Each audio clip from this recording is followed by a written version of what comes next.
is TechstrongTV. All right, we're here live back at RSA Conference, Moscone West. It's day 3, Wednesday, working through the afternoon. My next guest, I'm really happy to have him on. It's a company we really haven't interviewed before, and I want you to find out all about them. It's Grant Miller. Grant is the CEO of Replicated, right? We got it right, Grant? That's it. Thank you for having me. My pleasure.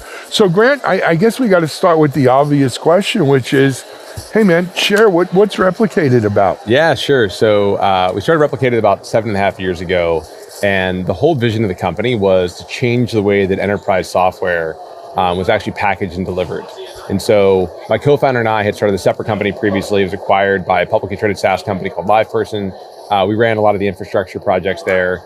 And ultimately what we realized is that the way that sort of the underlying components, that the way that software is built was changing. And it was changing around containerization and ultimately like Kubernetes. Sure. And so what we realized is that, instead of having to send data out to thousands of different software vendors and SaaS companies, that a modern way to do this would allow for software vendors to actually deliver their applications to where the data already resides. And so what we're talking about doing is basically shifting the model of kind of on-prem and SaaS delivery, blending those together so that you're actually getting the benefits of both in a way that any enterprise can actually deploy kind of a fully operationalized and reliable version of modern applications into infrastructure that they can control. So this could be a customer's air-gapped environment. This could be an end customer's VPC, so they could deploy it into their own cloud. It still could be part of the cloud, but it's going to be their cloud, their AWS account versus the vendor's AWS account. And what happens by doing this is we actually enable both the software vendor to sort of deliver more securely to all this variety of different environments, but we enable the enterprise end user to consume fewer SaaS applications and to actually operationalize these sort of modern on-prem applications in a much easier way. So instead of an IT admin who's maybe managing 1 or 2 different applications, they can leverage Kubernetes to actually operate hundreds, if not thousands of applications in that secure environment. Got it. So just let me poke holes for a little bit. Please. I'm sure they're not real holes, but I want to make sure we're clear. So you already have it, let's say you have a little bit of on-prem, a little bit of cloud infrastructure. That's where your data is providing. Instead of using some third-party apps that are SaaS-driven, we're going to use the on-premise version of those third-party apps, but put them up in a kube stack, and all that entails, so that I can control it, whether it be on-prem, in the cloud, both, whatever, but I control it is the bottom line. Yeah, basically. So what we think about is Kubernetes has become kind of the common substrate for enterprise. It's compute. Yeah, and so what happens now is you have these machine-readable manifests, right? Like a Kubernetes manifest or a Helm chart. Mm-hmm. And a lot of the operational knowledge of how to actually run that application is sort of described in those manifests. Yep. So unlike, 10, 12, 20 years ago, where on-prem software was a binary, right? A jar, a war, an OVA. You're actually delivering kind of a fully orchestrated, horizontally scalable and somewhat self-healing application. And you're delivering it to an environment that understands how to actually receive that instruction, receive those machine-readable manifests, and operate that application effectively, and actually update it effectively and roll it out in a way that can scale and can handle the resiliency. And so that's really kind of, a lot of companies. So the thing I talk about is Replicated. We're not inventing Kubernetes. We're not inventing Certainly Helm. not, right? We're not. What we're doing is saying, look, most enterprise software is going to shift from being delivered as these sort of binaries and OVAs, and it's going to become Kubernetes applications. And our tooling just makes that so much easier for software vendors to actually do it. And we end up with a lot of incredible security companies, right? So folks like Swimlane or Cylance or, we've got Forward Networks and all these great companies that are using our technology to underlying how they deliver their enterprise version. And on the DevOps side, it's companies like HashiCorp and Circle CI, all using our technology to kind of power the distribution of their enterprise versions. So let me internalize it, Yeah. make sure I spit it out right. Please. So what we're talking about Replicated doing is the very companies that are making those third-party apps, such as some of the ones you mentioned, are using Replicated to make their app portable, if we can use that word. Sure. Right? Portable in the sense where I don't have to host it for you. You can host it yourself in your own coop. So so that's right. Yeah, right, that's exactly it. So it's like those companies, commercial software vendors use Replicated's tooling to operationalize and scale the delivery of their Kubernetes application into hundreds, if not thousands, of end customer environments. And you need that because like the end customers have differing sort of experiences with Kubernetes. So some might need you to actually package up Kubernetes underneath the hood and install it into a VM. And so we make that possible. Some might have an existing cluster and they want you to provide a UI around installing it. Some might, prefer a Helm-based installation. And our tooling basically provides all the different ways of doing the installation, the updates, and integration. Think about it like, GitHub Enterprise, which, we really looked at that as like this great experience for installing an enterprise on-prem application. And we looked at like all the tooling they had around support bundle collection, around, configuration. And we said like, well, why don't we build kind of a common abstracted way for any software vendor to use this? And, we launched a company 7.5 years ago, have continued to work with, folks in dev tooling, operations tooling, security, AI, all using our stuff because it turns out, the on-prem software market is still about $500 billion a year. Oh, absolutely. And so there's still a ton of money. We forget that. Yeah, right? we forget that, right? Everyone thinks the future is all SaaS. No, we've already been in SaaS. It's not the future, it's the now. Yeah. Look, I've been coming to RSA for 20 years. Yeah. There's a problem in security, right? As soon as we have a shiny new trinket, we forget all about, like all of a sudden those don't exist anymore. Oh, that's 2 years ago. Exactly. But that 2 years old stuff there's still a lot of it. So let me ask a question then. For a lot of software vendors, SaaS was a godsend for them. Sure. Especially open source guys, right? Open source, business models. Because now, look, you could use the software yourself on-prem. It's hard as hell. But it's open source and free. Go ahead, have at it. Or take our hosted version and we charge you. And at the end of the day, right? That's our business model. Does this negate that, or this is an extension of the hosted version that you host? Much like GitHub Enterprise, for instance. Yeah, so like you talk about open source companies, like I think, we have a bunch of different open core companies that use our technology already, but, a company that doesn't use us, but is a great example because they're publicly traded would be GitLab as well, right? So GitLab, they have their open source, but like 90% of their revenue comes from their enterprise edition, right? More than 50% of GitHub's comes from their on-prem edition. And so what I think we're seeing is that the ability to run an application in somebody else's environment is getting easier because of Kubernetes, because you can package so much of that operational knowledge. Yes. And so you don't necessarily have to only offer a SaaS version. I think like the world that, most people talk about and imagine seems to always be kind of this like either or, right? Like, black and white. And we think about it, the future as like shades of gray with many different deployment options that need to exist across that spectrum. You could have like fully SaaS hosted. You could have, a SaaS product that delivers, a data plane on-prem. You could have a entire, control plane and data plane on-prem. You could have air-gapped environments. And being able to sort of address all of those different customer needs is super important for software vendors because it turns out like, not everyone wants to run the same thing. Not everyone has this, like not every end customer is going to trust the security posture from your vendor security questionnaire with their most trusted data, right? Particularly a lot of these AI companies are so data heavy and data hungry. Like you're trying to get, the crown jewels more or less. And instead, it's not only the crown jewels. Trusting their data in a cloud is expensive as hell. Sure. Right? There's a company, they're probably exhibiting here, who their go-to-market is, we could store your data for you at a tenth of the cost that Splunk does and do that same sort of analysis. And they're very successful. They raised a lot of money. Yeah. I don't know if that's the measure of success, but sometimes it is. Yeah, but they raised a lot of money on that ticket.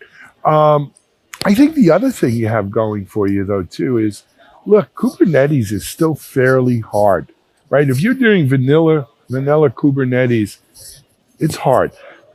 which is why we have all the different distros and sort of UIs and, stuff built on top that kind of makes it a little bit more palatable, a little bit more easier to use.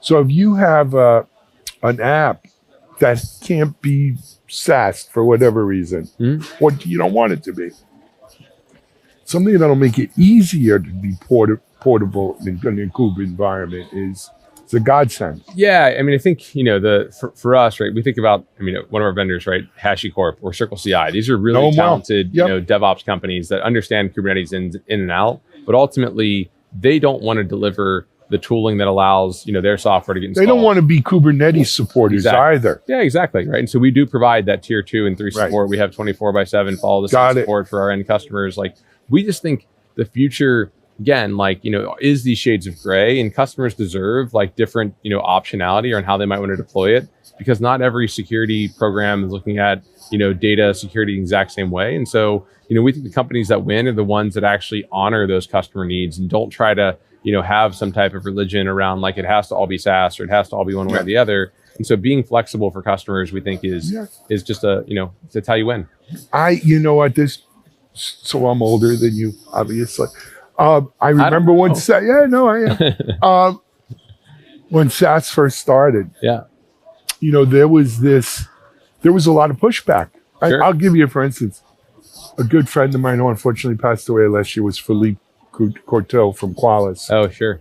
And so I had one of the companies I co-founded had a vulnerability assessment management tool, 2005. And Philippe's out here pushing Qualys. It wasn't called cloud, but Qualys, not on-prem. Yeah. Right. And, I used to go, especially in the federal government, you talk about air gap. Sold a lot to the government. I said, you're going to trust this guy to keep your vulnerability data somewhere, God knows where, instead of in your own hands? And the thing, the counter to that from SaaS vendors was, look, not everything should be SaaS all the time. Not everything should be on the premises all the time, but you should have the power of deciding how you want to deploy an app.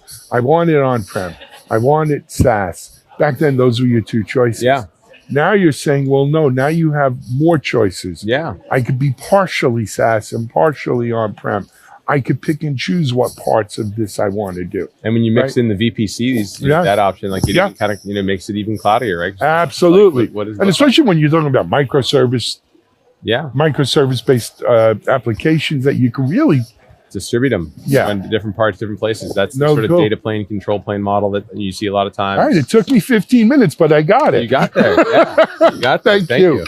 All right, let's talk about it, though. For people who want to get more information about Replicated and join in, how do they do this? Yeah, just go to replicated.com. You can sign up for a free trial. You can reach out for a demo. Our team's there. We've got probably a bunch of different other content you can look at. We have a great podcast if you're interested in Kubernetes called the Kube List. Okay, very cool. We've got a great podcast called the Enterprise Ready Podcast. If you want to listen to me talk to founders about how they built their software. We try to be good community members. We spend a lot of time in the Kubernetes ecosystem. Yeah, it's our first time actually with a booth at RSA. What's your opinion? Well, man. So this is my 20th something. Yeah. RSA. So 2019, 2020 was the last normal ones. They were 45,000. So this is only about half. Yeah. But you get an idea of crazy. It's there's a lot out there. It's a real circus down there. So it is. I went down the escalator. I looked around. As far as the eye could see were booths. Yeah. I put on my mask and I got the heck out. But that's pretty much what it looks like. It can almost be too big.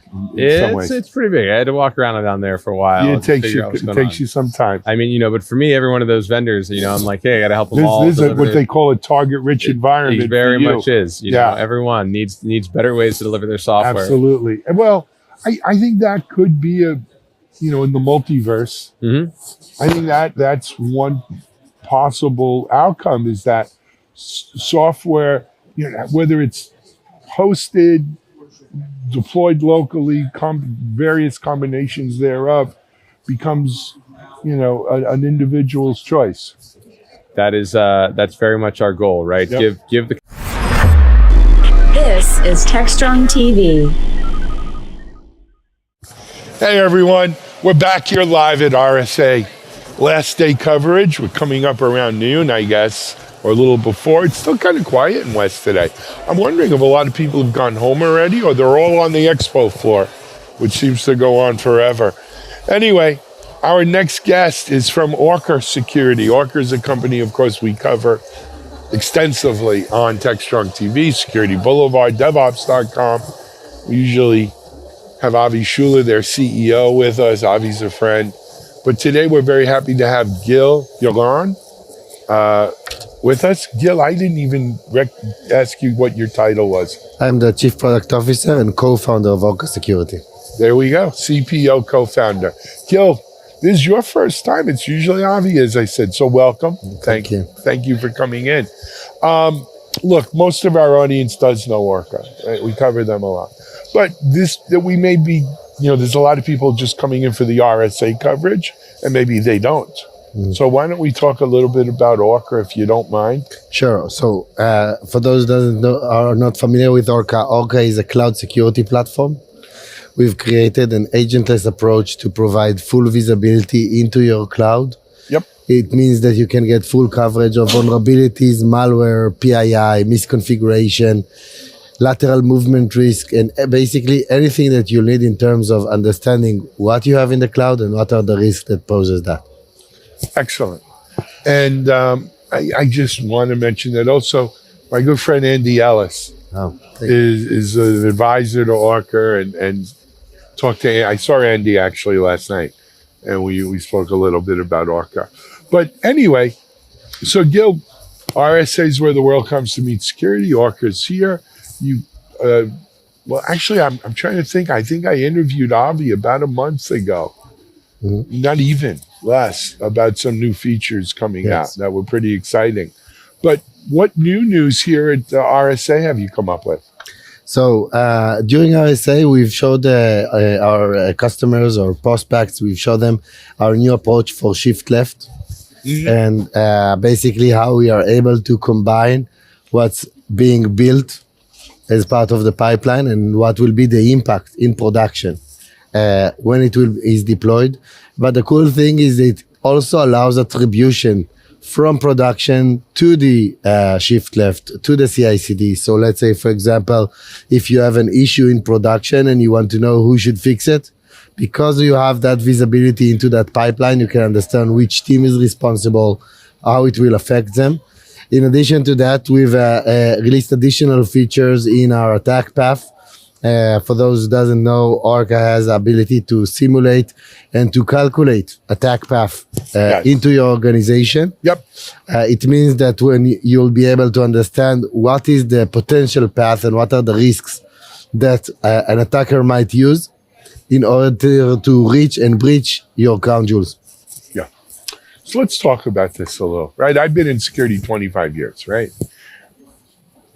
There's definitely a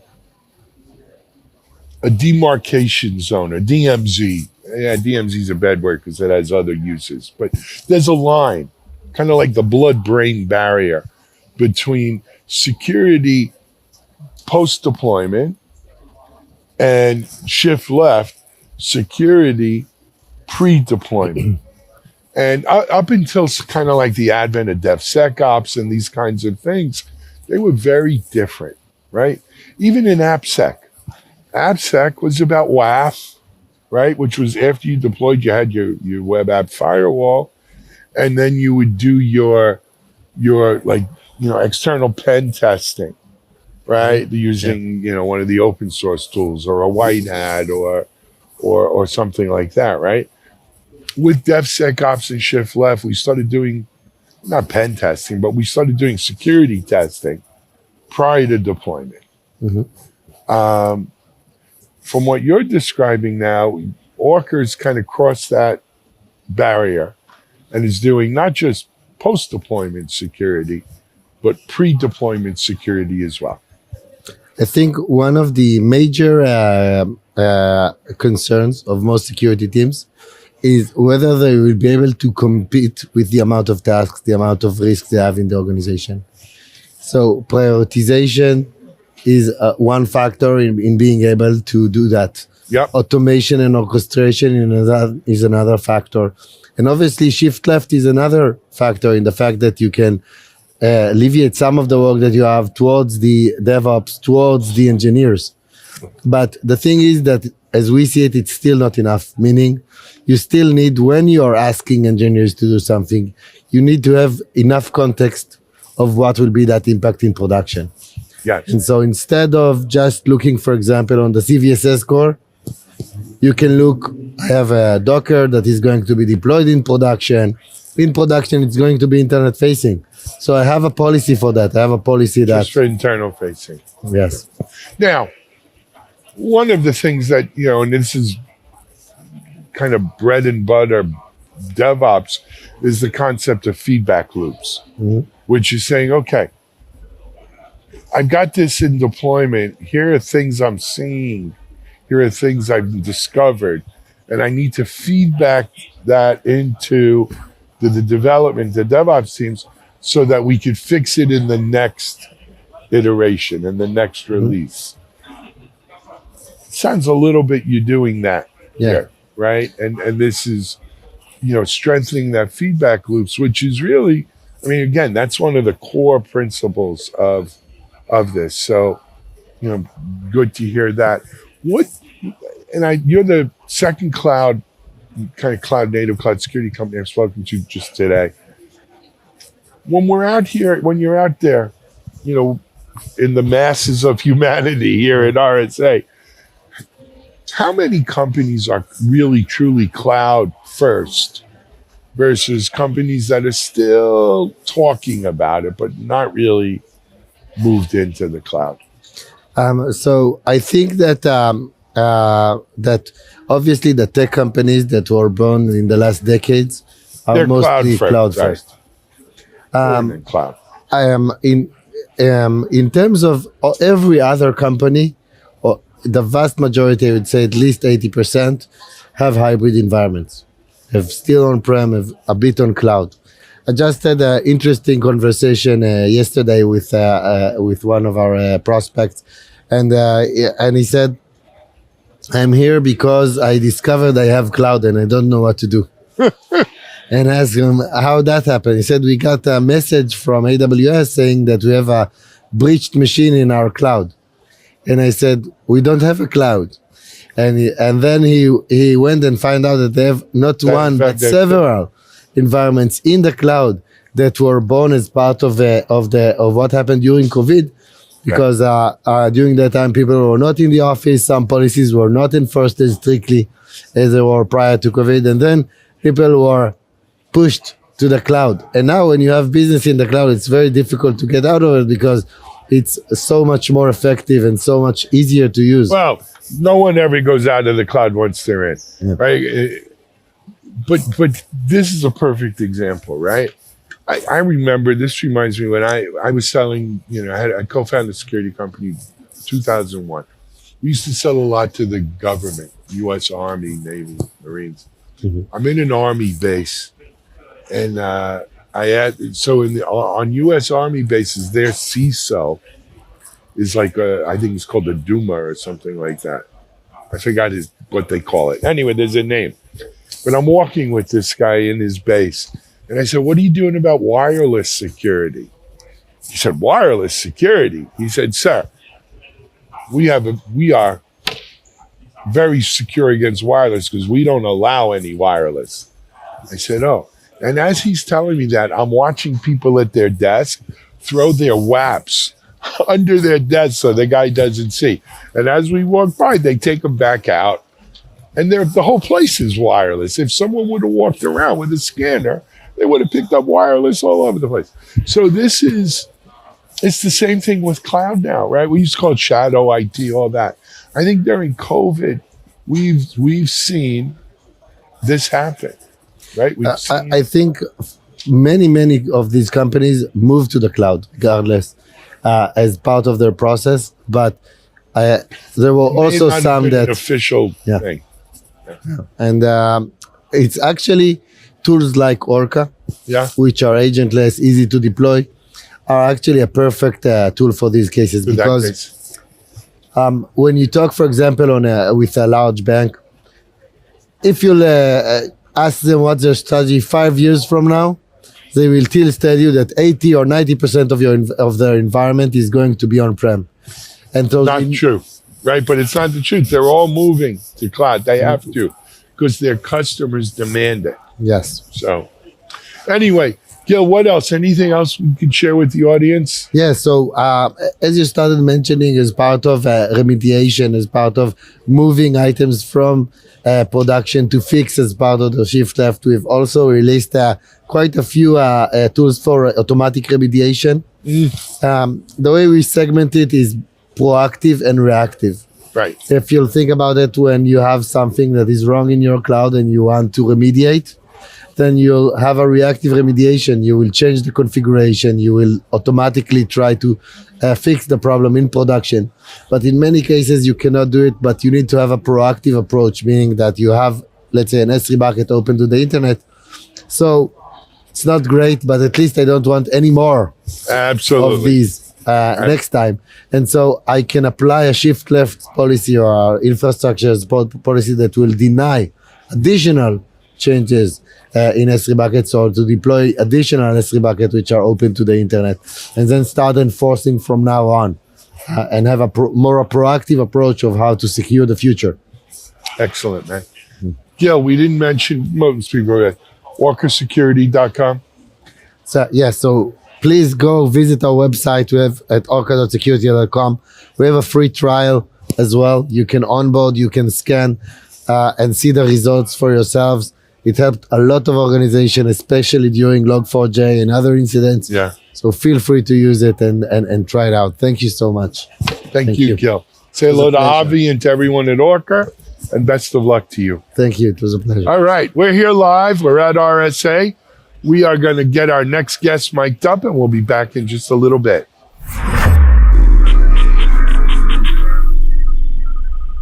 Company, you got to say. This is TechstrongTV. Hey everyone, back here live at RSA. It's Wednesday, day 3 of RSA week. You know, it's got to be getting close to 4 o'clock because I see the crowd streaming in here to Moscone West. I think there's a 3:55 keynote down there. So more people. You know, Moscone, is it Susie? Do you remember her name, Paul? Sal is her.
Hey everyone, welcome. This is, so it's day 3 of our coverage for the Open Source Summit, but we started a day early, so it's actually day 2 officially of Linux Foundation's Open Source Summit here in Austin.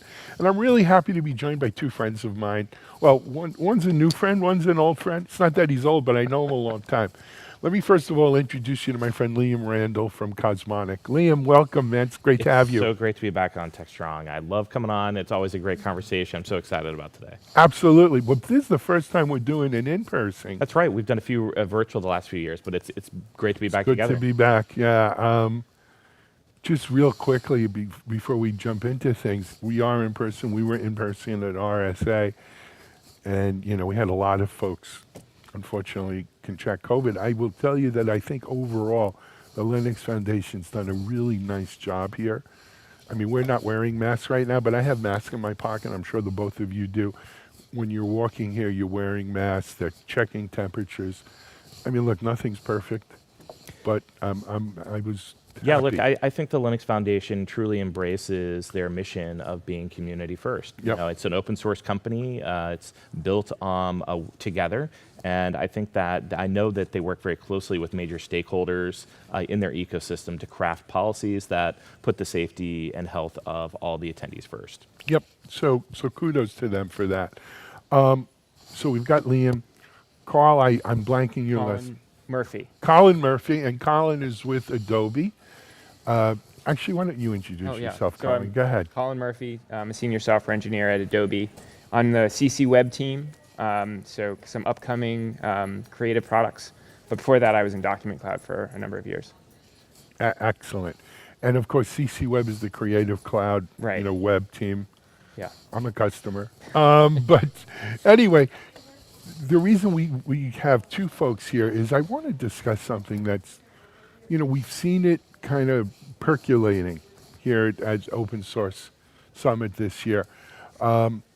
Look, we are 15 years into the web, shift and lift, some of it's cloud native, whatever. But we are, just when we start getting our heads around that, we're starting to see the edge, right? The horizon as kind of the new frontier. And it promises amazing things. I had a discussion with Liam yesterday. We recently did an event in Philadelphia, of all places, with a gentleman from Horizon who runs their 5G commercial practice, and he was all about the edge. Yeah. And it really opened my eyes to what a game changer this is. Yeah, I mean, the industry's really been driven forward by these enduring themes in technology of the last 20 years. And if we think of them as layers of a cake, the first was virtualization. And that started with VMware and paved the way for the first epic of cloud computing. But especially with containerization, I love your term, we really were riding this great lift and shift into the cloud. Closing down data centers, moving together virtualized assets. But the next epic of computing, I think, is clearly defined by this great opportunity to bring our computing out towards the data, towards the edge and the users. And there's a huge array of factors that are lining up in order to drive that story. Regulation, limited and deliberate autonomy, privacy, performance. The edge is where the data is. So we have all of these things strategically looking ahead, and I think it's going to be the theme that comes to dominate the next 10 years of computing. Absolutely. So I'm a little older than you, even before virtualization. I remember when we first got the TCP stack. That's right. Look, my first, You know what I mean? What a revelation that was. look, my first project as a network engineer was migrating NetBEUI and IPX/SPX to TCP/IP. Yeah. So if you haven't routed more than one protocol in your life, I think you You should take a probably step back. did it. Absolutely. Those. It was hard, but it wasn't that hard. Yeah. As I look back on it. Anyway. Are we going to trade config.sys? No, Because no, I know, let's I not know how that to one. make your EMM386. Yeah, that's it. hum. Yeah. I remember those. I had Zenith machine. Anyway, let's not even go down that fast because we'll be here all day. But another important thing I just want to make sure our audience recognizes is when we talk about data on the edge and users, those users and that data is not necessarily generated from people. Right. The I think one of the big things about the edge is that's where these IoT devices are going to live. And to quote Carl Sagan, right, there's billions and billions of them.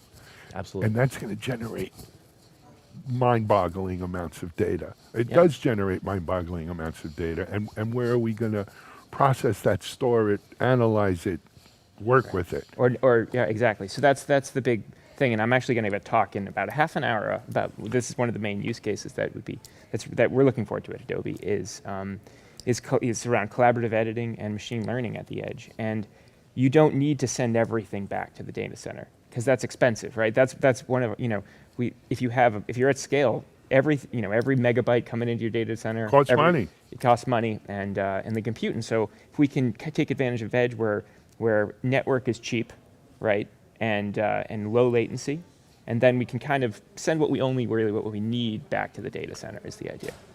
Yeah. So I think that is one of the kind of trigger questions we need to be able to figure out, which is what stays at the edge, what goes back to the cloud. And I'll give you something else. I've spoken to some companies who do sort of like data analysis on the fly for data.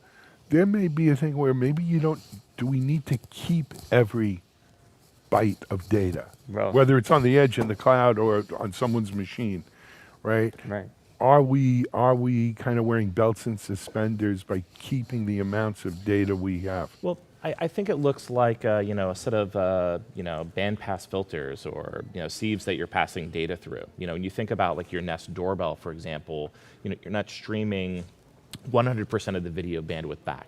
On that device, there's clearly some lightweight machine learning models that are doing initial detection of, for example, maybe a face. And then when you identify those trigger pieces of data that you filtered out, those can get passed up to more advanced machine learning in the cloud. To build on Colin's point, I think it's looks like a pyramid where we have an incredible array of data here, but we can only choose to pass and process so much across as we move up the stack and up the cost stack too. As we think about that analogy, probably holds pretty well.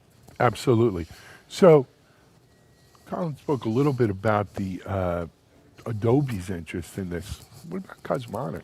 Well, Cosmonic was founded on the trying to figure out a way to build software easier on this enduring theme. And a few years ago, I was working at a large FI. I was a VP of innovation at Capital One, and we looked across our technical portfolio, and we saw an opportunity to really address how we build distributed software.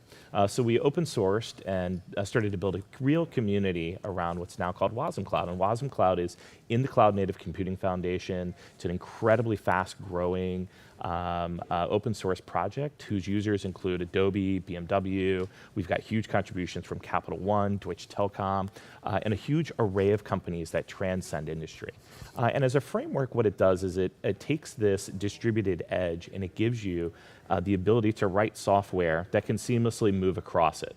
It transcends devices, operating systems, browsers, CPUs, but it gives the developer the opportunity to just work on their hard problem that matters, their business logic. BMW, for example, is using it to run machine learning models in their cars. And what they love about it is it gives them the ability to pull those same models back into their Kubernetes or their clouds. Wasm Cloud operates compatibly with all of those things, Nomad, Kubernetes, et cetera. So Cosmonic is built on top of Wasm Cloud and is providing a platform as a service for that community of people that see this opportunity and are working to address it in their own organizations. Got it. Just for, sometimes we talk and people are following this, but there's no links at the bottom of our live coverage. Wasm Cloud, where can they get more information? WasmCloud.com has links to our community calendar. Today is actually Wasm Cloud Wednesday, so we have our community call at 1 Eastern today. We list all of our conferences there. We've actually got links to live walkthroughs and labs at labs.cosmonic.com, where you can get hands-on without installing any of this. We also maintain a really active developer community at wasmcloud.dev. And as a part of the CNCF, there's transparent community governance here. So you can see who our contributors are, you can see who's involved, where contributions are coming from, and really understand the community. And it's really a community that transcends our core team. There's less than 10 of us at Cosmonic today. However, there's over 120 contributors to the core of Wasm Cloud. So it's an idea that definitely transcends us and what we're doing. I got to get a little elementary with them for one second. Again, we're on video. Can you spell WASM for them? Sure, it's just WASM. It's just short for WebAssembly, is abbreviated as WASM. And Okay. I think WebAssembly is maybe one of the next things we could probably talk about, because I Well, know that's that's a term a good segue. we've just kind of thrown out here. Yeah, without we're introducing. going to dive into it, but I've got to give Tom a chance. Go ahead. Oh, just starting off on WebAssembly? No, well, Oh. no, but you were going to say something before I asked Liam to spell WASM. Oh, no, I was just going to say, no, I don't even remember. We can You know, just go. it happens. Don't worry. Yeah, I tend to do that to people. No, it's Like fine. me. I was all geared up for WebAssembly. Oh, well, we're ready to jump into WebAssembly. Well, I just want to, again, I don't want to put you on the spot with Adobe, but Adobe's a user of WASM Cloud. Well, we're Or not. not in production. But we've definitely done some evaluations, and we've had a lot of meetings with Liam. I mean, we've had, it's been really productive. I was just kind of saying, the nice thing is that we have this WebAssembly is part of the W3. Right. But then we have this kind of, once we talk about that, we have to kind of talk about WASI and the Bytecode Alliance and WASM time, and that's where that's what Liam's stuff's really about, and it's a really fantastic community. And so it's funny, you have to kind of peel back this onion to get to. It sounds like, yeah, we've what got we a have couple to- more layers. But at the heart of it is this WebAssembly, right? That's right. Yeah, exactly. Look, the industry has tried to address this write once, run everywhere problem before. I mean, we've all heard of Java, heard it. Silverlight, Yeah. Flash, and those were good ideas at a conceptual level, except they were driven by dominant industry players, and that meant that they weren't standards. They weren't. They came as plugins. And there was a sort of competitive element. And just as I think being at Open Source Summit is a great way to talk about collaboration and community and better together. And when we think about the successes of Linux and MySQL and WASM Cloud and lots of great open source projects, a WebAssembly was born in being a standard that everybody can build on. And it originally came out of that skunkworks that was Mozilla, the creators of Rust. And they had this vision for basically a simple CPU, a little tiny virtual machine that you can put in anything. And this little idea has grown into this incredible community and is now supported across all major browsers, all major chipsets. So it was another idea that may have been designed for the web, but our belief is that the impact across the edge and servers and a server-side development will far exceed what you can do just inside the web. Because now that we have a universal CPU that runs the same everywhere, we have the ability to write software that can truly run anywhere. And this is an open standard with participation by organizations everywhere. So WebAssembly is only the fourth language for the web. And just to be clear, I think back to your point, WebAssembly is governed by W3 at this point? Yeah.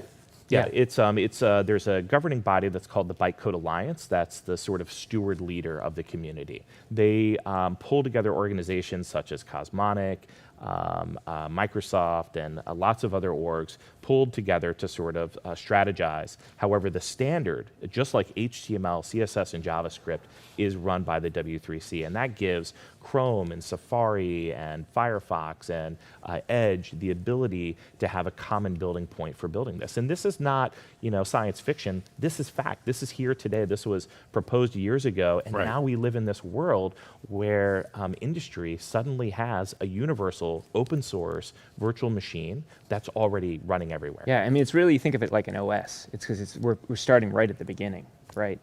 And Adobe's a big user of WebAssembly. So all of our web-based creative products and Acrobat, Photoshop, that kind of stuff, that if you have that web experience, that's using WebAssembly. Got it. So this is all great. Rubber meets the road, and I want our audience to kind of really wrap their head around this now. Liam, you mentioned a bunch of organizations, that are using WISM. But WASM, yeah. WASM, excuse me.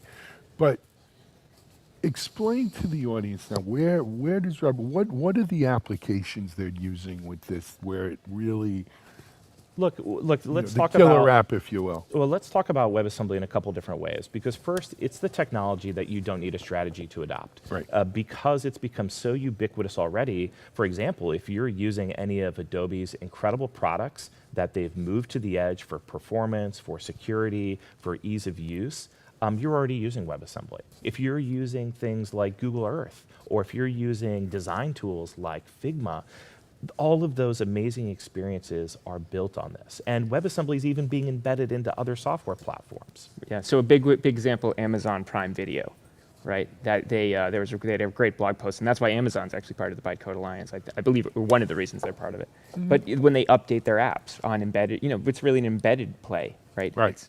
It's well, we're gonna take all our C++ code and we're gonna make a WebAssembly module, and that's gonna be the unit of one of the units of deployment. Really fascinating stuff. I love it. And it's why it's such a big. It's so hard to talk about WebAssembly from a starting at ground zero, because it's so huge, right? It's such a diverse thing. The Prime article was fascinating because they talked about the challenge of supporting over 8,000 unique devices and CPU combinations. So think like your Samsung television, your iPad, all the whole plethora of diversity. I'll give you another company, Epix. I don't know if you're familiar with Epic's channel, whatever. It's a channel, but it's a streaming service. It's a lot of things. And I had this conversation with them. Because they play on everything and anything. Actually, some of it through Prime, actually. But Exactly. If you're a company and you're looking at this edge today, you're saying, wow, how do I support this incredible array of devices? How do I get as much reuse out of my code? And WebAssembly becomes this sort of standard deployment mechanism. Now, I think your question was as well, if we have this new, I think each age of computing has been defined by some market-leading app or experience. And your question was, well, what's the killer app for this question? I'd actually maybe turn it around a little bit. If you look at the breadth and diversity of who's adopting WebAssembly, the killer app for the cloud was probably AWS. It was a platform that you could use to build your own experiences. Yep. And I think that the killer app of WebAssembly will be a platform that enables other organizations to build their own dreams and visions. And that's what I hope we've done with Wasm Cloud or open source. Right. We launched this. all right, now we're at the core of the onion. Come on, Now we got ABC, it. always the closing, right? Look, No, it's all good. When we started this vision, we saw an opportunity with WebAssembly, and our market-leading position comes from the fact that we had incredible management that saw the value and the necessity for something that's going to be that transcendental and that important to be open source, because it needs shared governance, it needs community, and that was why as soon as we hit a dozen developers, we put Wasm Cloud into the CNCF, and from there it has exploded to over 120 core contributors alone. We have people like Intel and BMW contributing TensorFlow and Onyx, Microsoft Onyx, which is another machine learning framework, models to the community. And that's something that when it's put in there, folks like Adobe could pick it up and use it, for example. And so to the question of what is our killer app for WebAssembly, I think it's going to be defined by the platforms that everyone uses to build their own experience. And I think with a real difference between AWS, which was ultimately virtual machines, right? All the PaaS or all the infrastructure service. It's a real challenge, and it's a challenge for the big vendors, because is it functions as service? Is it like Lambda, or is it like Lambda at edge? Is it like ECS, right, where they have where you kind of give them a container and they run it? So it's like, well, it's really all that, right? And where it runs almost doesn't matter anymore. And so it's very hard because they've set up these silos in these companies. Oh, you're the edge people, right? Oh, you're the compute people. It's like, well, it cuts across all of that. So it's I think it's a real challenge moving forward for the big vendors. Well, and I think there's two really important facts that your audience should learn when we think about that, Colin. Thank you. I think that was very important. The first is that a lot of the silos that we build in today are walled gardens. And Lambda and Lambda Edge are incredible products, and they're built by an awesome company with a team. But it's still a walled garden. There's no doubt. You can't take that across that distributed edge or into your own fleet or your own devices. So again, we're back to better together in community. And the second opportunity here that is a little bit more nuanced is that because now we're talking about shifting the cost of compute across that distributed edge, this technology is going to open the market to entirely new business models. When you no longer have to pay for compute, you can have the compute spin up in a user's browser and have them run the microservices there. You suddenly enabled new peer-to-peer businesses, or even new hub and spoke businesses that are. Well, you've just changed changed the model. You changed It's the a cost whole model. different Yeah. cost model, right? I mean, because one of the things that I think enabled cloud adoption wasn't just, yes, it was virtual machines. Yes, it was AWS that made it kind of, I don't want to say easy because God knows it's not, but that made it palatable for everyone to swallow, right? Sure. But also there was a cost model. As a matter of fact, you look at the whole FinOps thing that was here Monday, right? You Yeah. see how big that was? Because this cost model is spiraled out of control. Most people don't even have a handle on it, Right. Yeah. right? I think that is an indicator species that there's a problem. Of course You know, it is. when you have a whole cottage industry developing around. It's our not a current- cottage anymore. It's not even Yeah. a cottage industry, right? It's a huge. requirement. It's a huge If piece. you're in the business of cloud today, you are also in the business of grooming your cloud cost and managing your garden. But that screams to me, we need something better better. model. We need a better mousetrap here. Exactly. Well, and I think now Docker's great and it's going to be around for a long time, but it allowed that lift and shift like you started with. It allowed people to take things that were not made for Docker, not made for Kubernetes, and just kind of throw it in a container. Okay, we're done. Right. And it's incredibly expensive and incredibly inefficient and not made for it. But with WebAssembly, you cannot do that. It's its own OS, right? It's its own tool chain to compile into from these languages. And so it's a different kind of challenge. And we're gonna see who can do it and who can't. It's gonna be really So interesting. I may have a different viewpoint on this than you guys, or a different opinion. In my mind, almost from the day IaaS, Infrastructure as Service, came out, we were talking about its demise. Everyone was saying, this is a fine waypoint on the way to the real cloud, which is going to be PaaS, right? Platform as a Service.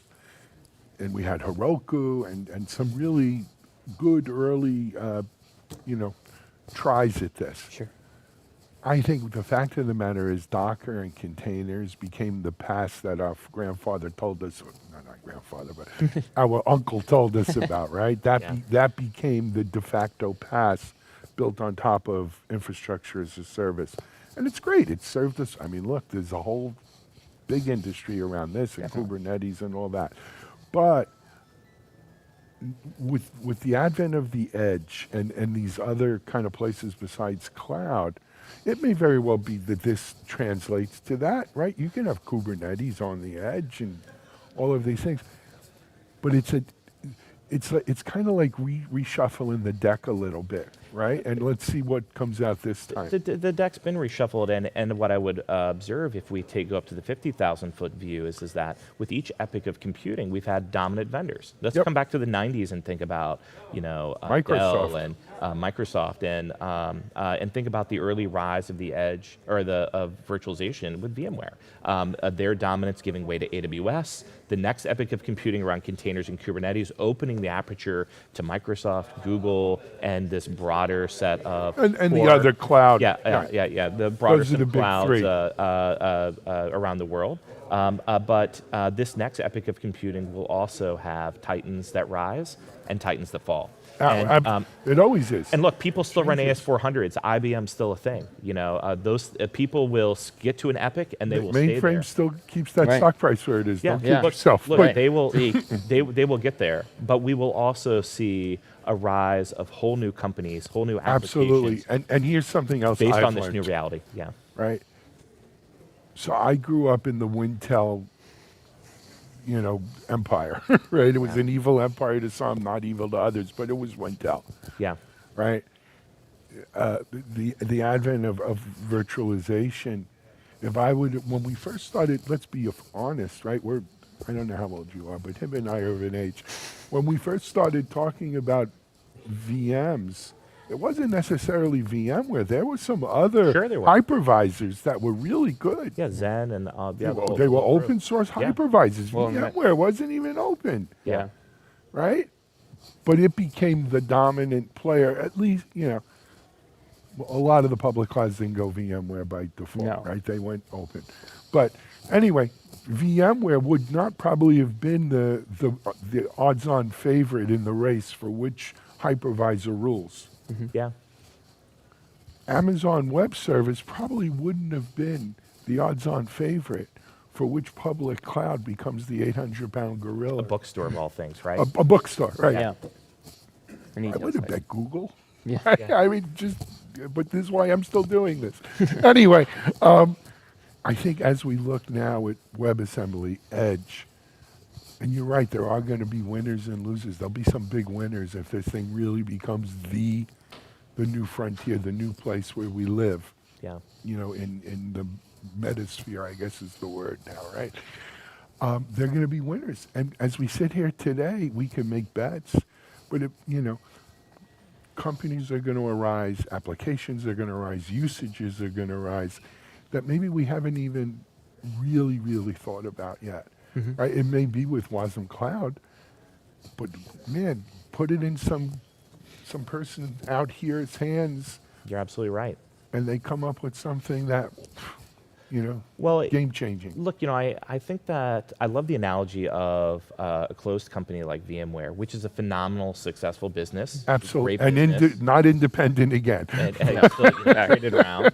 And Amazon, which is built on open source and built on Yes, community. it was. They have some awesome proprietary technology, and the reality is the vast majority of the software that you build or you buy is still mostly made up of open source. And I think that those trends will continue.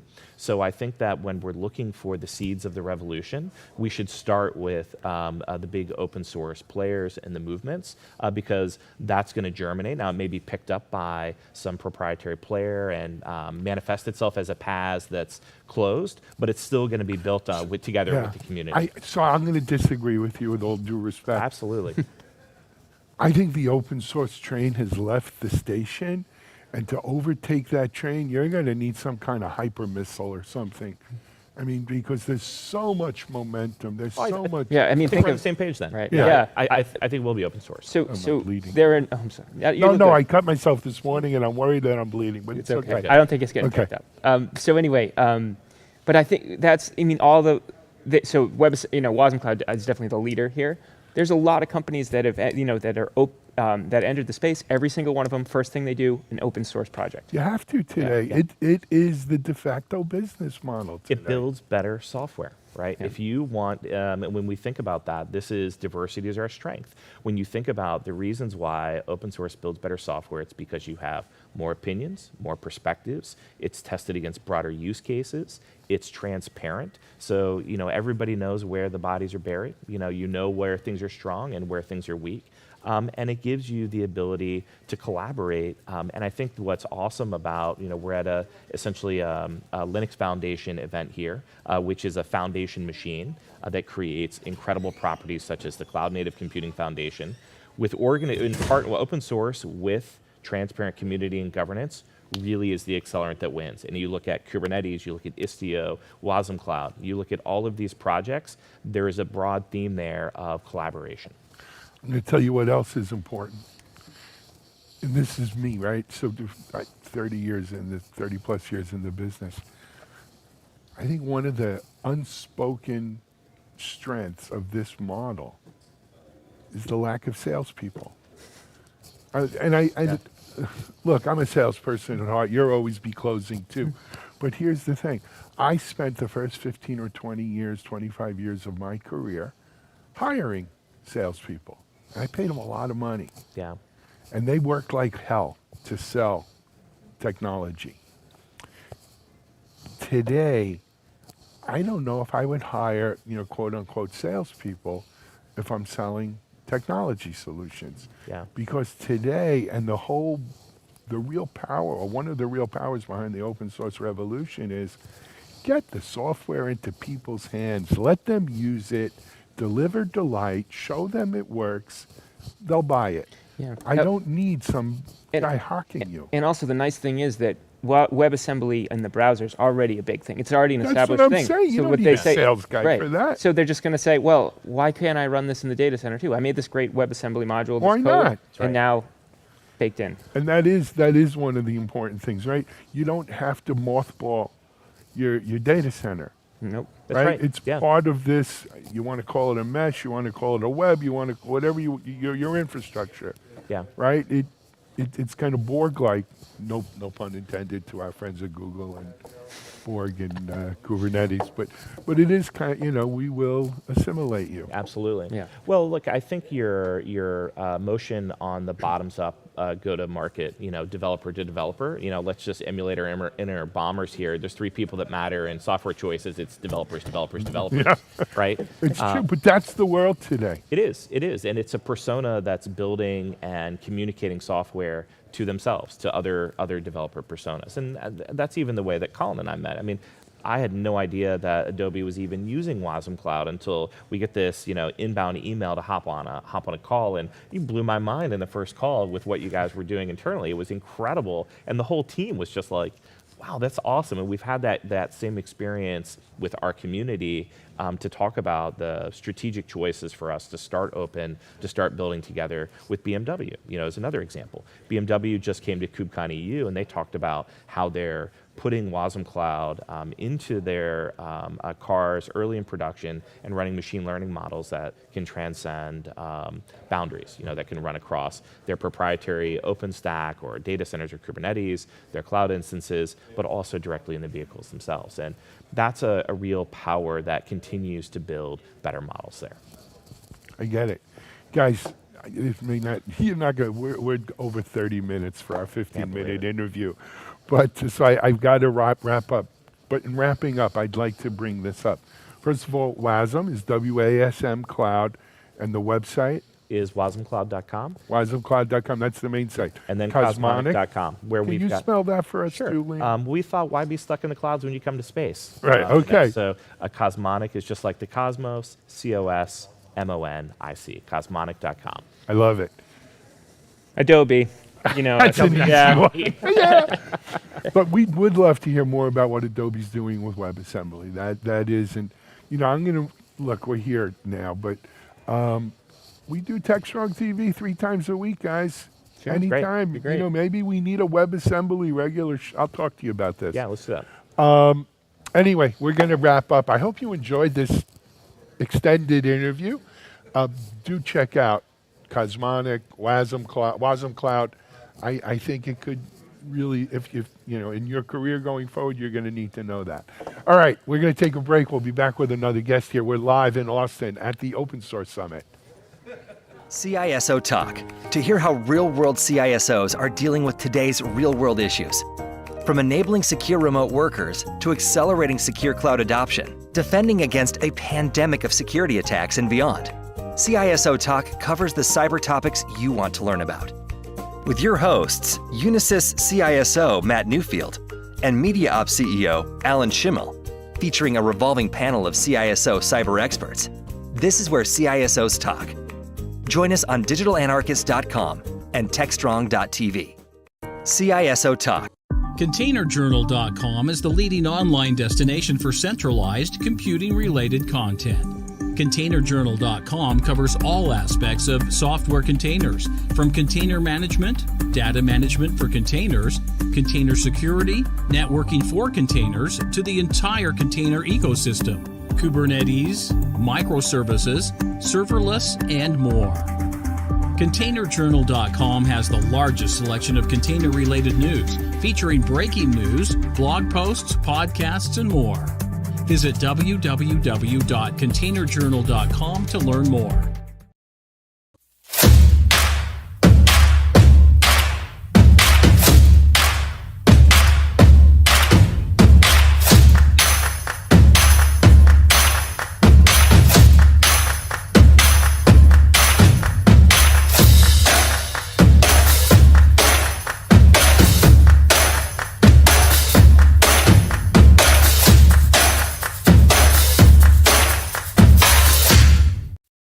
DevOps.com is the #1 online destination for DevOps education and community building.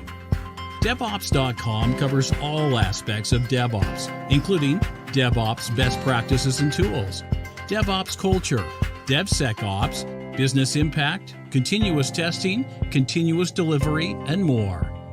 DevOps.com has the largest collection of original DevOps content, featuring breaking news, blog posts, podcasts, and more. Visit www.devops.com to learn more. DevOps.com, where the world meets DevOps. Looking for a live conference focused on the tools, technologies, and practices most important to your business? Innotech conferences are live one-day business and technology conferences highlighting the latest in trends for IT leaders, developers, and IT professionals. Each event combines education, innovation, peer-to-peer networking, and the latest technology and business solutions for a diverse IT-focused audience. Innotech conferences occur throughout the year in strategic regional locations, bringing together technology professionals from various industries to learn about the solutions, practices, and tools impacting their day-to-day work and gain insight into what's to come. Presenters at Innotech conferences are selected and curated to ensure each session provides the most up-to-date and relevant information without any hype. Whether you're interested in digital transformation, cybersecurity, cloud, IT leadership, or DevOps, Innotech conferences deliver. 2022 events are scheduled to be held in Austin, Dallas, Oklahoma City, Houston, and Washington, D.C. Innotech conferences are produced by TechStrong Live and powered by TechStrong Group.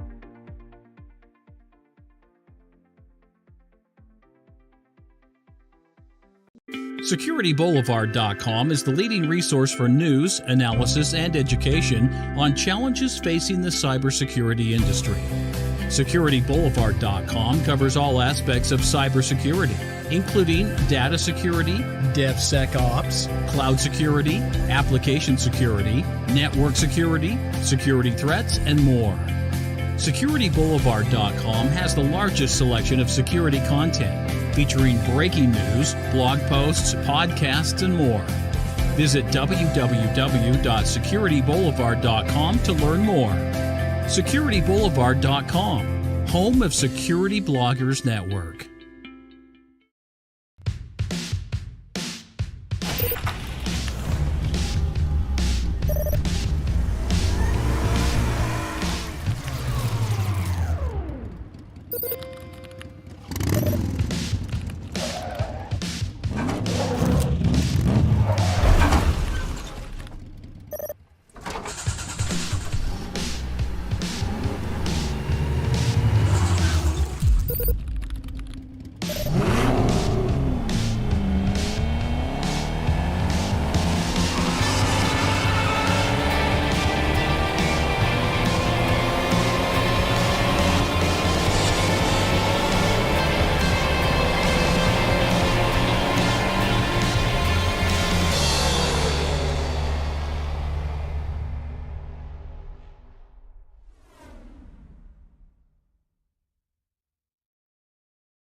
CISO Talk, to hear how real-world CISOs are dealing with today's real-world issues.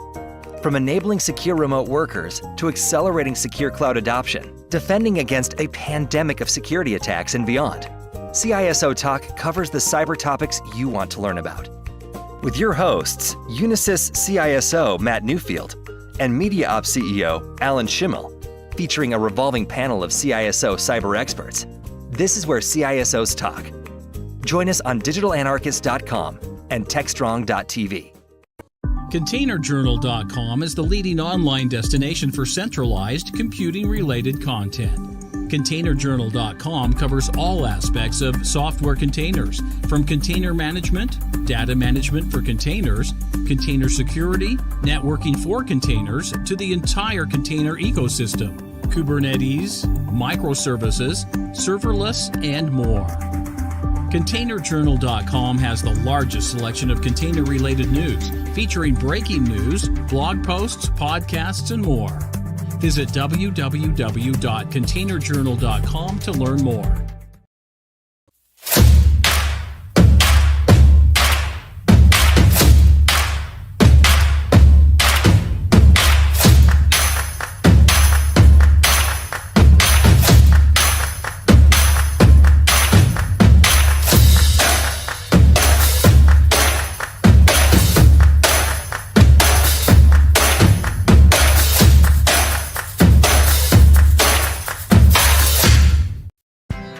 DevOps.com is the #1 online destination for DevOps education and community building.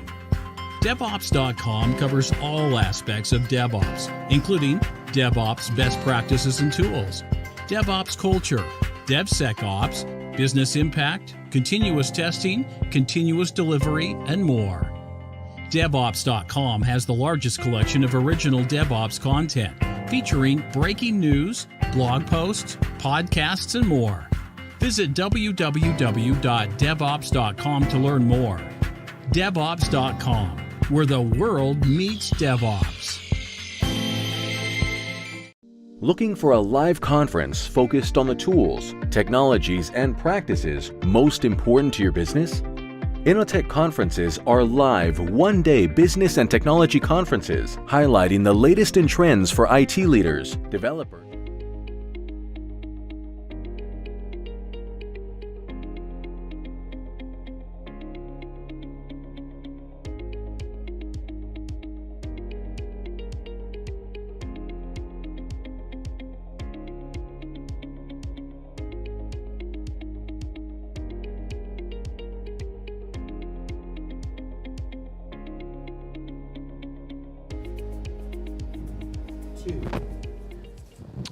Hey everyone, we're back here live in Austin, streaming out at you from the Open Source Summit.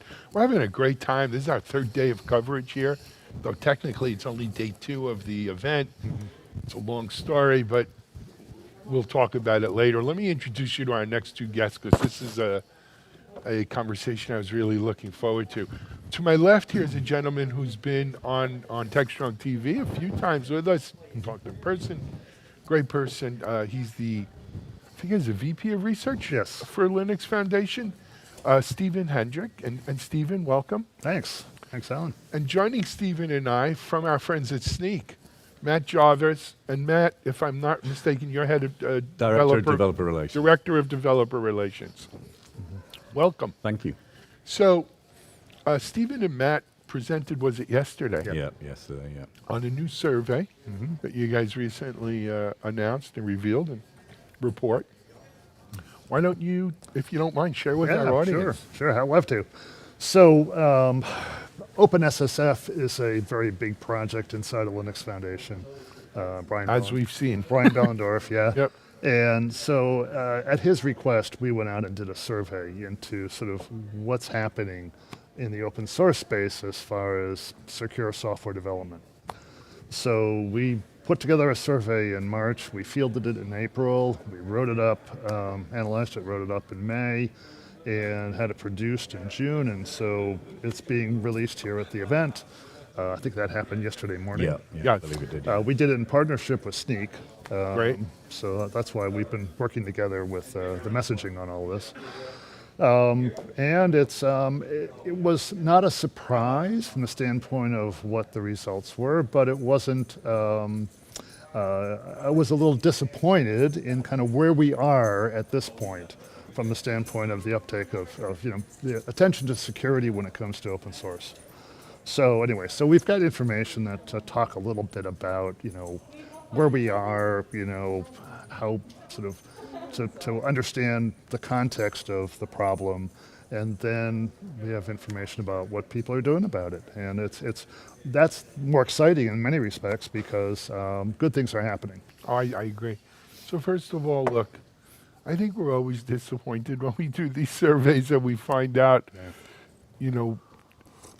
beyond the lip service that gets paid to security, what actually is going on under the covers. And we're always wishing for and hoping for more. Yeah.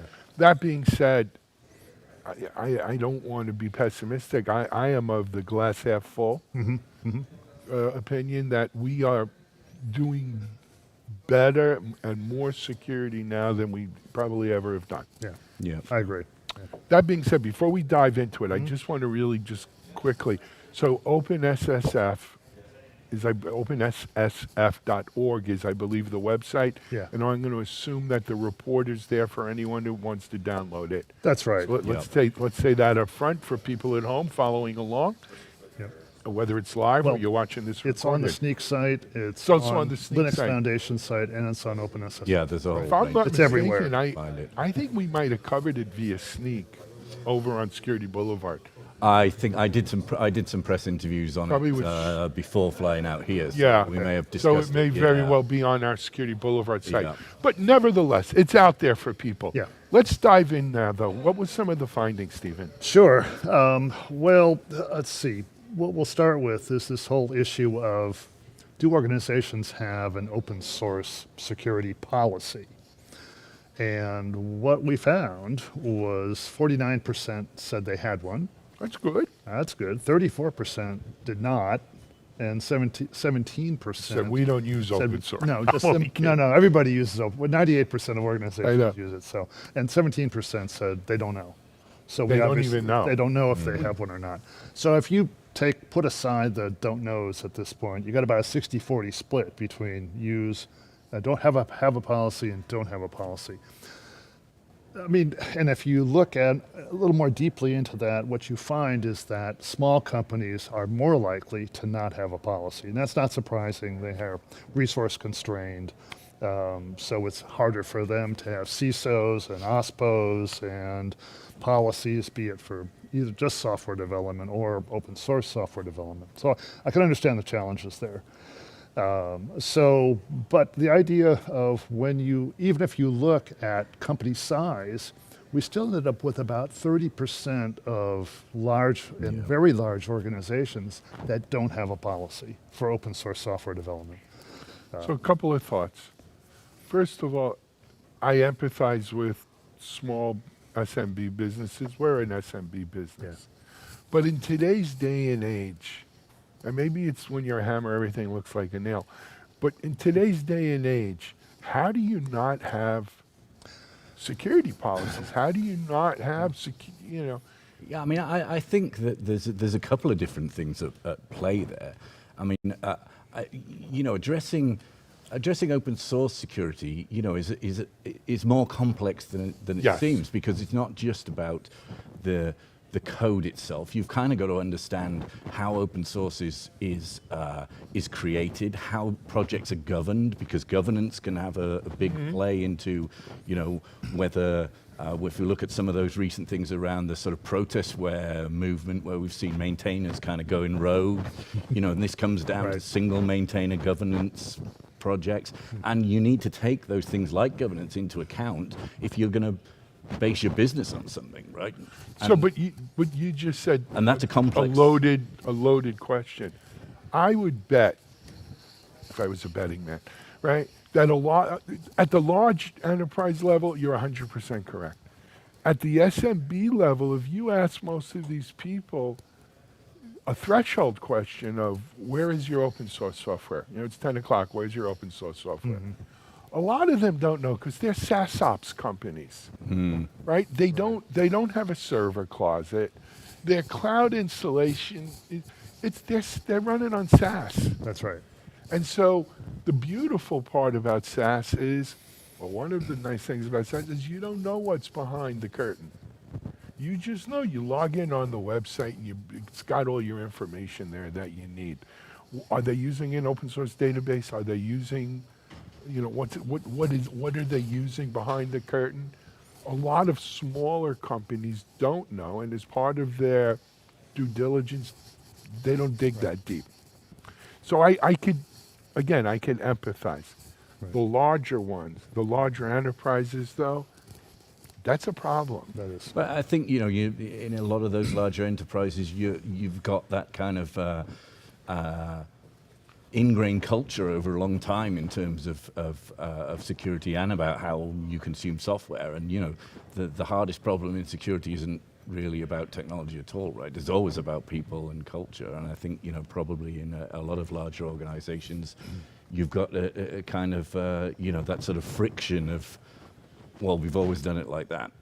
Well, you also have a lot of change going on from the standpoint of how software is being developed. Yeah. Sure. And I think that's part of the problem as well, which is that change is always hard for people. Yeah. And especially given the rapid evolution of tools and standards, in essence, around how we should do security for software. Yeah. Everything's changing so quickly. I think it's probably hard for people to keep up. because we've got these two kind of things happening, almost a perfect storm at the same time. We've got this massive rise in supply chain attacks on open source because, it's a victim of its own success, right? That's right. And attackers have realized it's a lot easier to get into the supply chain than it is to find 0 days in end user applications. So you've got that going on where all of a sudden folks are going, well, everything we do is based on open source. Like, what do I do about security? And then as Steve pointed out, you've got this ongoing massive transformation of how we develop software. Right. This super fast, high velocity. I blame DevOps. Well, DevOps.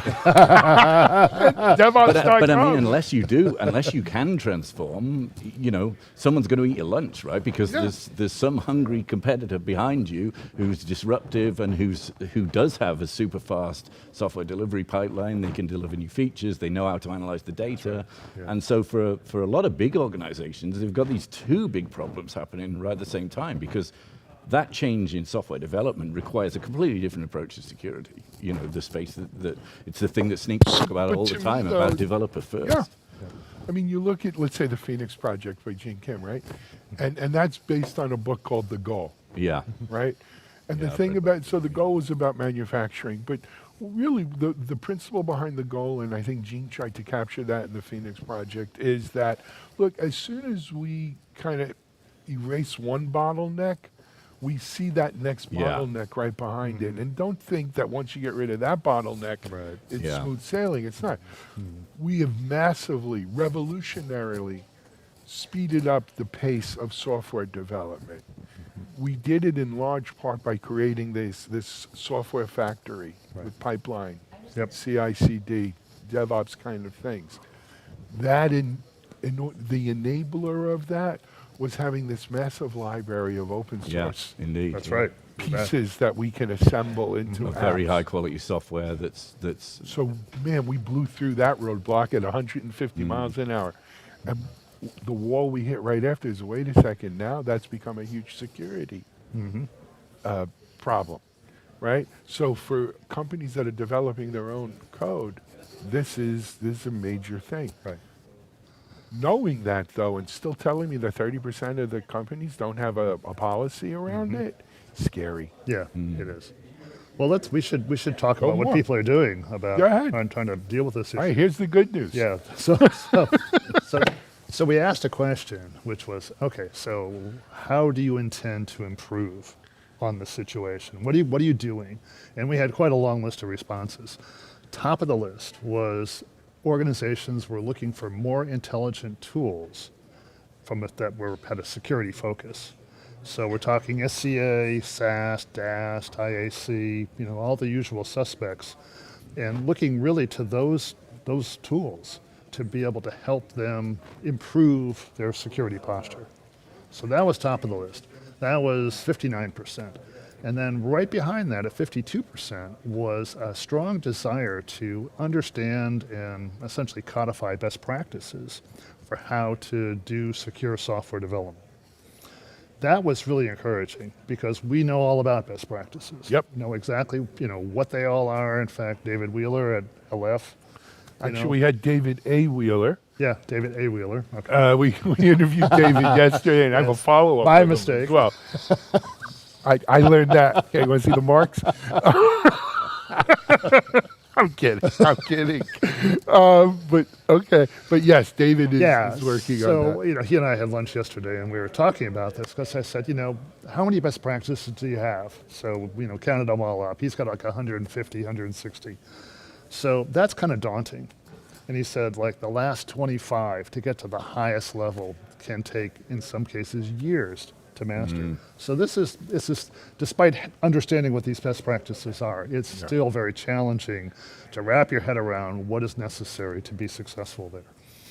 And partly because, as we were just talking about, that culture change is such a big part of how you make that transition from, your kind of old school security as gatekeeper kind of function to this thing where you put it to the developers, because the developers are the ones you fix it at the developer eyeball before it's got anywhere near, production. Well, that's and the it's cheapest place to 10x, fix it, right? I was going to say 10 to 100x cheaper to do it there.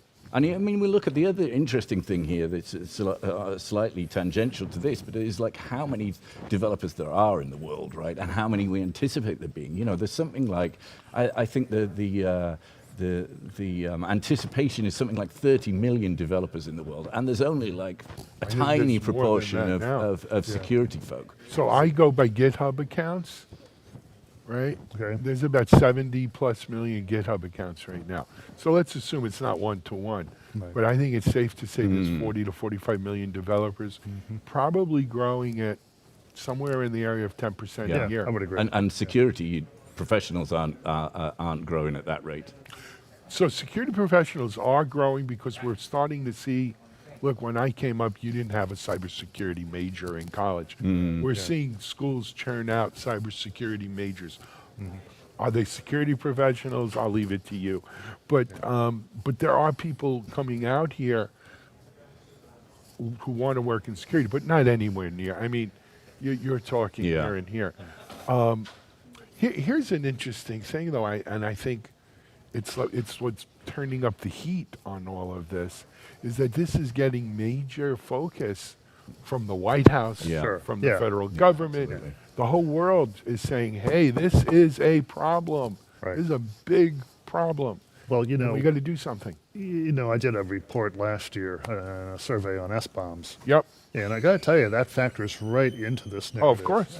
Because, you know, we did some stats in this survey on dependencies, you know, both direct and transitive, and found really sort of low levels of strong security around, you know, or organizations understanding the security posture of all these different, you know, dependencies and dependencies of dependencies. Yeah. You know, really low numbers there.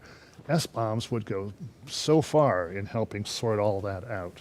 Yes. Because, you know, S-bombs are going to give you knowledge about the metadata. It's going to give you usability, so you know that you're licensed to use the stuff. Yep.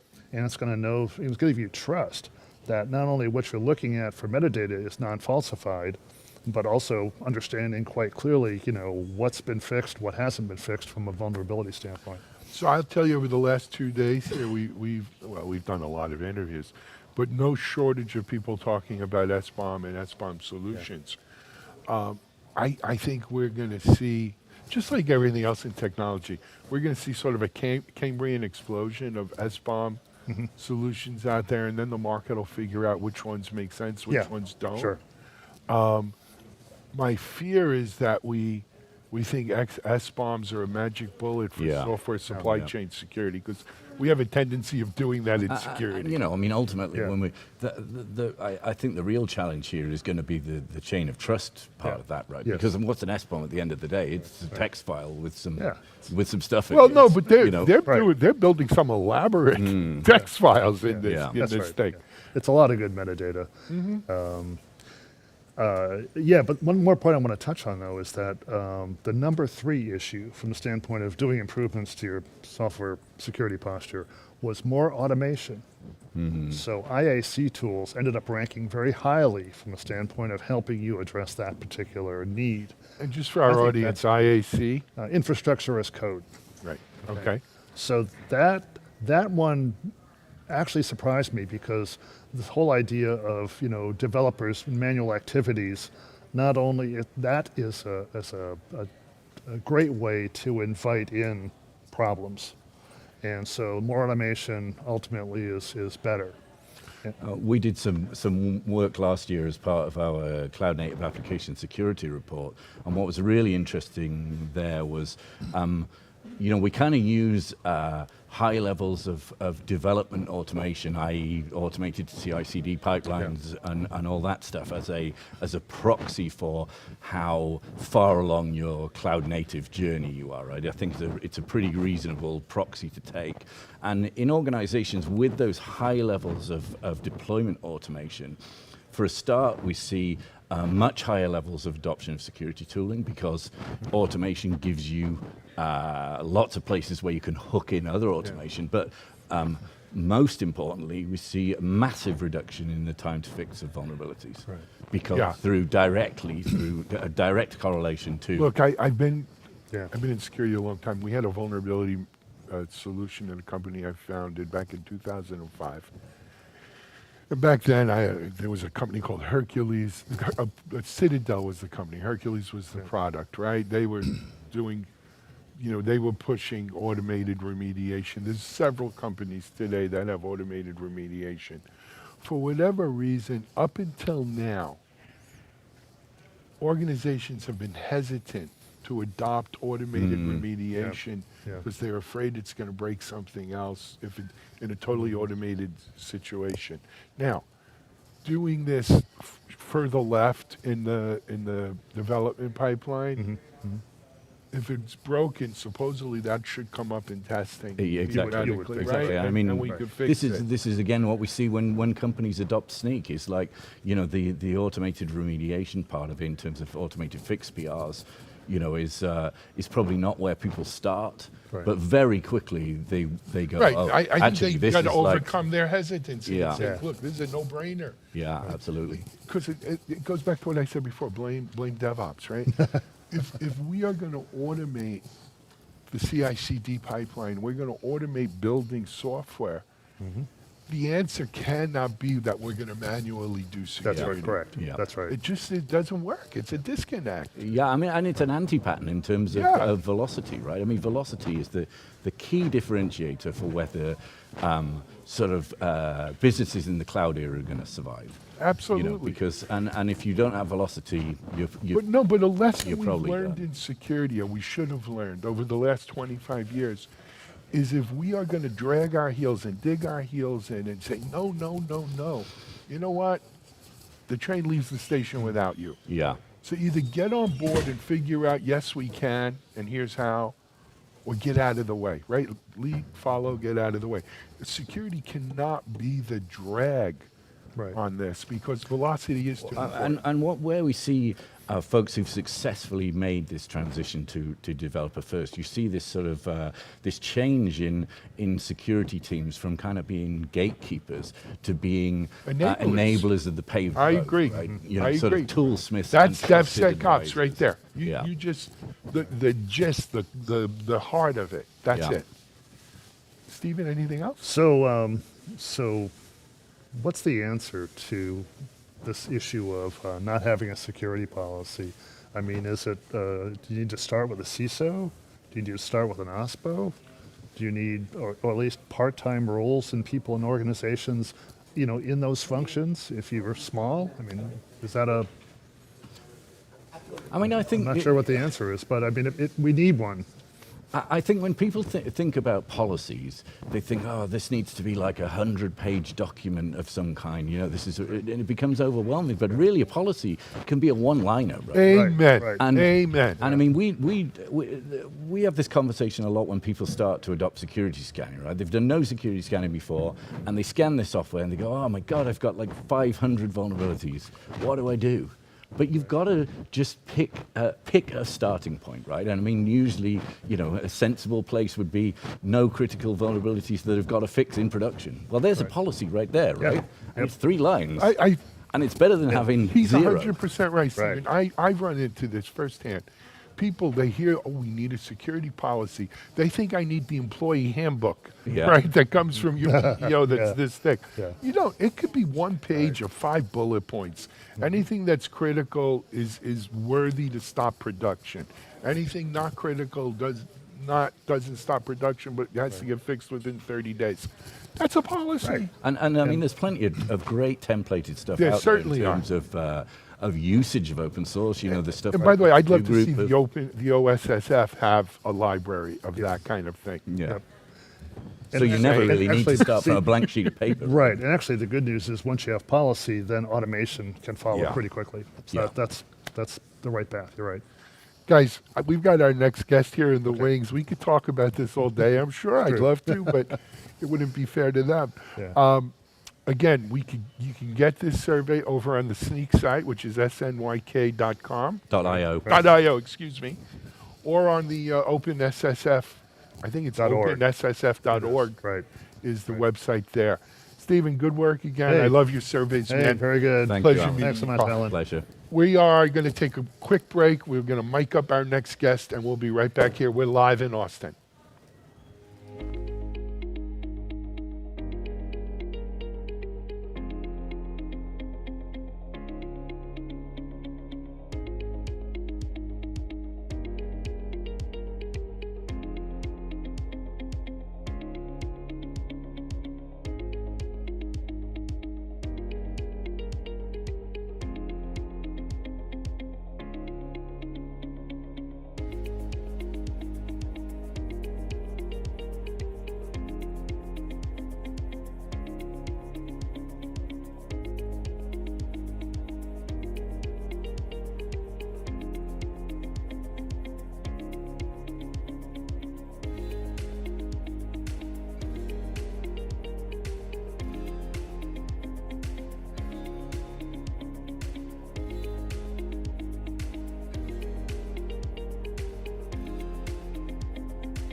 CISO Talk, to hear how real-world CISOs are dealing with today's real-world issues.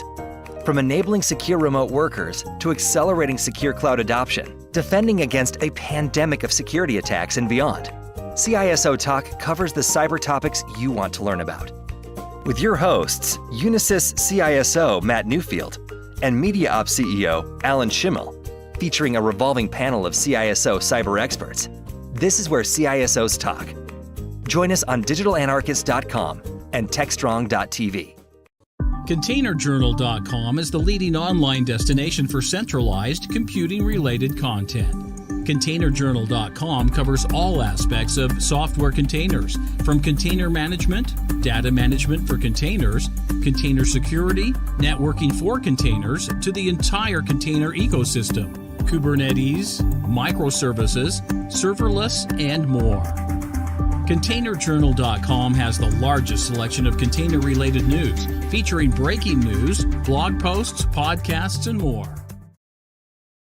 CISO Talk, to hear how real-world CISOs are dealing with today's real-world issues. From enabling secure remote workers to accelerating secure cloud adoption, defending against a pandemic of security attacks and beyond, CISO Talk covers the...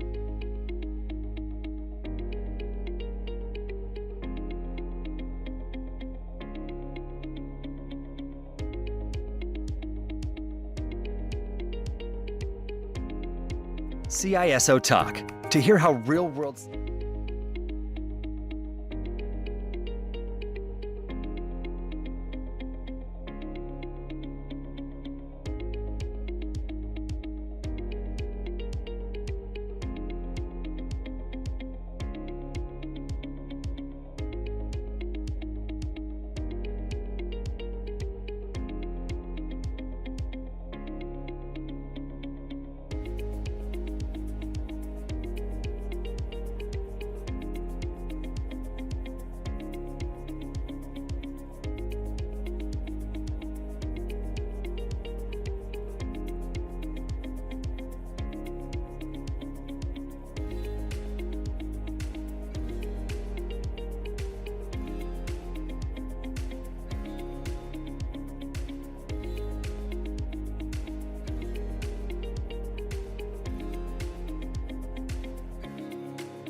Hey everyone, we're here back live in Austin at the Linux Foundation Open Source Summit. We've had, well, this is day 3 of our coverage. We've had some really, really great discussions these last couple days, and especially today. I feel like we're really digging into stuff. Our next guest is Naveen Srinivasan. Yes, you're right. Naveen is with Endor Labs, but he's really here to talk to us today about being a contributor to open source and open SSF projects. You know, for those of you out there, sometimes we tend to say, oh, open source is great. You've got this army of contributors, right? There's the countless untold, horde of people who contribute. It's not really the fact, right? The fact is, most open source projects, and there's, the top ones get a lot of publicity, but there's millions and millions of open source projects. Most open source projects really only have a handful of contributors who are, let's call them core contributors. And unfortunately, many open source projects have 1 or 2 maintainers that if something happened to them or they get a job or whatever, the future of the project is in jeopardy. And one of the nice things about what the Linux Foundation does is when they take these open source projects in as part of their foundations, whether it's Open SSF or Cloud Native or CDF or what have you, is that their mission is to ensure that there's a wider base of maintainers, there's a wider base of contributors, and it's sort of a pyramid, and an even wider base of users so that it's a stable community It doesn't depend on any one person. Anyway, I got that all out, but Naveen here, it informs us that he's probably one of the leading contributors across all the open SSF Yes. projects. I know. I was just mentioning this. I started contributing to OpenSSF in 2019, early December, especially on OpenSSF. I've been from then up until now contributing to many projects across OpenSSF. Some of the critical projects that I contribute, and I'm also a maintainer, is a project called Scorecard. So you were mentioning something right now. There are some projects that have only few maintainers, and if those maintainers go away, then it becomes a problem. To answer those questions is where Scorecard does. Like, I want to talk about Scorecard a little bit. Scorecard essentially scans 1 million open source repositories and tells how is the health of the project. Are they maintainers? Are they call it bus factor. So there's only a 1% bus factor. If somebody gets by a bus, not that they have to, they can get another job or any of that. Are there updates happening right now in these last 6 months? Are there updates? If it's not, then it could be a red flag. So everybody depends on open source. I don't know if you happen to see, there's an XKCD comic with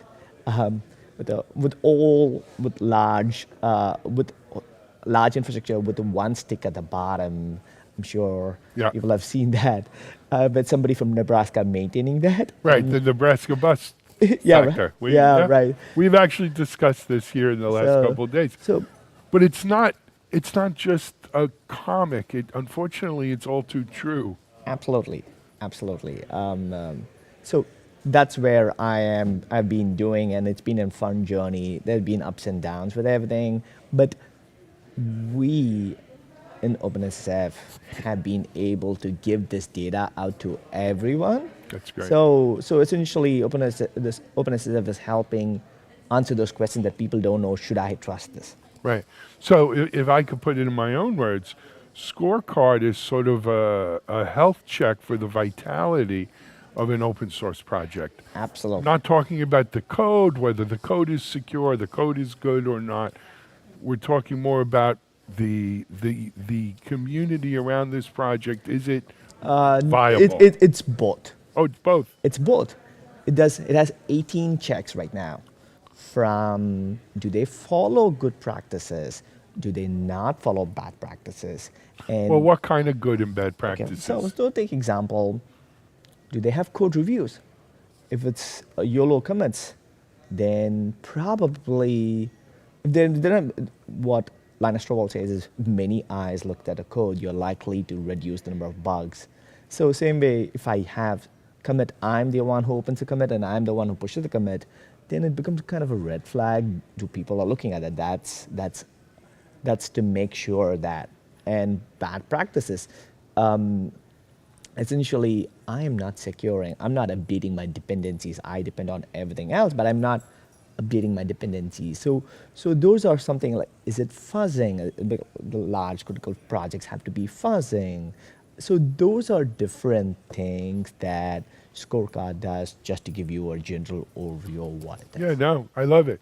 So I don't want to embarrass you, but how many maintainers are there for Scorecard? Right now,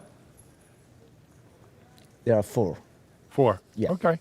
So Scorecard is sort of eating its own dog food in terms of how to be a successful, viable project. That's excellent. Did you come up with the idea for Scorecard, or no? I didn't come up with the idea. That's a good thought.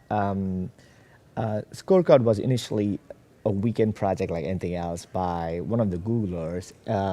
He started the project, contributed to OpenSSF, and there was a blog post. I've always had this itch of how do I solve this problem. There was a blog post about Envoy proxy in 2019, late November. I saw that and I'm like, that's what I want. I've been looking for this. And initially, there was one other contributor and a committer, and I paired along with them, went through the journey, and after that, people joined and started becoming one of the most critical projects within OpenSSF. Excellent. We're going to jump into some of the other projects in OpenSSF, but I want to just tie the bow on Scorecard. Sure. For people who want to maybe take a look at it, use it, find out more, where can they go? They can go to OpenSSF GitHub.org and look for Scorecard. It's OpenSSF GitHub.org Scorecard. That's what it is. So it's openssf.github. It's github.com/openssf/scorecard. Yes. Right. There you have it. All right. But that's not the only project you contribute to. What else are you involved in? I am involved in another project called Salsa. Salsa is I know about it well, yeah. how to have your supply chain from provenance. How do you do that? And I also contribute to other sister projects of OpenSSF called Sigstore. Sigstore is essentially ensuring you are signing your stuff. It's like having TLS certificates on your HTTPS, but you're signing your artifacts and have it without keeping the private keys for yourself and have an open way to know what is happening on that. So it's proper authentication, verification for your artifacts, yes. Got it, that you keep in Artifactory or some repository. You can keep it anywhere, but how do I, take example, you got an artifact, let's assume your glass. It was built like this.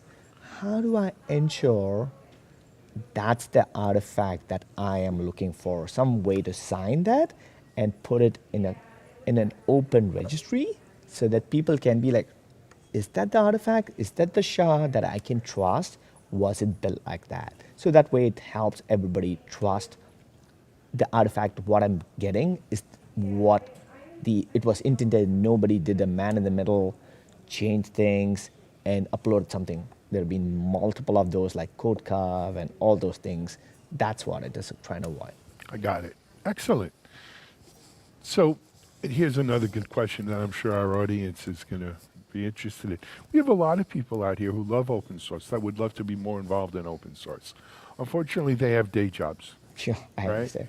So how do you balance your day job with Endor with all of this open source activity? Okay, I'm going to talk a little bit.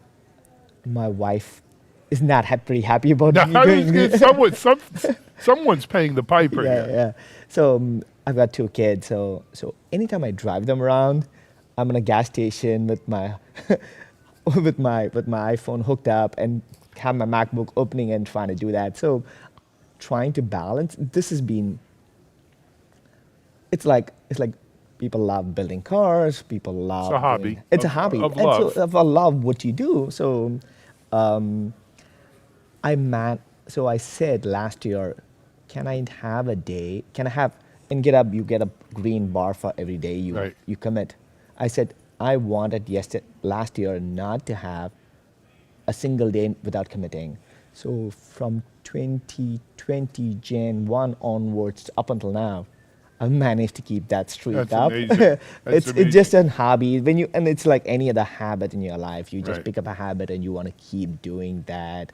And that's great. And then what happens? Then you start having fun. Then you get to come to these conferences and meet human beings with that. And then you're like, oh, I can put the face over that online name. Yep.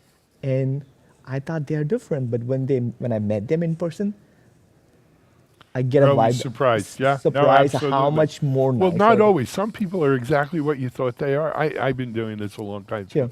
You meet people online, and then you get a chance to meet them in person, and sometimes you're surprised and sometimes you're not. Oh, yes. But it's nice because I don't get to talk to them, but talking to them, going and getting a coffee, I'm sure I'm going to enjoy this even better as I go about going back to doing it. Absolutely. Well, first of all, I want to thank you for what you've been doing, because it really is, it's on your people like you and your shoulders that this whole open source movement is what it is, right? Thank you. Didn't have people, so congratulations and thank you. Thank you. And secondly, man, keep up the great work, but you know what? I'm a little older than you, and I've raised my kids. They're only this age once. Absolutely. Spend some time with them. Absolutely. And keep your wife happy. Yeah, I will. All right. Thank you. Naveen Srinivasan here, largest contributor to OpenSSF, maintainer of Scorecard. Check that out as well. We're going to take a break. We're live in Austin. We'll be right back.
Hey everyone!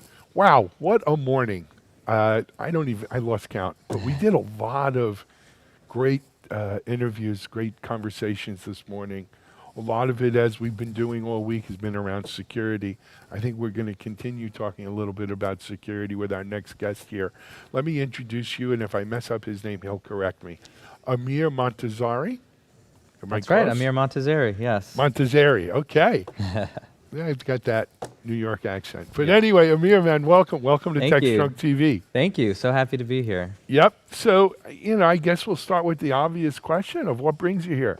Yeah, absolutely. So I co-founded OSTIF, the Open Source Technology Improvement Fund, which was designed to solve the classic problem in open source of how do we make open source more secure? How do we do it in a way that doesn't disrupt open source project maintainers and the great work that they do? And how do we do it in a way that's impactful?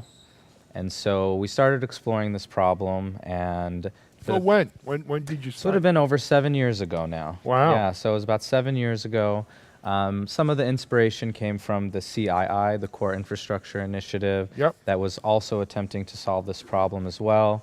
And it's a very big and complex problem, so it needs all the help it can A get. lot of hands. Yes, and so since then we have honed in on a method for helping projects and the organizations that support those projects with auditing and improving security holistically, and we champion that audit process from start to finish. So a project can come to us and say, we want this project audited, and we get it done. And what are you auditing it for? For security, for stability, viability? Correct, mostly for security and sustainability. So a lot of research suggests that a lot of those deep-seated problems, vulnerabilities, and bugs aren't on the surface level when you look at the code. They are deep into the code. So deeper auditing, more logic review. So you're really doing code audit then? Correct. Not yes. not auditing how many maintainers there are, or Exactly, sort of like what yes. Scorecard does at our last Exactly. guest. This is really looking at the code and seeing how safe is the code, how secure is the code. Exactly, yes. And so part of this process that we've developed and the method that we've developed is finding the best suited teams out there, folks from all around the world, audit teams from all around the world, finding the best suited ones, the most specialized ones that can do this kind of work. Love and it's it. resulted in, it's been very successful, thankfully. We've found over 40 critical or high risk vulnerabilities. These are those deep-seated problems that, when exploited in the wild, can cause headlines, cause those kind of things you read about. Log4j stuff. Log4Shell, Right, Heartbleed, all that good stuff. So we're going out and proactively finding these problems and fixing them, of course, because a great part of our method is not only finding these problems, but our auditors work with the maintainers to fix them as well. Love it. I have a few questions on that. But Yeah. before we jump into that, I want to give our people at home, so it's Open Source Technology Improvement Fund, yes. Where did they go on the web? OSTIF.org. That's what we were wanting. Okay. Now, I hear the word fund, and I'm thinking, well, maybe there's fundraising involved here. Yes. So the fundraising typically comes from the organizations and foundations that are stewards of these open source projects, or kind of the supporters or maintainers of it. So they pay you to perform this service. Correct. Yes. And Got it. another a really nice thing about our method too is that instead of just working with 1 or 2 audit teams, we're able to actually go to a large number of them and effectively have them bid against each other as well. So we're able to do it for almost a third of the cost that kind of more traditional audits in this space cost. That's great. And by being that champion to manage this process, it makes the quality bar much higher as well of these reviews. Got it. So let me go back to what we were talking about before. I wanted to just give people a sense right away that Yeah, they want to go absolutely. check this. People, while they're listening, they'll go check the site out. But, we find a deep-seated vulnerability, defect, whatever you want to call it. Come up with a way to fix it. So let's take sort of struts 2 as an example. Okay, so now we fixed it and we need to update to the new version in all the repositories out there where people download this open source code from. And not only do we need to update all those repositories, but we've got to somehow notify all of the people who have incorporated that code into their projects, into their applications. They're using it to, hey, we got a problem here, you need to update this. Right? It's one thing when we're talking about an OS, right? And you can kind of, hit people like that, or a phone app that you can do, but how do you do it? So that's a great question. That's a really great that's a question. Very good question. I would say what we do to help with that is we really focus on transparency. Yep. So once all of the work is done, fixes have been made, they've been tested, we know that the fixes are in fact fixed. We put all of that into an audit report that is then published publicly for free for anyone to review. And we're also publishing those out onto the OpenSSF security reviews repo, which is a collection of these type of work to really get the word out there. And I think one of the biggest value adds that provides is being able to show the open source community at large what was done, how we fixed it, so that they can take that back to their teams and learn from them, serve as case studies, and really just raise the bar as a whole of open source security. I love it. So it sounds to me then, look, the mission of your group is to undertake this audit, uncover if there's any kind of, vulnerability defects that we got to fix it, publish the fix, publish the background on it, and then we need the community, it sounds like, to get involved from that point on, and the users of, the consumers of this stuff, right? The old saying, you could lead the horse to water. Exactly. Right? But they need to go update and do their thing. Have you thought about maybe adding that aspect to the charter of your organization? I don't think we have. No, we've been so hyper focused on. Well, it's a big job. Yes, right? yes, and there's a lot of big jobs involved, unfortunately, in this whole thing. Indeed, yes. But part of I think why we've been so successful is focusing on solving the problem the way. Right. This is what you guys do. Someone else has to do that. Exactly. But a couple great things that are happening are, as there's more awareness in the space, there's more funding being put into security auditing and more attention being drawn to it. I'm hoping that will basically improve the landscape as a whole, and we can take lessons from what else is going on out in the space and incorporate that into our processes too.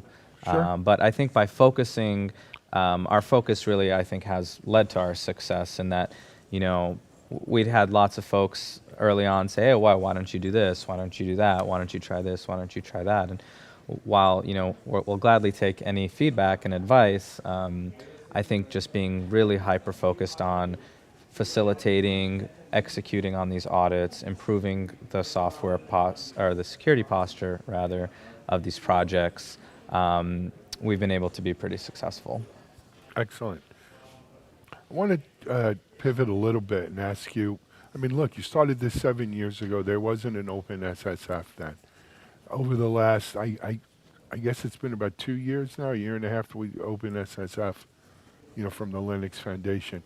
How has the advent of the open SSF kind of helped, hurt, boosted, what effect has it had on your organization? Yeah, that's a great question. I would say overall it's helped because, as you know, open source is largely relatively decentralized, and having a strong consortium of organizations, foundations, individuals who are focused on solving this problem, kind of giving them a platform or a forum to talk about this stuff, has been really helpful. And I think another way OpenSSF has helped is by going out and actually doing some of the fundraising, getting more money into security, and more awareness, from both generally and in government as well, with the executive order responses Sure. and those efforts. I mean, it certainly brought a big spotlight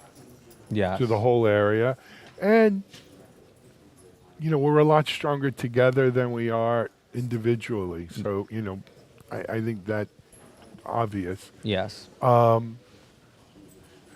there's a little bit of a chicken and an egg question here, which is, if not for the solar winds and some of these really high profile software supply chain issues with OpenSSF and the whole open source software,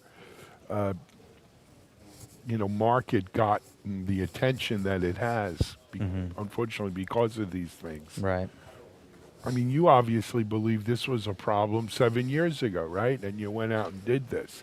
So this is not a new problem since whenever SolarWinds was or January. Oh, it was December. I believe so. Yeah. Yeah, of 2021 or something, right? Or 20, one of them. I don't even remember. But 20. So this has been an ongoing problem. So certainly, right, sometimes things just come together, right? It's like fate. And it just, boom, it blows up. In many ways, you're one of the benefactors because you were here, kind of shouting in the wilderness, right? Yes. About this issue before it was, with the cool kids. Yes. Where do you see it going in the future? Yeah. So I do think it's human nature to react, right? To be reactive, and I think largely what has been driving the progress made in the space has been reactive. And one thing that we're trying to do with our audits and with getting the word out about the work that we're doing is to try and shift to be more proactive, because we can wait for the problems to happen, or we can proactively go out there and fix the problems. And so I think that the focus shifts more towards proactive security as opposed to reactive security. And because the benefits of proactive security are, you don't see it as much. When you prevent a problem from happening in the future that never happened, it's hard to attribute that to the action you took. I get it.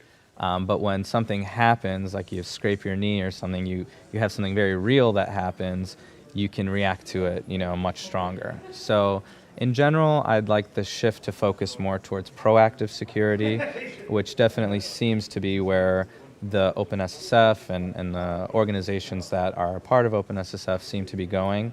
And it's something that I would love to really help take the organization, take OpenSSF to the forefront of that, and really be one of the premier organizations in the world that is actually going out and proactively fixing problems. Yeah, look, I think with the OpenSSF behind you, with it, you have every expectation of being able to do that, right? In fact, you should do that. But you know what? It's great, and it's look, on a personal level, I'm grateful to hear about people like you doing this before, as I said, before the cool kids got involved, because we needed this. This isn't a problem since SolarWinds. Yeah, and I think the beauty is especially now that it's more action is being called for, we have been doing this for 7 years now, so we had a lot of lessons learned. Yep. A lot of idiot taxes paid. Yes, and you exactly. Can do it better. And We've all at done this it. point, we've gotten to a pretty good level where we are confident that we can do this. But as always, open source in general is largely underfunded, and us as an organization, we need funding as well, to continue doing this, to scale up. It's money. Yeah, exactly. So to scale up even and to do more work that I know we're capable of doing.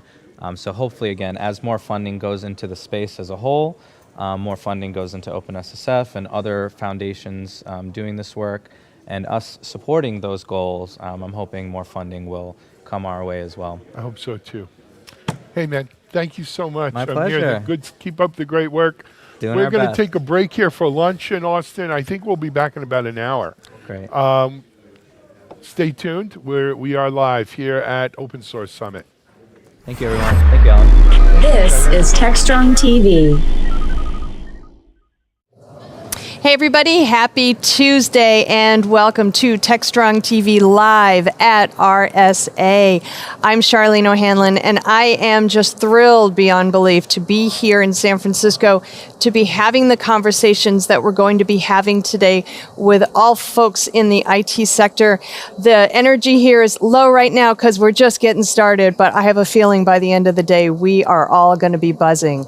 We've got a lot of great interviews on tap today and tomorrow and Thursday, so I certainly hope you can stick around for the entirety. We'll also be showing them on demand later on TechstrongTV. But for now, my first interview of the day is with Mr. Jeff Hudson, who is the CEO of Venafi.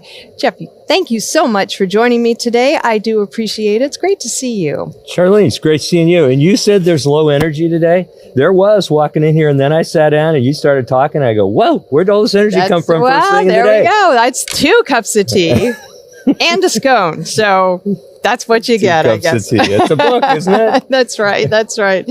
Well, listen, you guys are one of our sponsors over at the DevSecOps Days event. So tell me, actually, for those people who don't know Venafi, please tell us a little bit about your company and what you guys do. Sure. So let me give you a little context. So there's 2 actors on a network, people and machines. Mm-hmm. And people identify themselves to machines using usernames and passwords and some biometrics. But then machines have to talk to one another to make all these transactions and great systems work. Mm-hmm. They got to talk to one each other, identify to one another. They don't use usernames and passwords. They use machine identities. And we spend about $10 billion a year managing human identities. We're just getting started managing machine identities. The number of machines is going through the roof. That's what DevSecOps is all about. Machines are software. Bad guys steal identities and use them in attacks. And so you know who Okta is, right? Mm-hmm. So think of us as Okta for machine identity. Okay. And we created this category called machine identity management. And you know what's really cool? Seriously, we created a category, and that doesn't happen very often. That's pretty awesome. That's like a whole Wikipedia It is. in and of itself. It is. And so 6 years ago, I met with Gartner, and I said, well, you know, all of our customers are talking about machine identities and machine identity management. And they laughed. And then I went down to the show floor yesterday at RSA and at DevOps.com.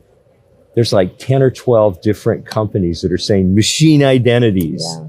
And so we actually really created the category because it's really, really important. People and machines are the 2 actors. And we have a vision of the world where humans and machines work together to make the human condition better.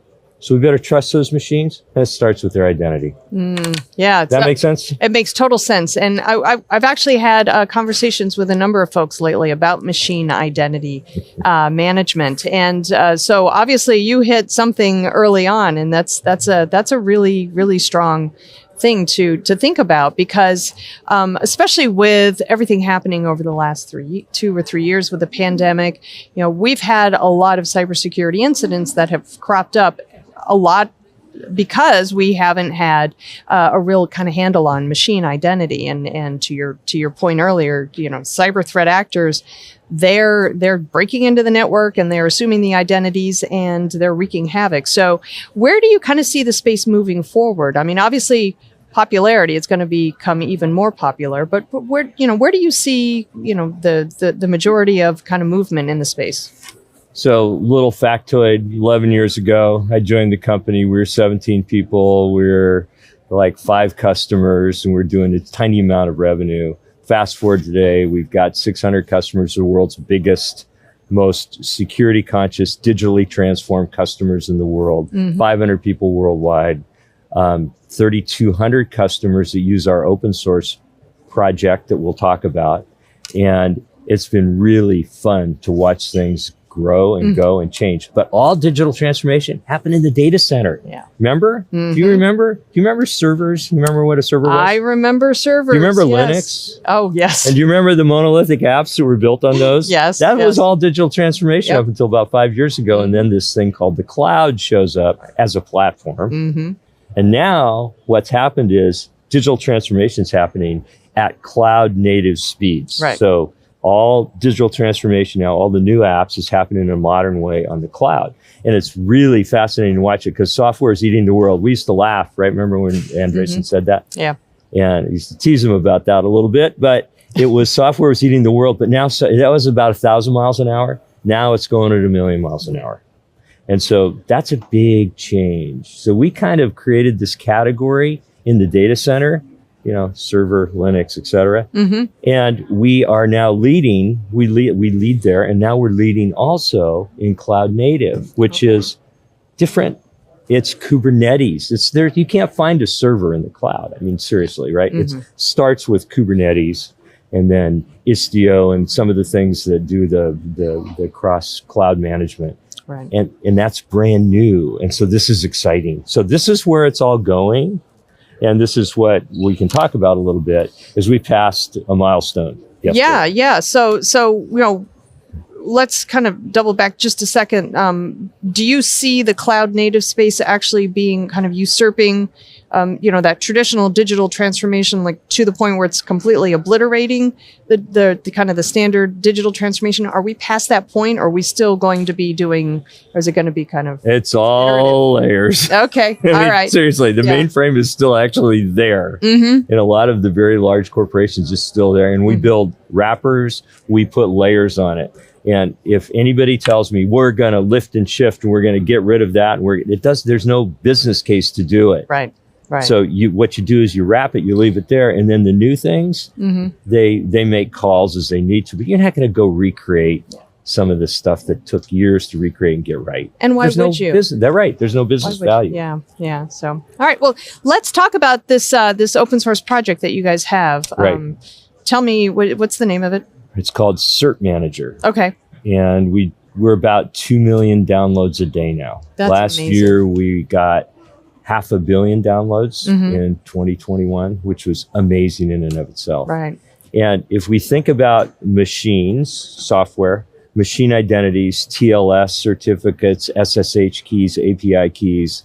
So we're going down a few levels. Those identity types. Yep. The one that gets used the most in Kubernetes clusters, and then some of the management capabilities are TLS certificates for getting into, getting out of, and moving across Kubernetes clusters. Okay. Cert Manager, we created Cert Manager to solve all the problems related to these kinds of machine identity types, TLS. Because you got to get them, you got to keep them current, you got to know where they are. Because if they fail, big systems go down. Like 2 weeks ago in Germany, almost all the payment systems in Germany went down because a TLS certificate expired. And people couldn't buy groceries, they couldn't get gas. I mean, these are systems that we count on. Yeah. That these things are important. So we created the open source piece that everybody can download and is downloading and putting into the Kubernetes world. And that's our contribution to get developers to take care of a lot of stuff that they'd have to code themselves otherwise. And then what we do is we come in and hook it up to something that gives the organization visibility, consistency, and control, which you need for high levels of security and high levels of reliability. And it seems like a technology that is it's necessary today in this today's cloud native world. You need it. Yeah, exactly. Identity in machines does two things. It gives ability to authenticate and then to authorize. If you're a machine and I'm a machine, wouldn't that be fun? So, no. So I don't know. Right. Yeah. It'd be weird. Yeah. But there's a way we communicate, and you're going to, first of all, going to want to authenticate me. I recognize that. And I will then authorize this machine to access you or access data. And it turns out in identity is different. And most people say, well, it's just like any resource, but it's not, because it gives access. And so you need to have a life cycle. You need to authenticate. You need to use it for authorization. And then you have to have governance. So these are all very specific things you have to do around machine identity. So I'm always going to always authenticate you, so I know who you are before I give you access or authorize you to access. Does that make sense? Yeah, it does. And I wonder how are the bad guys actually using TLS certificates to kind of break into systems? Because it seems like that would be a point for them to be able to do so if they were. Happens all the time. It's called the man-in-the-middle attack. And so many times the world has been... Let me ask you, have you ever gotten a message that said the certificate on this site is expired? Yes. Okay, of course you have. And you can click two buttons. One says, get more information. The other one says proceed anyway. Yeah. I always get more information. I never proceed. And then you proceed anyway? No, actually, normally I don't. Yeah. Thank you. Congratulations. Yay, I've done something right. It's not even 9 o'clock yet. You're unique. Most security professionals, when I ask in a big audience, raise your hand if you've ever clicked proceed anyway. Click. And one of the reasons is they're in a hurry. Right, yeah. So we're trained to say we get a message, and it's a warning message, says maybe an insecure site, proceed anyway. And so the bad guys count on that kind of behavior. So that's one, humans, right? The other one is machine to machine. If I can get a certificate and I can use it, it's a machine identity, and I can use it to access other machines. A beautiful example everybody remembers, and this really kicked off the success of our companies, was Stuxnet. Oh, yeah, Stuxnet. Yeah. Well, it used a code signing certificate, a machine identity type that it stole to get software to run in a place where it shouldn't have been running. And it happened to be the Iran nuclear processing facility, right? And then it escaped into the wild, but it had this trusted identity on it, so wherever it would land, it would run.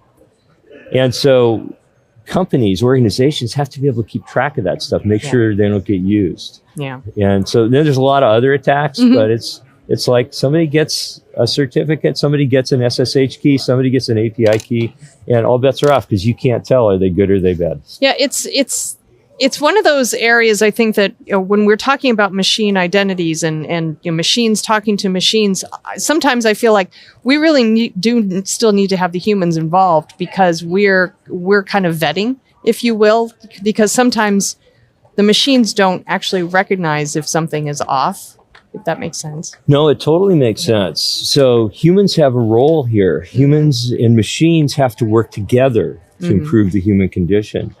And there are so many times when machines work autonomously.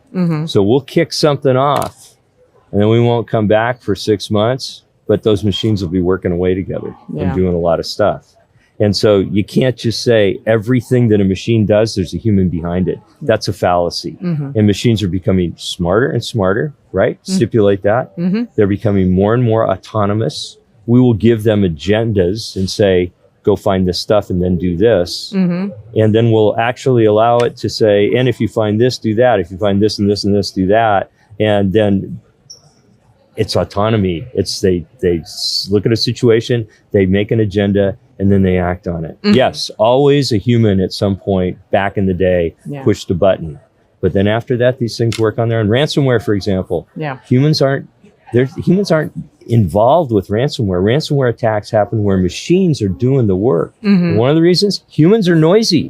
When you go and get into a network, there's all kinds of things that go on. But machines, thousands of machines, millions of machines, it's just machine noise. It's noise.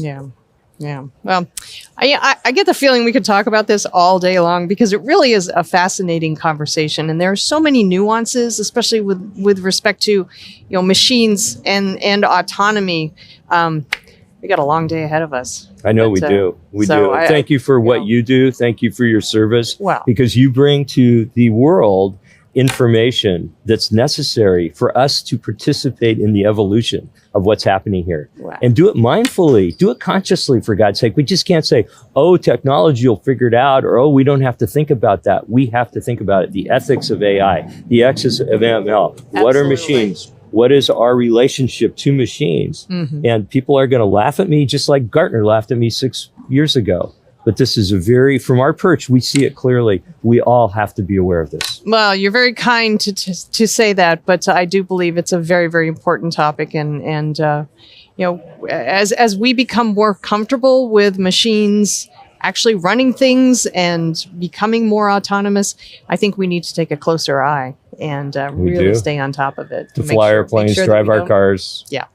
Yeah. Decide on our credit, all that autonomously. Yeah. So, Jeff, thank you so much for spending a few minutes with me this morning to have the conversation. It's great to see you. Thank you. It's great to see you. All right. Thank you very much.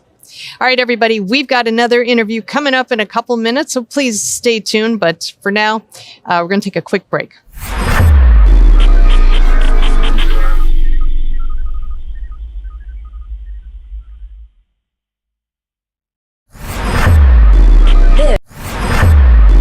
This is TechstrongTV. All right, welcome back, everybody, to TechstrongTV Live at RSA Conference here in San Francisco. I'm Charlene O'Hanlon, and I am thrilled to be back here at this show live and in person. I can tell from a lot of conversations I'm having that a lot of other people are thrilled to be back in person as well.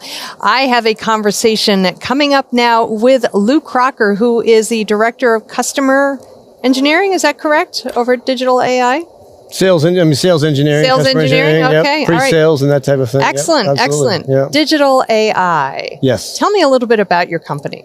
So Digital AI actually is an amalgamation of 5 companies that was brought together about a little over 2 years ago, with the intent of really bringing to the market something known as value stream management, which is one of those acronyms that everybody talks about. I know the value stream management. Absolutely. Yeah. And so we have agile planning, release and deploy, testing, and AI analytics, along with our security offering.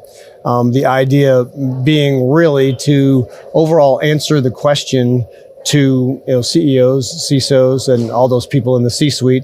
What return is our investment?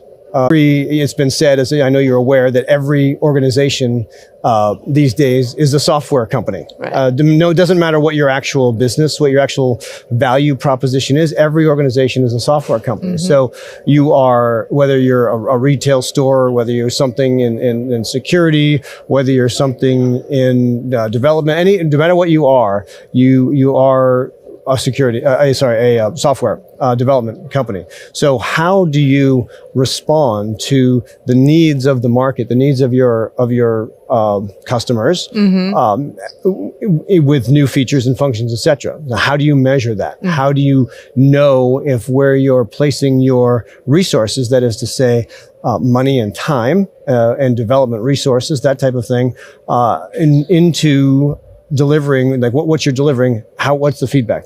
In essence, am I making more than I'm spending? Really, at the end of the day, that's the question that we're answering. Am I making more than I'm spending? And so the idea being that we brought together the agile planning aspect of it, which then flows into the release and deploy aspect of it. And then you have the testing, security, and then the analytics. The idea being to sort of create a symbiotic, loop, if you will, for the development of software, the instrumentation of new features and functions. Of course, as you do that, as customer experience has become, I would say, more important than security. Over the years, a decade ago or 15 years ago, you had what I refer to as request response experiences in a browser. That is to say that each experience on a browser page was a single view of an application. And there was not a lot of logic that was resident, because this is pre-mobile devices, of course. Mm-hmm. There was not a lot of logic that was resident in those applications in the browser. Of course, the problem is that was a very flat customer experience. Yeah. It really was not something that was extremely dynamic or responsive. And then and so that became important. And then on top of that, you have the proliferation of all these mobile devices where the customer experience is like, I have to have it like that, right? And so as that happened, more and more of the logic needed to be resident on the actual device that was in the customer's hands, whether that be a browser or a mobile device. And as that happened, more of the IP, more of the, for example, one of the biggest threats that we're seeing today is with the proliferation of of all the different mobile platforms, is threat actors are actually taking these applications, which do what your organization, what they make the money for your organization, whether it's a retail site or whatever it is. And they put more and more of the logic, more and more of the IP there. So these apps actually, as I say, we are in an increasingly API-centric world, right? Microservices and those types of things. So as the applications have to interact with more of these backend services, they require more API keys, they require more information about how to legally, if you will, penetrate the perimeter security. So what the threat actors are doing is they're taking apart these applications. They're looking inside. They're finding, endpoints. They're finding API keys. They're finding all kinds of different things. And so while you cannot not have perimeter security and behavioral modeling and those types of things, it's quite simply not enough anymore. And so what happens is you need to, in conjunction with that, instrument these applications with security techniques that will, for example, make sure that the app integrity is solid. Make sure that, for example, the environmental controls in the application, is it running on a rooted or jailbroken device, for example? Make sure that all those things can't be bypassed so that the threat actors are unable to legally penetrate the perimeter. Okay. All right. So I find it kind of fascinating when we're talking about, you mentioned value stream management, and we're talking about, assigning value to security. And to me, that seems like a very difficult thing to do because, as we all know, if you don't have a data breach or some sort of security breach, that doesn't necessarily mean that your security technology investment is worth it. It's really bringing that value to the organization. Right. So how do you measure security from a value stream management perspective? Well, I had two comments really. The first one is, the old insurance analogy, right? I mean, you pay for insurance all your life, you hope you never have to use it and that type of thing. And so that is there. But again, how do you know if you don't have a major accident with, if you don't run your, Mercedes into a Porsche, how do you know, if is my insurance enough? You don't, you don't know unless you actually do it, and you hope you never do it. The other thing that we're doing that is actually more prescriptive, is we're plugging into the analytics engine,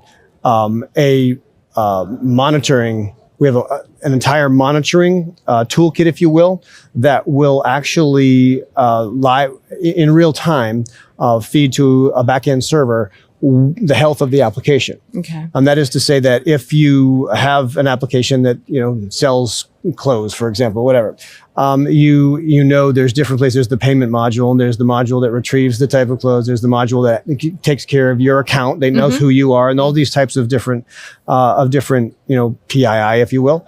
And so those all get instrumented with protections, and then they also get instrumented with the ability to tell a remote server, are we healthy? Are we under attack? Are we not under attack? And it's actually very, very valuable to know, what is the first thing the threat actors are trying to do? Are they going, straight for the login bypass? Are they really trying to just penetrate to where, the financial payment system is? And so that actually, and in addition, it actually allows you to react to what you see. And so what we have noticed is that as we engage with new prospects, we actually, during we call it a technical evaluation, when we're engaging with a new prospect, we actually do this very thing. We instrument with this type of AI, and you'd be shocked that they say, wow, we didn't know that was happening. We didn't know that this was happening. And it really is able to demonstrate that value.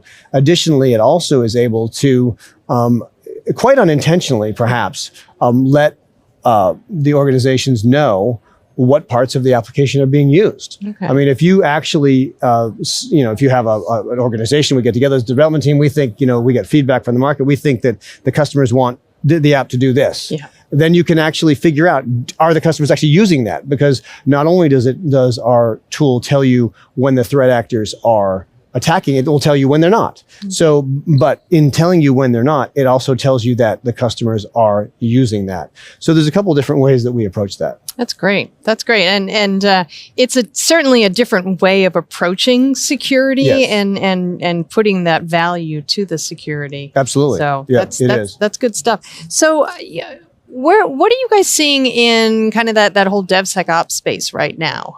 Do you are you seeing that there are more organizations that are adopting DevSecOps and those principles behind application in development in their application development, or do you think that organizations are still kind of taking a kind of a piecemeal approach, if you will? Well, we're seeing. I think the short answer to the question is we're in the stage where I think that more are realizing they need to adopt it. Mm-hmm. I think we've seen a little bit of, I don't know if it's resistance or just complacency in terms of, because so many people have their CI/CD pipelines or dev pipelines already in place, already there. And there's a cost. I mean, there is a cost, whether that a combination of financial and well, it's all financial at the end of the day, but in terms of dev time, to integrate new tool sets. As more of the and this is where I think that the United States is a little bit behind because of the governmental regulations that have lagged a little bit behind. For example, Europe with GDPR, and they have to actually have like by law they have to have these things, and the law will really quickly force you to adopt something even if you don't want to, right?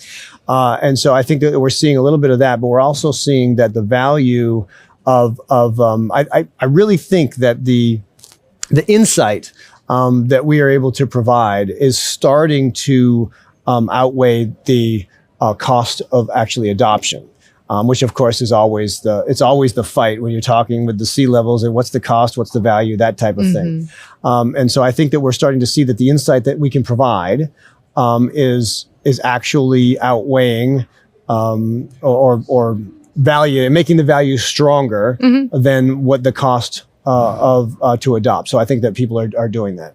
So do you think there's the reticence on behalf of the developers, those who are actually using the tool chain currently to learn a new technology, to kind of interrupt the flow, if you will, of their current tool chain, to add security into that process? Do you think that it's they just don't want to have to deal with it, or do you think it's more like maybe a lack of understanding, if you will, about the once they see what something like that can do for them, then they're more apt to embrace the sec part of DevSecOps?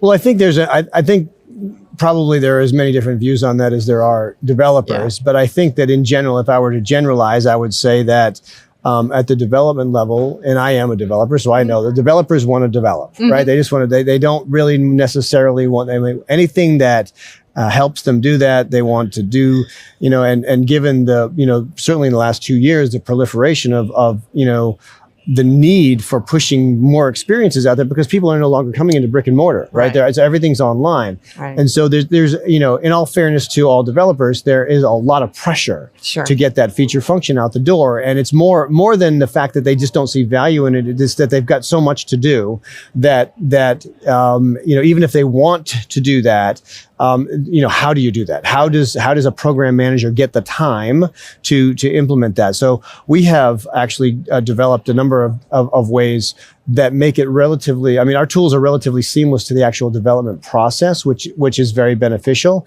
And we've, with the, we've released over the last 6 months, some tools of a different tier of our product that's actually one step down from what we know as the premium product, which is completely configurable, to what we know as the pro product, which actually does some sort of, best practices analysis of your application and that type of thing. So, and then it instruments the security based on that, so that the developers really don't have to change in any way what they're doing. Okay. And we've always done that, but we're doing it to a much greater degree right now, as we're seeing part of the reticence is just time. Yeah. It's a recurring conversation that I'm having.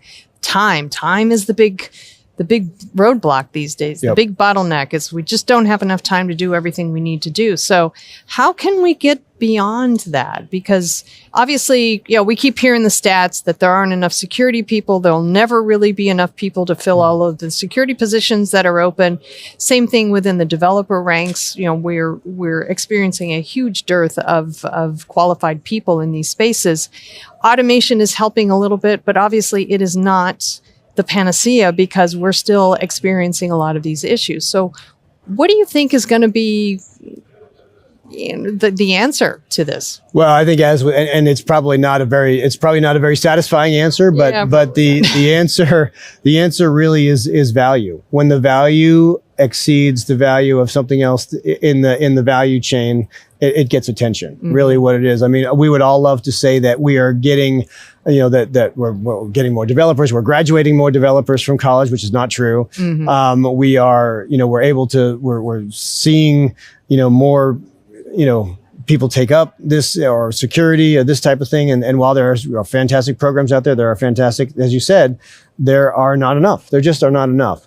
And so what I think, really the answer is, as the value increases, whether that be through legislation, which we've seen in certain places, or whether that be through incidents, which we've seen in other places, or whether, quite frankly, if we make it easy enough, which we're trying to do, then that can sort of balance out the value argument and say, we see the value, this, that, and the other, then we can then, if it's easy enough to adopt, then, which we're trying to make that, then I think it becomes a really viable conversation. All right. So what's next for you guys? What's next for us? Well, we have recently adopted a sort of a 6-month type of platform, overall platform launch. We just went through one in April, known as the Ascension launch, which was essentially, early on, we're really bringing in and truing up the releases, the major releases of all the individual pieces of the value stream.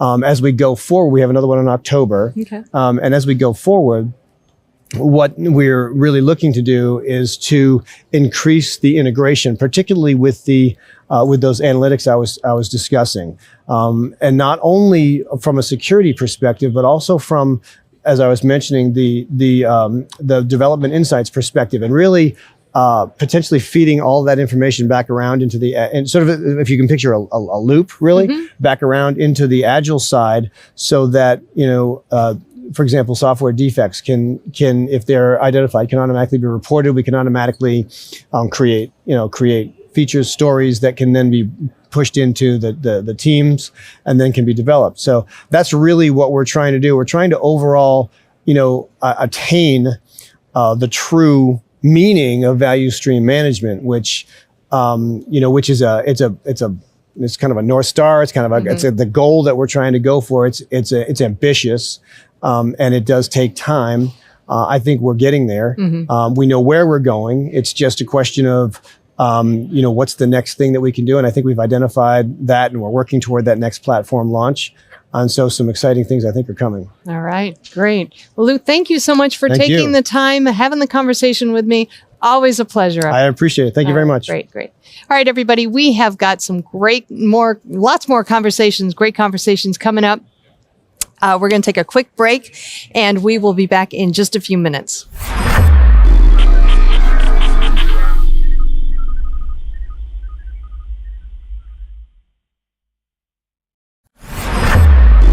This is TechstrongTV. Hey everyone, we're back here live at RSA. We are at Broadcast Alley, it's Moscone West, and it's day 3 of RSA, so it's been a pretty busy week. I'm pleasantly surprised with the amount of people here. It's been really great. Our next guest is Mr. John Pierce of NetEnrich. Before we get into the whole NetEnrich story though, let's go over John's background a little bit, because we had a nice chat off camera, and I wanted to share that with you, and then we can talk about NetEnrich.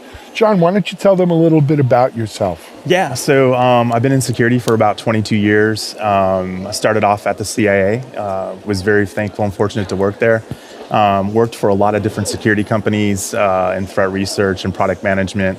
Had the opportunity to write 3 books, and most of them collaborating with a lot of my good friends in the industry. And that's kind of where I'm at. To me, I look at security like playing Xbox. Absolutely. Let's talk about the books. Are they're still available? Yeah, they're still available. So the first one is Cybersecurity and Espionage. I wrote with my buddy Will Garagio. The second one, I said I would never write a book again, but I'm like, you know what? I'm going to do it. So we wrote a book called Black Hatonomics, and that's actually after you get hacked, money laundering, and all that other stuff. And then we were doing a bunch of studying when I was at the end of my tail career at HP, going to NSS Labs on threat forecasting. So I got really involved in that, and my last book was on threat forecasting. It ended up having to have a few buddies come and help me finish it because I was on a deadline. But that's it. I'm done with the books. But it was a lot of fun. You're never done with the books. Never say never. Never say never. NSS Labs, that was my friend. I had friends there. Oh, Vic? It was a good, good stuff. Absolutely. Good stuff. Anyway, so now that's who John is. Let's talk a little bit about Enrich, though. Yeah, NetEnrich is a great company. No, they've been around for 14 plus years. Started out as a digital ops company, and then most recently, have gotten into security with releasing the Resolution Intelligence platform. Excellent. And what do you do at NetEnrich? Yeah, so I'm VP head of products. So basically, when you look at product managers, you're like a piñata. People will banging you until you pop. You pop, and then candy comes out. Everybody's happy. Then it goes back in. So my job is really to productize features, work with partners, and take ideas from our CTO Praveen or Chris Morales, and kind of making some of their big ideas innovative, and bringing those into the market. Great. All right, let's dig in now. Cool.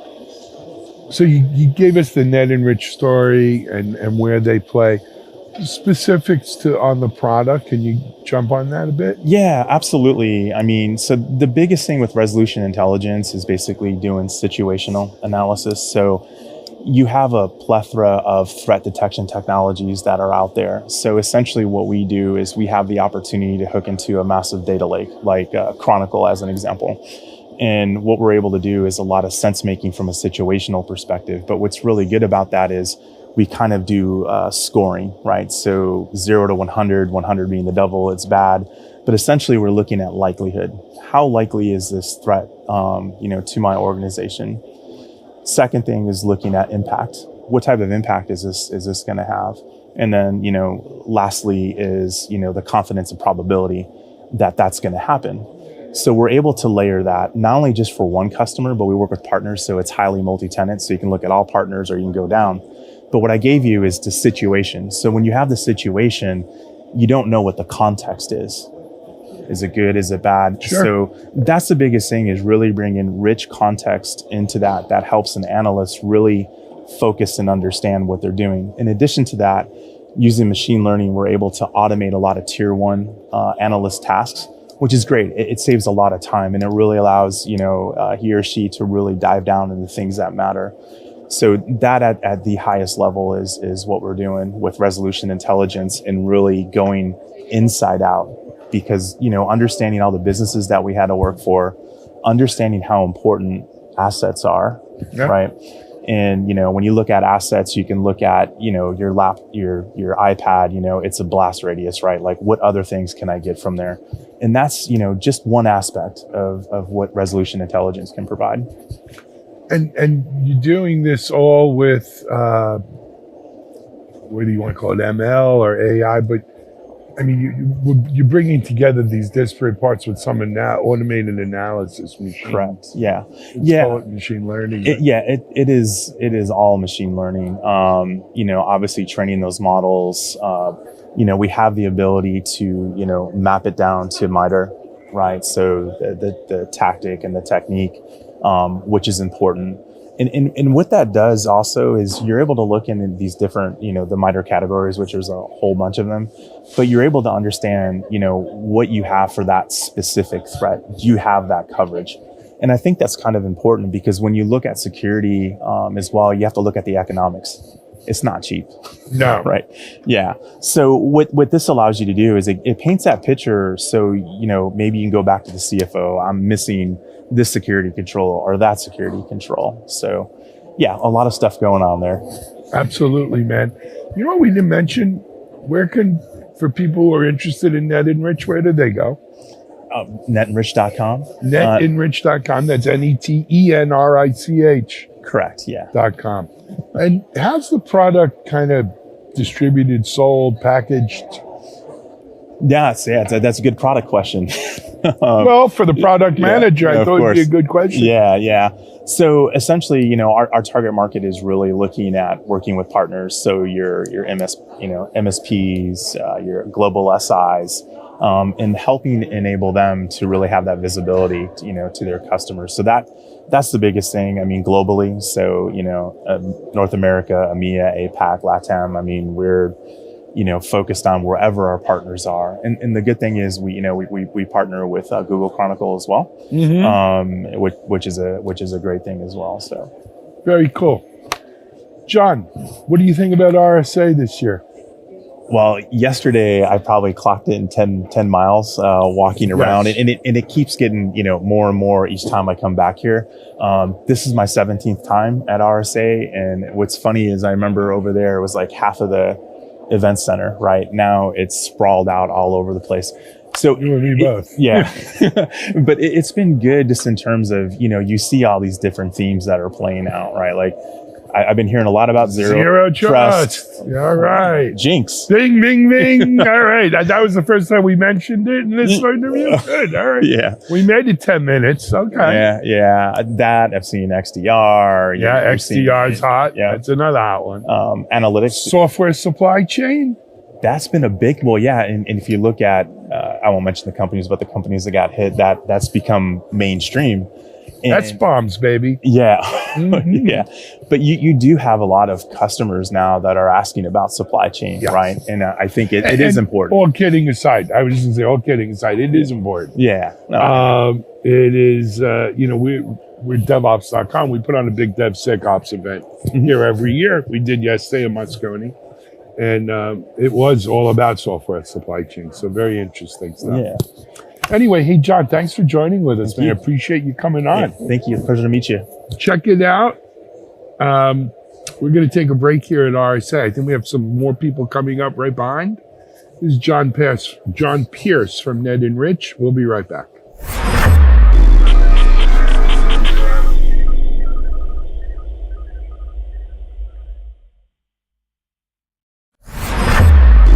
This is TechstrongTV. Hey everyone, we're back here at RSA conference with our continuing live streaming coverage from right from Broadcast Alley in Moscone West. We've had a great third day of RSA, lots of great conversations, great companies we've been able to introduce, meeting with old friends. My next guest is Karthik Krishnan. Karthik is the CEO of Concentric. Is it Concentric.ai or Concentric It's Concentric AI. And what's the website? www.concentric.ai. So it is Concentric.ai too, but it's Concentric AI. Because the .com domain is concentricai.com. So you have the .com too. Good stuff. Good work. All right. Karthik, welcome, first of all, and thanks for joining us. Thank you. This is the first time we're interviewing you and anyone from Concentric on TechstrongTV. So I think we should start with, if you don't mind, I'm sure there's people in our audience who don't know Concentric AI. So why don't we start with, what's Concentric AI about? Yeah, at Concentric AI, we help enterprises discover, monitor, and protect their business critical data. Think sensitive data such as PII, PCI, business confidential, financial information, intellectual property, sitting across an enterprise environment between on-premises and cloud repositories like Office 365, Google Drive, and so on. Absolutely.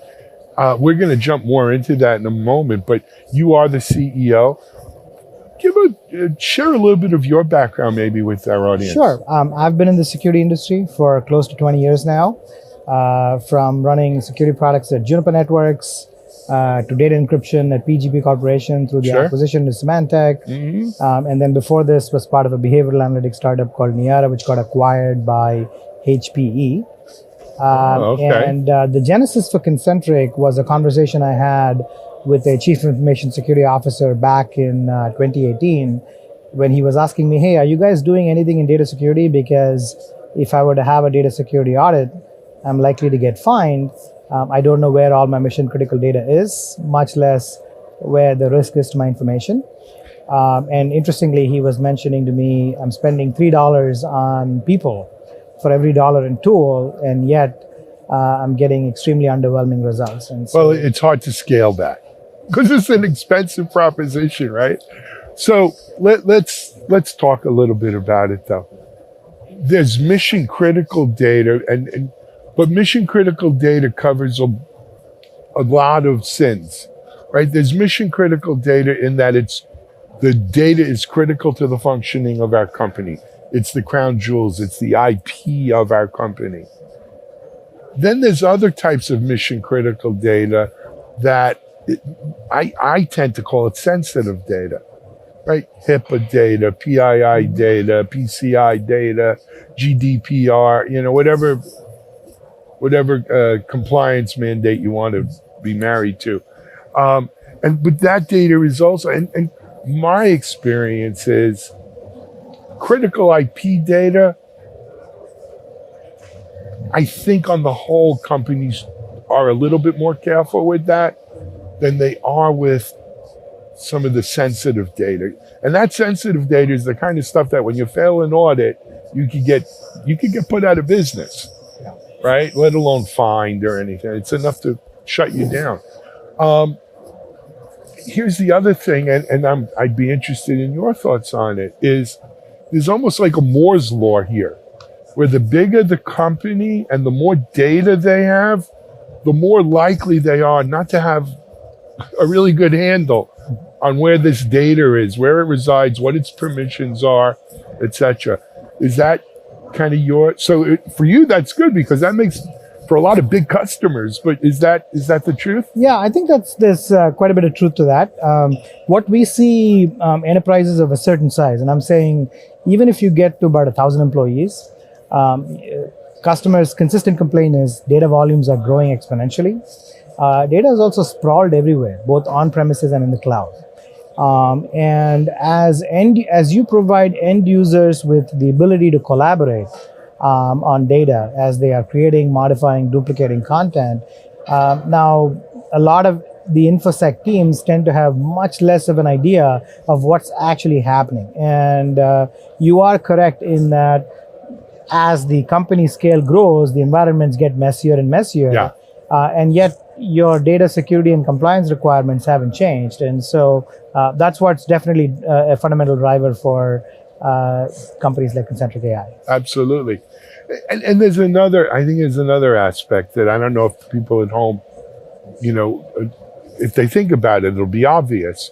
Like even us, right, at TechStrong, we're a small little company, under 50 people, but between data stored on OneDrive for those who are using Microsoft Office, we have a Gmail mail system where everyone, I think, gets 5 terabytes under our Google thing.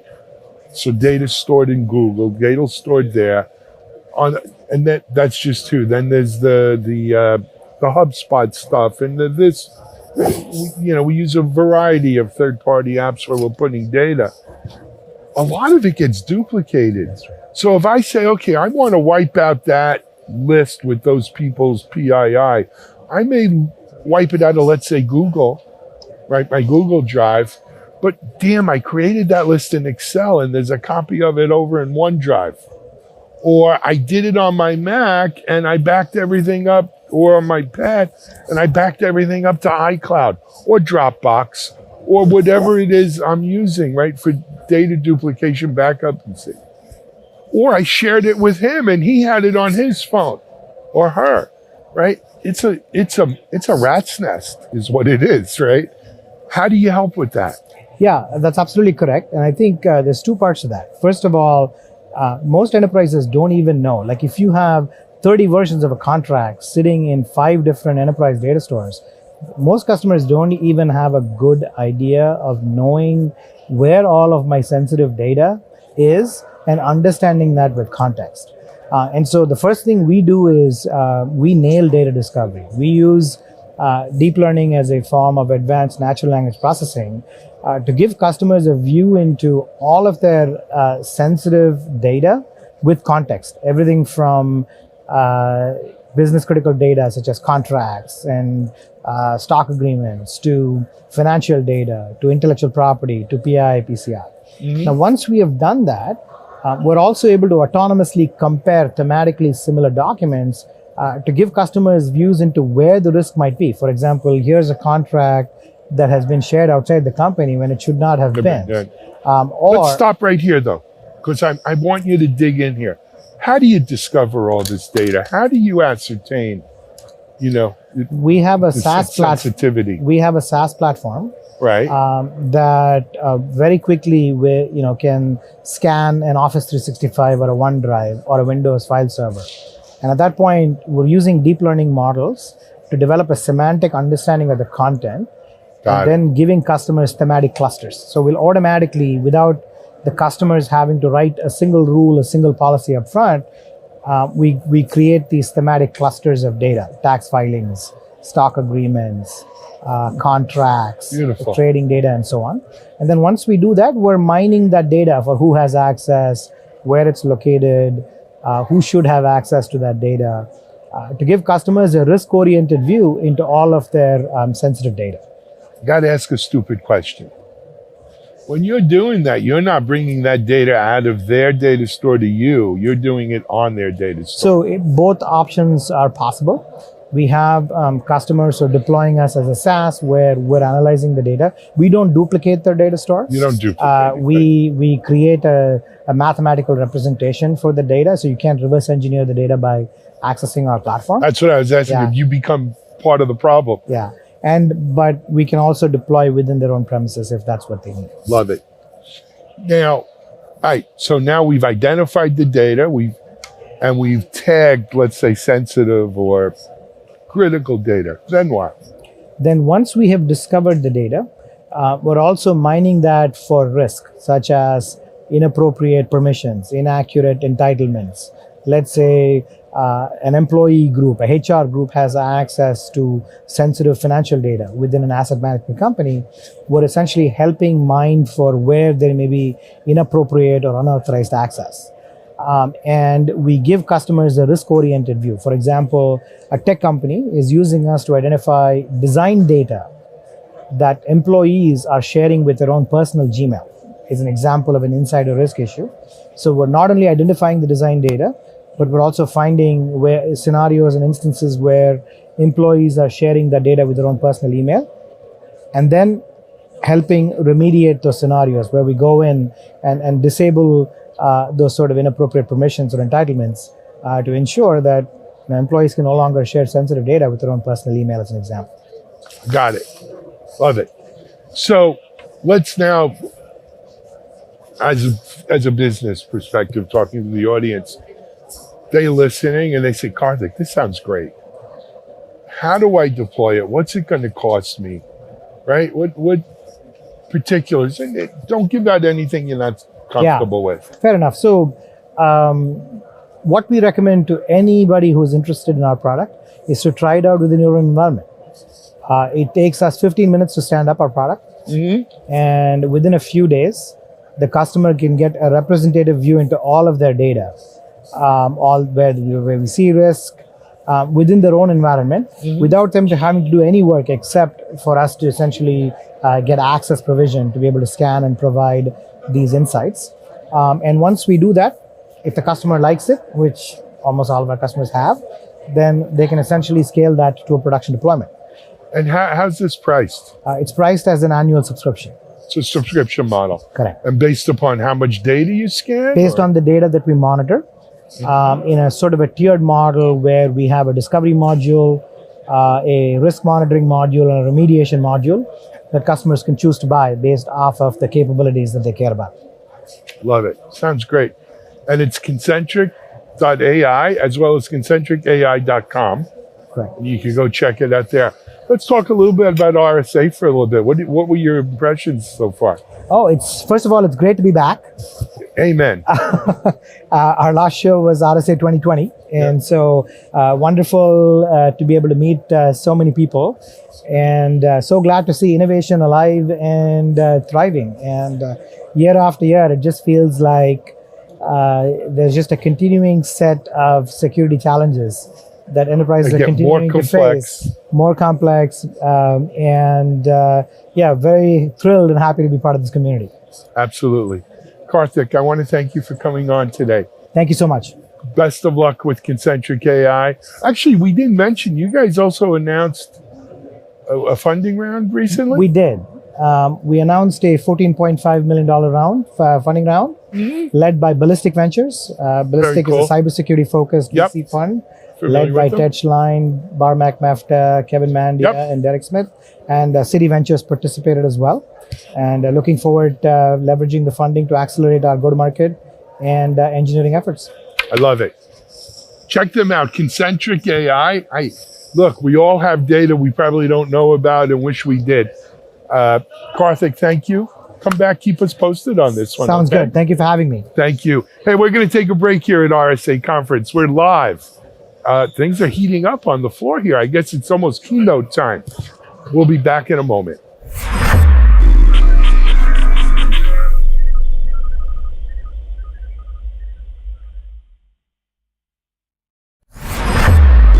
This is TechstrongTV. All right, we are back, TechstrongTV live at RSA Conference here in San Francisco. I'm Charlene O'Hanlon, having such a great time, having great conversations with all manner of folks today. And my next interview here is with Kieran Camedy, who is the CEO of Deep Factor. It's Kieran, right? Kieran. If you can trill the R, you get bonus points. Okay, yeah. Kieran. No, I can't do that. Well, welcome. Thank you so much for joining me today. Thank you for having me. How's the show for you so far? It's been great. I mean, we just got started today. Yeah. Meeting with a bunch of people, customers, prospects, whatnot. Excellent. Excellent. So Deep Factor plays into what space in security? We are a developer security company. Okay. So we empower engineering teams to create secure and compliant software by default. Okay. So you don't get hacked later on. That's always a very important thing. Yeah. So how is that different from DevSecOps? So DevSecOps is the initiative that everybody wants to get behind. Uh-huh. So if you are the head of engineering, you want to incorporate security into your DevOps practices, therefore helping catch the risks, et cetera, that show up in your applications as your developers are building them. Okay. Developer security is the best way to achieve DevSecOps.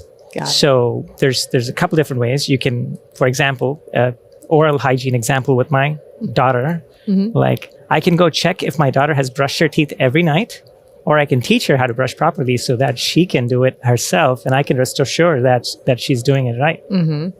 Developer security is the latter. Okay. So if your engineers are automatically creating a secure secure code by default, Mm-hmm. and you as a head of Eng can rest assured that you've created a security culture with the right tooling, with the right education, with the right practices, you've achieved developer security, and therefore you've achieved DevSecOps. All right. All right. I like that. Yeah. I like that a lot. It's, you know, I one of the reasons why I like that so much is because it seems like DevSecOps has always been kind of this push-pull, you know, that it's so important. Everybody recognizes the importance of it, but nobody actually really wants to go out and implement it and, you know, do what's necessary. So it sounds like you guys are really handing them the tools to say, you know, go forth and make secure code. Yeah.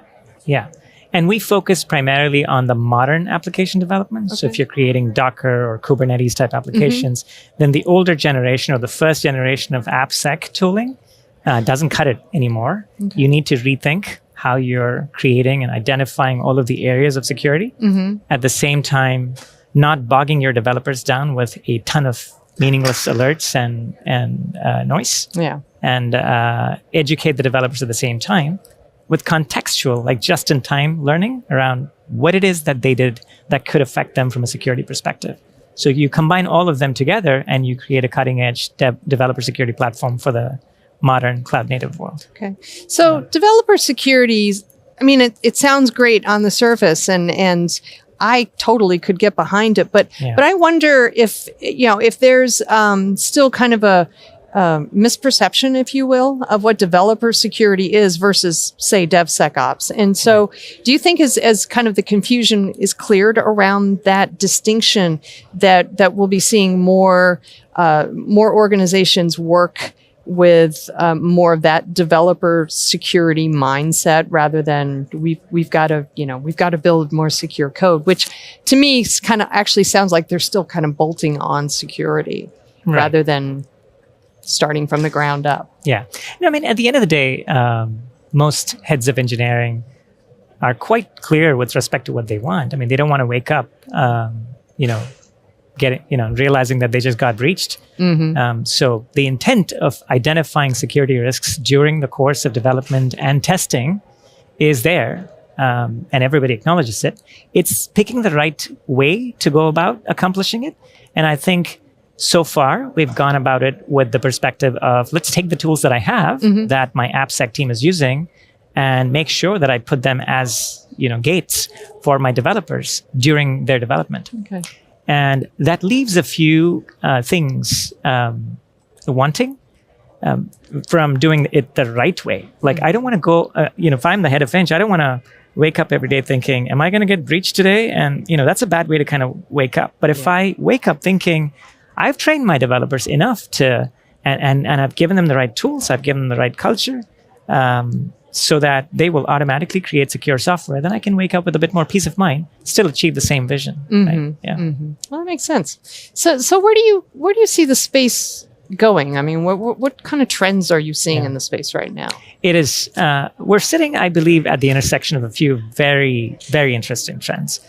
Number one is the number of developers that we have is skyrocketing. Yeah. Right. Today, the number is like 26 million developers by 2021. That number is supposed to get to 45 million by 2030. So just to put that in perspective, as an industry, we're adding almost as many developers in this decade as we have added in the last 4 decades put together. Wow. Right. So that's an explosion of people writing code. Now, the second interesting trend that is happening is these people are creating a lot more cloud native code, Docker, Kubernetes, serverless, than ever before. And Gartner predicts that 95% of new application development by 2025 is going to be cloud native. So lots of developers writing lots of cloud native code, and thanks to DevOps pushing releases at a very rapid pace. Those are the 3 trends that we see. And what that means is your security risks are also being pushed to production at a very rapid pace. Therefore, developer security as a means to achieve DevSecOps or satisfy your shift left kind of initiatives is the right way, is the right time to implement it as well. And are you seeing organizations ken to the idea that that this is really the way that they need to move forward? Yeah. Like, I feel like they understand, but sometimes either through lack of education or just thinking it's just going to be too hard, they decide that, well, we'll make it somebody else's problem, or we'll do it next week after we push this release out or something like that. It's just like, it always seems to be like, pretty low on the priority list until there's a major data breach or something happens. Yeah, that typically happens because most engineering teams are usually busy building features. So, they want to focus on delivering their releases and whatnot. However, anytime there's an important forcing function, the pandemic was a great forcing function because suddenly everybody started depending more and more on their software than before. So you had to make sure that your software was robust and secure. And we're seeing an acceleration in adoption of your security within your dev teams. There's still plenty of room for growth, plenty of room for embracing new tooling and just embracing the process of shipping secure code. And we still, even today, see some silos between engineering teams and application security teams, but we are seeing the change as well. I mean, those functions are merging in a way to to matrix the organization to kind of achieve these initiatives. I feel like the pace of innovation isn't slowing at all, especially, as we're kind of waning down, the pandemic, and we've adopted this digital transformation speed that I don't see slowing down anytime soon. So, it makes sense to have security really be, an essential part of the entire developer mindset. Yeah. So, where do we go from here? I think it really depends on the adoption of tools like this. But beyond tooling, I think it's really the adoption and coming to realization from engineering leaders and AppSec leaders that this is a problem that needs to be solved. And the best way to solve this problem is not to be reactive about it, but to be very proactive about it. Okay. So instead of just talking about shift left and taking, tooling that was designed for the right or tooling that was designed for the AppSec teams and putting them in your CI/CD pipelines, take a start left, give your developers the culture of being able to identify their risks. And one interesting thing that we see is organizations that are successful at this actually don't just give their developers the right tools, but they give the QA teams, which is often a neglected persona when it comes to security, the right tools. Because QA teams have been relegated to find functional risks and issues in your product. I click this button, it doesn't work, or performance issues and things like that. But QA teams aren't equipped to report security issues with applications as part of their normal testing process. Right. Yeah. So that, to me, is an important cultural element that is changing. So starting left, giving your QA teams the right tools, and creating in education a culture of security education where just-in-time education is encouraged as opposed to sending your engineers to 2-day training courses. Those are good, but those are not going to solve your problems, because it's far more useful for you to tell your developer that the thing that they did yesterday could cause a security risk, and here's the stack trace, and here's why, as opposed to sending them to a 2-day security training course, which is not going to be as contextual. Right, exactly. Yeah. I agree. Good stuff. So what's next for you guys? We raised a Series A last year from Insight. So we've been growing our team. Thank you. We've been growing our team quite a bit. And there's plenty of room for growth. And honestly, what we have done is taken a clean slate reimagination of, if I have to do DevSecOps in the right way, with developer security mindset, then what is it that we need to build? And we've taken an approach where the product is designed for Kubernetes first mindset, container first mindset, application aware insights. Like, we go deep into the application.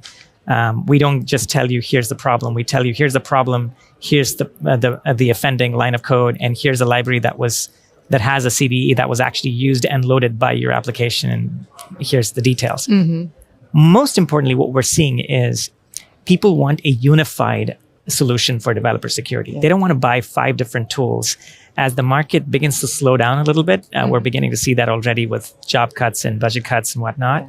People want a consolidated kind of simple solution that saves money, as well as saves the hassle of putting together a bunch of different tools.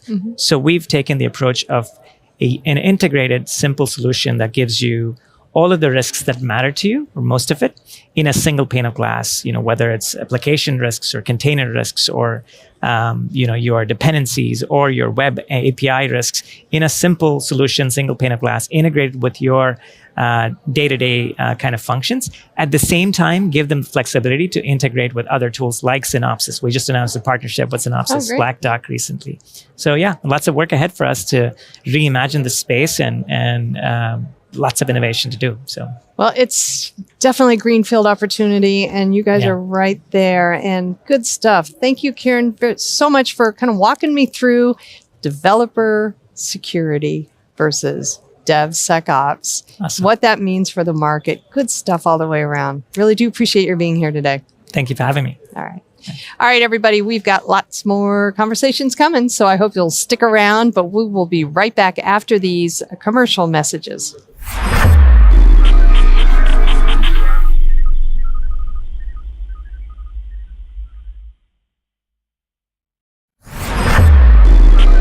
is TechstrongTV. Hey everyone, we're back here live from RSA conference. We're in Moscone West on Broadcast Alley. We've been here all week, and we'll be here through Thursday, last day of the show. I'm really happy to be joined by a good friend of mine. This guy, well, first of all, let me introduce her. It's Larry Mascheroni. Mascheroni. But I don't. Hey. I don't get sensitive about it. I know. But anyway, my friend Larry here, you know, if you want to know about DevSecOps, he's one of the probably top 5 people that I would recommend you to. I first met Larry. We do our DevSecOps thing every year for the last 7 years. So I think Larry's presented at 5 of them, maybe more. He was at Comcast where he ran their DevSecOps program. He's recently moved over to our friends at Contrast Security and doing a great job there. He's going to tell us a little bit about Contrast. But really, if you get a chance, Google him, look up any presentations he's done. He did a great one yesterday at our DevSecOps event. It'll be available online probably within about a month at our virtual, what's the right word? The virtual second half of yesterday's event. But I don't mean to embarrass him. But anyway, Larry Mascheroni, Contrast Security. Hey, Larry, welcome. Alan, thank you. It's always a pleasure to be here with you. Absolutely, man. So I don't know if we're going to have a lot of time to talk DevSecOps today, depending on what aspect. But we got a lot to talk about Contrast. We do. And Contrast Security is a name, our audience is familiar, right? We've had Jeff Williams on here many times, and others. But not everyone, that's the beauty of live TV. Who knows who's logging in, watching this right now? Not everyone may be familiar with Contrast. So why don't we start there? Yeah, so Contrast has a platform, perhaps the most complete AppSec platform on the market today. The anchor of our platform is technology that we're really way ahead of everyone else on. It's IaaS, not static application security testing, but interactive application security testing. And IaaS is great. It has advantages in terms of accuracy and speed. It's a little bit limited in terms of where you can use it. Certain criteria need to be met for it to be effective. So we complement that with a SaaS offering to get people started. And that SaaS offering is fairly new to our platform. And that's what we're really excited about and talking about here at the conference. Absolutely. And look, to be clear, I mentioned Jeff Williams' name. I remember sitting similar setup here at RSA with Jeff 4 or 5 years ago. And he said, if it's not application security, it don't mean a thing. Right? And I laughed, but he was right. But that's Jeff, right? Yeah. Jeff's roots are in the OWASP, and all of that. So it is all about application security. And the data says, 70% of the exploits, the attacks that have been successful in the wild in the last few years were application vulnerabilities, not infrastructure vulnerabilities. You go back a couple of decades and it was flipped the other way around. So, absolutely. So we needed to shift the investment, and we did. So yeah. Good. So kind of set the tone here. You know what we didn't say though? What's your role at Contrast? So you said DevSecOps. DevSecOps Transformation Architect is now my official title. Okay. I help customers essentially establish a program. Hey everyone, thanks. We're back here after lunch in Austin. Well, after lunch for some of us still didn't eat lunch. But we're in Austin at the Linux Foundation Open Security Summit, and I want to introduce you to a gentleman named Jonathan Lightshoe. And I'm really proud to say that Jonathan is the first recipient of the Dan Kaminsky Fellowship from the folks at Human Security, which of course was Dan's company. And as someone who knew Dan for many, many years, I don't know. It's kind of bittersweet to tell you. I got to be honest. It's a little bittersweet. Unfortunately, Dan passed away way too young. And he was 42. Yeah. But I'm glad to see, his name carried on and someone doing good work. Anyway, Jonathan, welcome and thanks for joining us on TechstrongTV. Yeah, absolutely. So, well, let's kick this off first. The Dan Kaminsky Fellowship. What is it? So it was created after Dan's passing by Human Security to commemorate Dan's memory, to allow an individual or group of individuals to do work in open source that helps improve does something good for the world and helps improve, and hopefully helps improve the security of the internet. Dan was well known for his kindness and his giving back to the community. He was also very well known for some of his really famous security research, like the DNS vulnerability that he silently fixed by spending, I think, a lot of his own time to go to every single vendor and say, this is a massive vulnerability, let's get this fixed. And so to commemorate his memory, Human created a fellowship to try to encourage and support someone going out into the world and making some positive change in the security of the internet. So good. And congratulations to you for winning it. Jonathan, just some way of background, we spoke a bit off camera.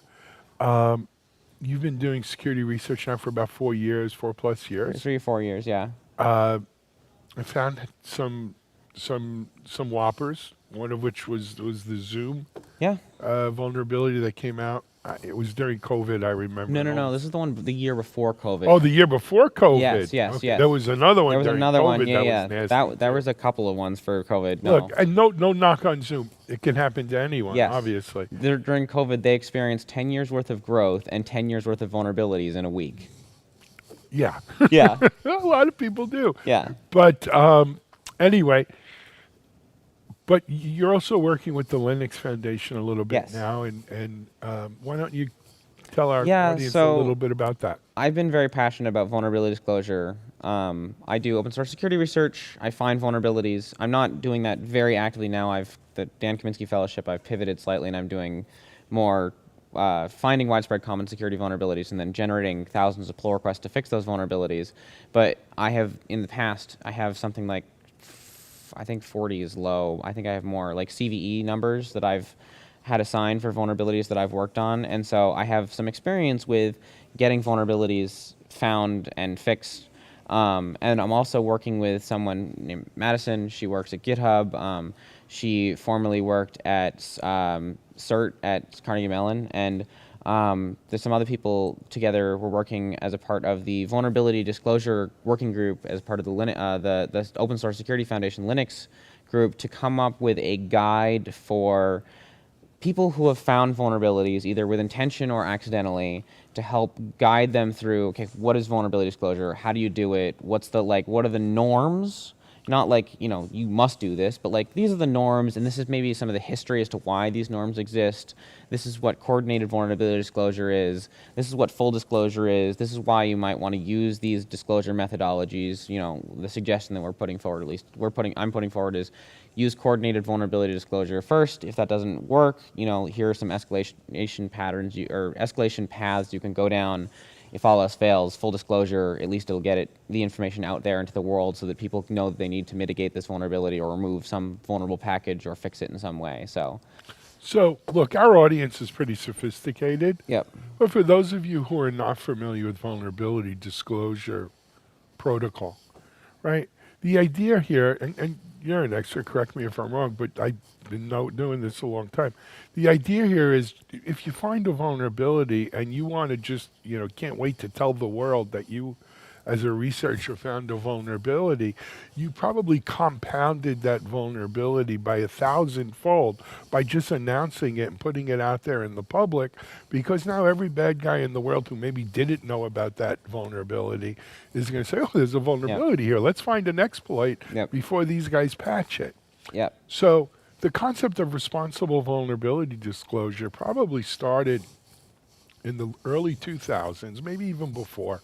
Yep. And it basically, back then it was much simpler than it is now, but basically back then it was the idea of, hey, let the owner of the code, the owner of, who has the vulnerability, know about it, give them a reasonable amount of time to get a fix out there so that by the time this thing goes public or is announced publicly, there is a fix in place and these newly announced vulnerabilities are not exploited. Yep.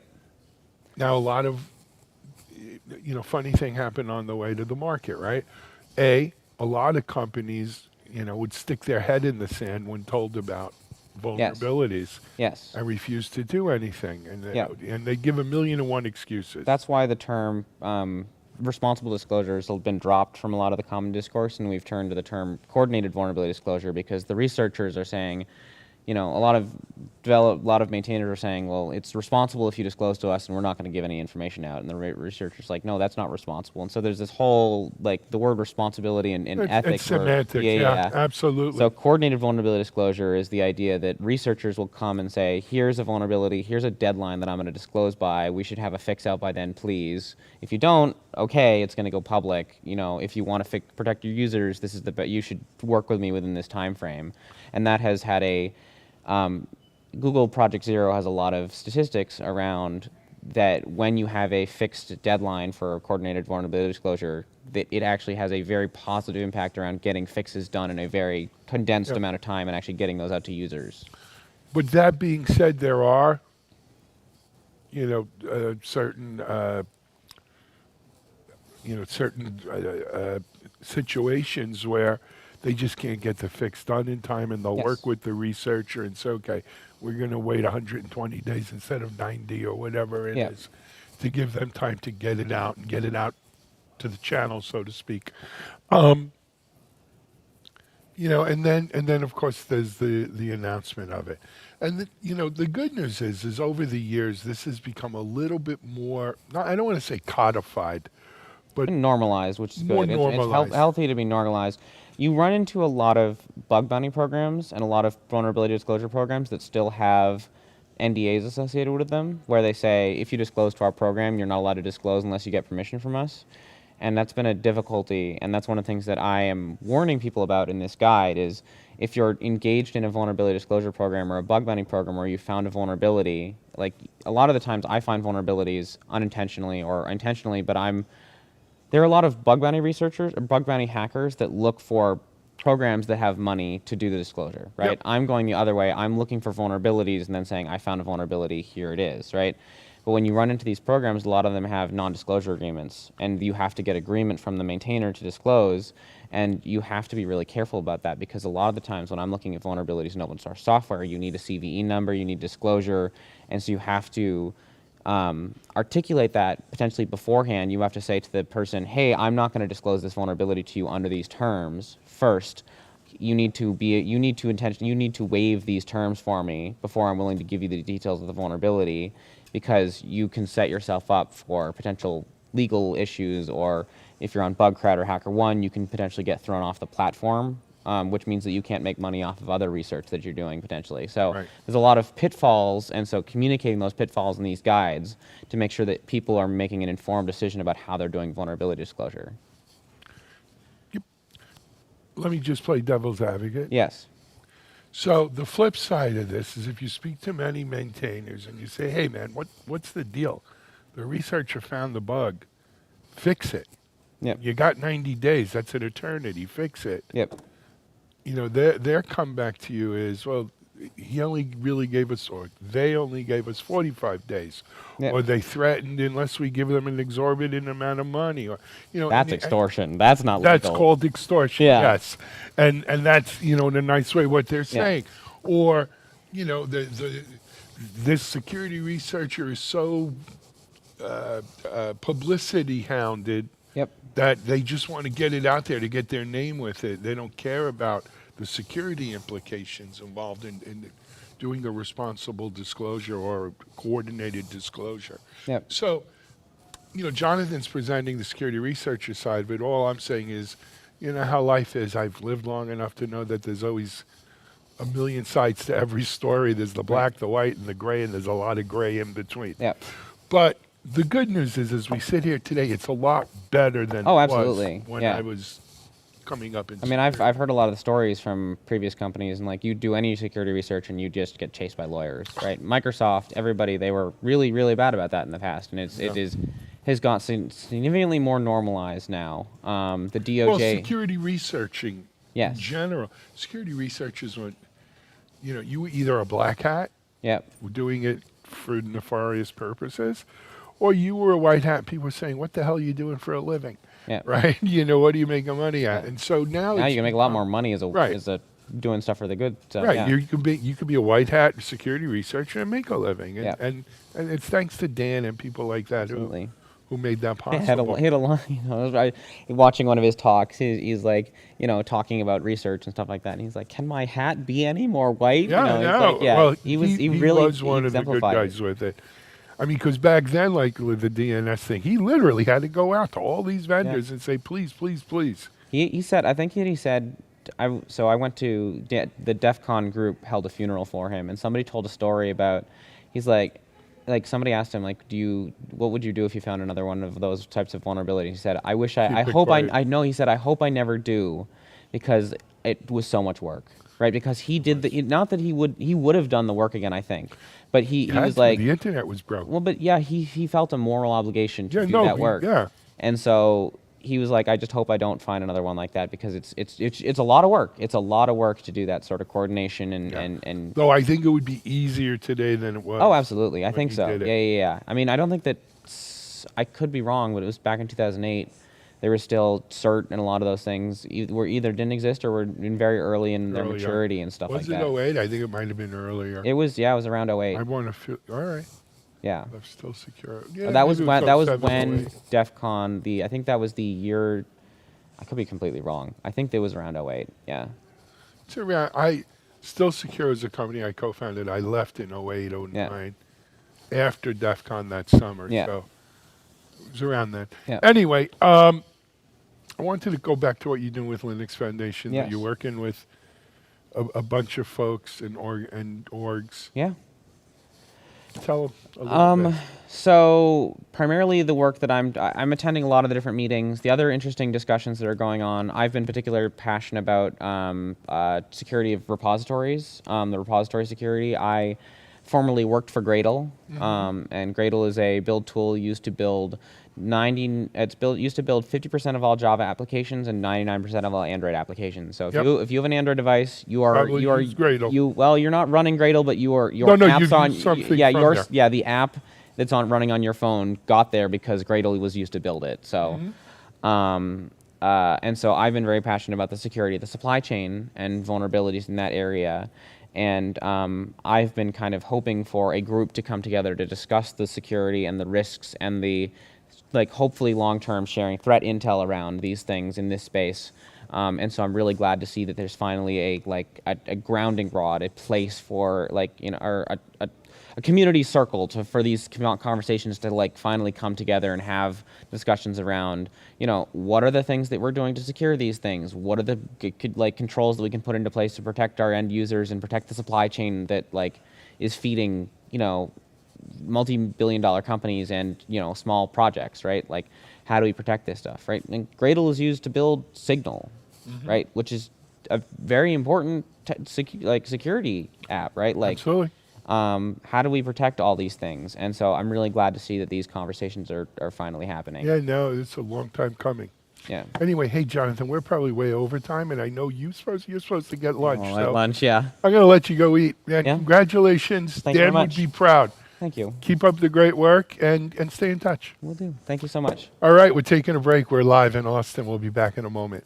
Like the program we had at Comcast, Yep. basically scaled it to 600 development teams over the course of 5 years, essentially replaced the traditional way of doing AppSec with this developer-first, developer-centric. Can't think of a better person to do it. All right, Larry, we've laid the groundwork. Okay. This next part's all you, man. Yeah. Talk to us. What's new here? Yeah, so I'm super excited here at RSA. We've announced and we're talking about a new product. It's called CodeSec, and and I'm not exaggerating. It is the most accurate and fastest static application security testing tool ever built by an order of magnitude, and we have the data to back it up. So I'm sure you wouldn't be making that boast without the data to back it up. But tell me what if you can, don't do anything that's going to get us all in trouble. No. But what's the secret sauce here? What's enabling it to go so much faster? Yeah. So first of all, we have a new algorithm right out of research, right out of PhD. We call it demand-driven SAST, static application security testing.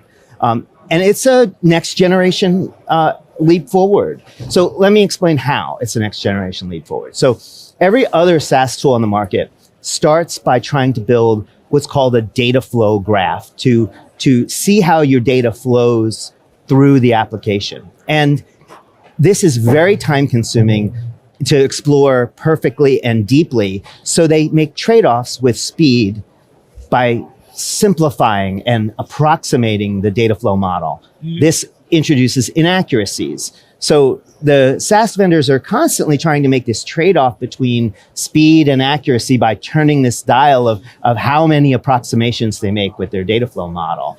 So we don't try to build the entire data flow model, though. We just build the security relevant parts of the data flow model, which is a small fraction of the whole data flow model. And then we spend some of that extra time on building it deeper and more accurately. And so that's fundamentally how we pull it off. So it's really you getting the information we need, not a lot of extemporaneous stuff that usually got caught up in the net of these static. There are some advantages to building a complete data flow model because you don't necessarily know what's security relevant when you're building the model. And so the way these things work is you define a query language that queries this model. And CodeQL, the QL and QL, GitHub's product, is query language, and Checkmarx calls their rule sets queries. Right. And so that enables sort of the separation of the analysis engine and the rule set in a nice sort of clean architecture. But that clean, separate architecture is also where the inaccuracy and the speed problems come in. Well, I would imagine it's about, like, what, again, just like we do this interview, right? You lay your foundation, your baseline, and then you build upon it. It's the same thing here. You could go do that full-blown kind of, everything. The whole data flow analysis. Right. But once you have that baselined, if you will, you really, it's like doing diff. Right, like doing differentials. Right, you don't want to. It's a lot easier to do a diff than go do the whole thing. So this is somewhat like that, but we're basically figuring out which of the data flow paths that are going to actually have security implications, and only exploring those. Got it. So is this available to all Contrast customers now? Is it an add-on? No, it is, and here's one of the best parts about it. We're making it available for free. Really? Yes. Oh, that's nice. So we're like free or like free. Okay. The product is targeted at developers, developer first. We're going for a developer first security movement. We want to attack. We want people to try it out and get to use it, and we'll figure out how to make money on it. Later. Look into this camera here, then, for our developers out there. Where are they going to go get this? So the ContrastSecurity.com website, it'll be CodeSec is the name of it. CodeSec is the featured product. And say it again. And a few clicks. Free. And a few clicks, in a few minutes, you can get started. Really? Yes. It's designed to be quick and easy to use. And it's available now. It's available now, yeah. Fantastic, man. Good stuff. Larry, anything else we want to talk about? Other than you rocked it yesterday as well. That was fun. I love talking about DevSecOps. There are a couple of things I could sort of talk about with the CodeSec product as well. Go ahead. So it has a SaaS part, but we also have bundled the world's best AWS serverless product with it as well. That's also free. Also free. Also free. Say that again. Also free. Also free. Yes. Okay. It's all part of CodeSec. Larry, who's paying for you, man? Well, it's a command line interface. It's meant to get developers hooked. Got it. But of course, we're going to go meet with the security leadership at your organization once a bunch of your development teams are using it, and we'll sell the whole interface and the whole package. That's the way it's done. And then you get to upgrade to our superior IS technology eventually when you mature enough to get off of SaaS. Love it, man. Larry. Thanks, It's a joy to see you, man. I'm so sorry we haven't, can't help it. We couldn't see each other for 2 years. Yeah. But let's make up for it. Okay. See you on soon. Great. Thanks. All right. Larry Mascheroni here on TechStrong Live. We're at RSA conference. Something must have happened because there's a lot of people walking around. It must be in between sessions or there's a keynote or something. We're going to take a break. We'll be right back. Go check out, what's the name of the new product? CodeSec by Contrast CodeSec by Security. Contrast Security. It's free. Go check it out. We'll be right back.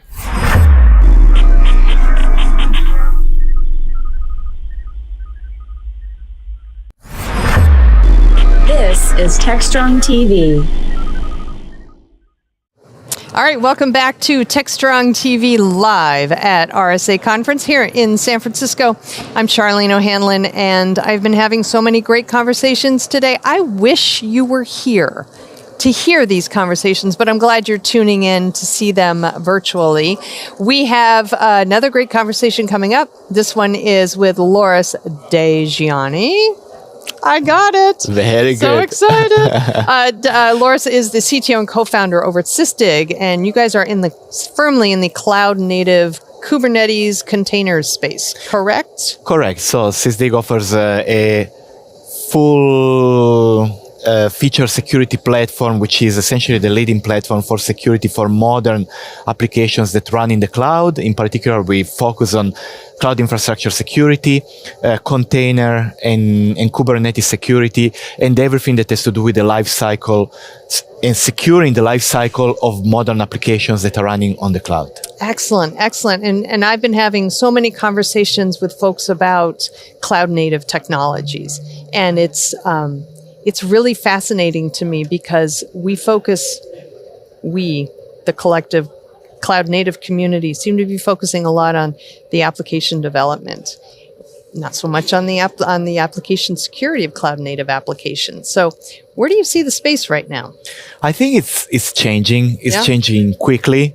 Talking about cloud native, I was at KubeCon in Valencia a couple of weeks ago, not too long ago, and it was interesting for me to notice how even in a conference that is typically, DevOps oriented, there were a lot of conversations about security. There was a lot of interest. I think it's like phases, right? Initially, you need to figure out your stack. So you care more about, which technology do I pick? How do I get my team out to speed with this technology? How do I get the right resources lined up and so on?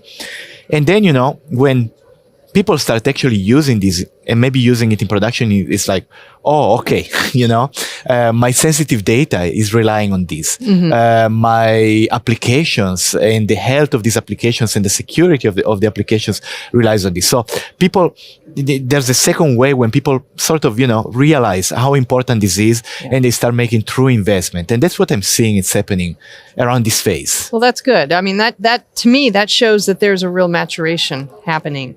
The market is maturing.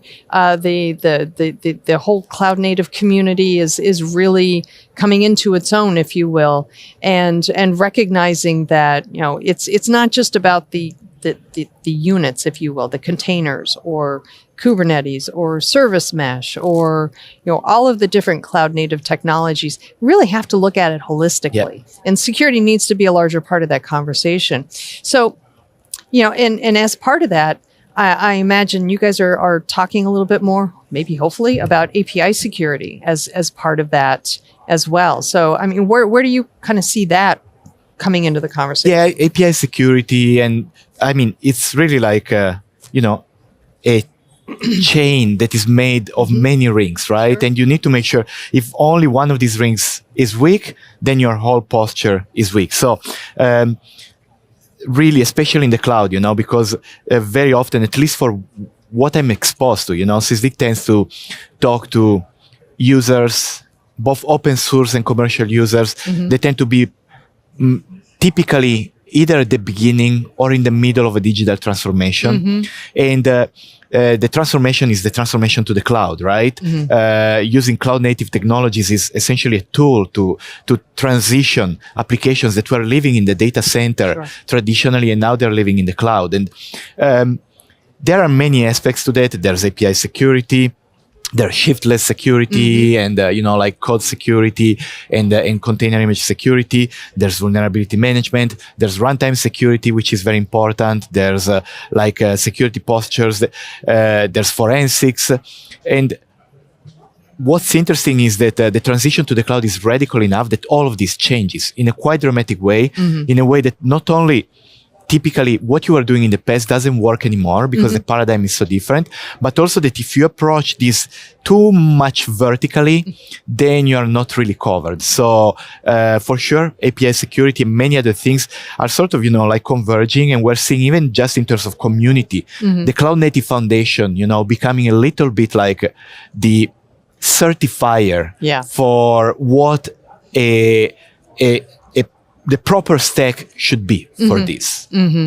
And it's amazing to me to see how attitudes are changing toward cloud native technologies. And I think when we first started talking about containers, everybody thought, well, they've got to be secure because they're stateless.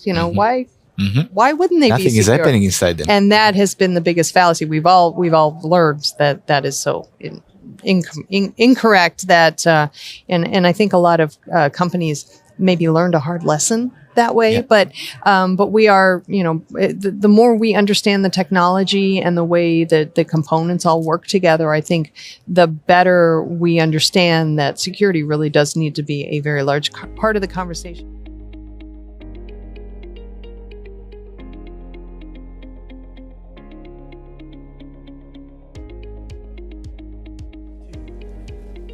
Hey everyone, back here live in Austin for Linux Foundation Open Source Summit.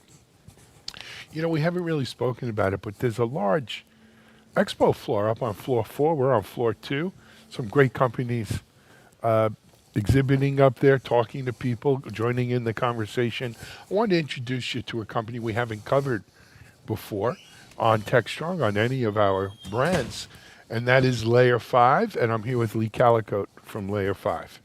We get that right? Oh, that's correct. Layer 5, Lee Calicote. Speaking of great companies, okay, let's talk about Layer 5. All right, man, let's jump in. Well, before we go, what's your position with Layer 5? Yeah, founder and CEO. So excellent. You're the right person to talk to then. Hey, I think so.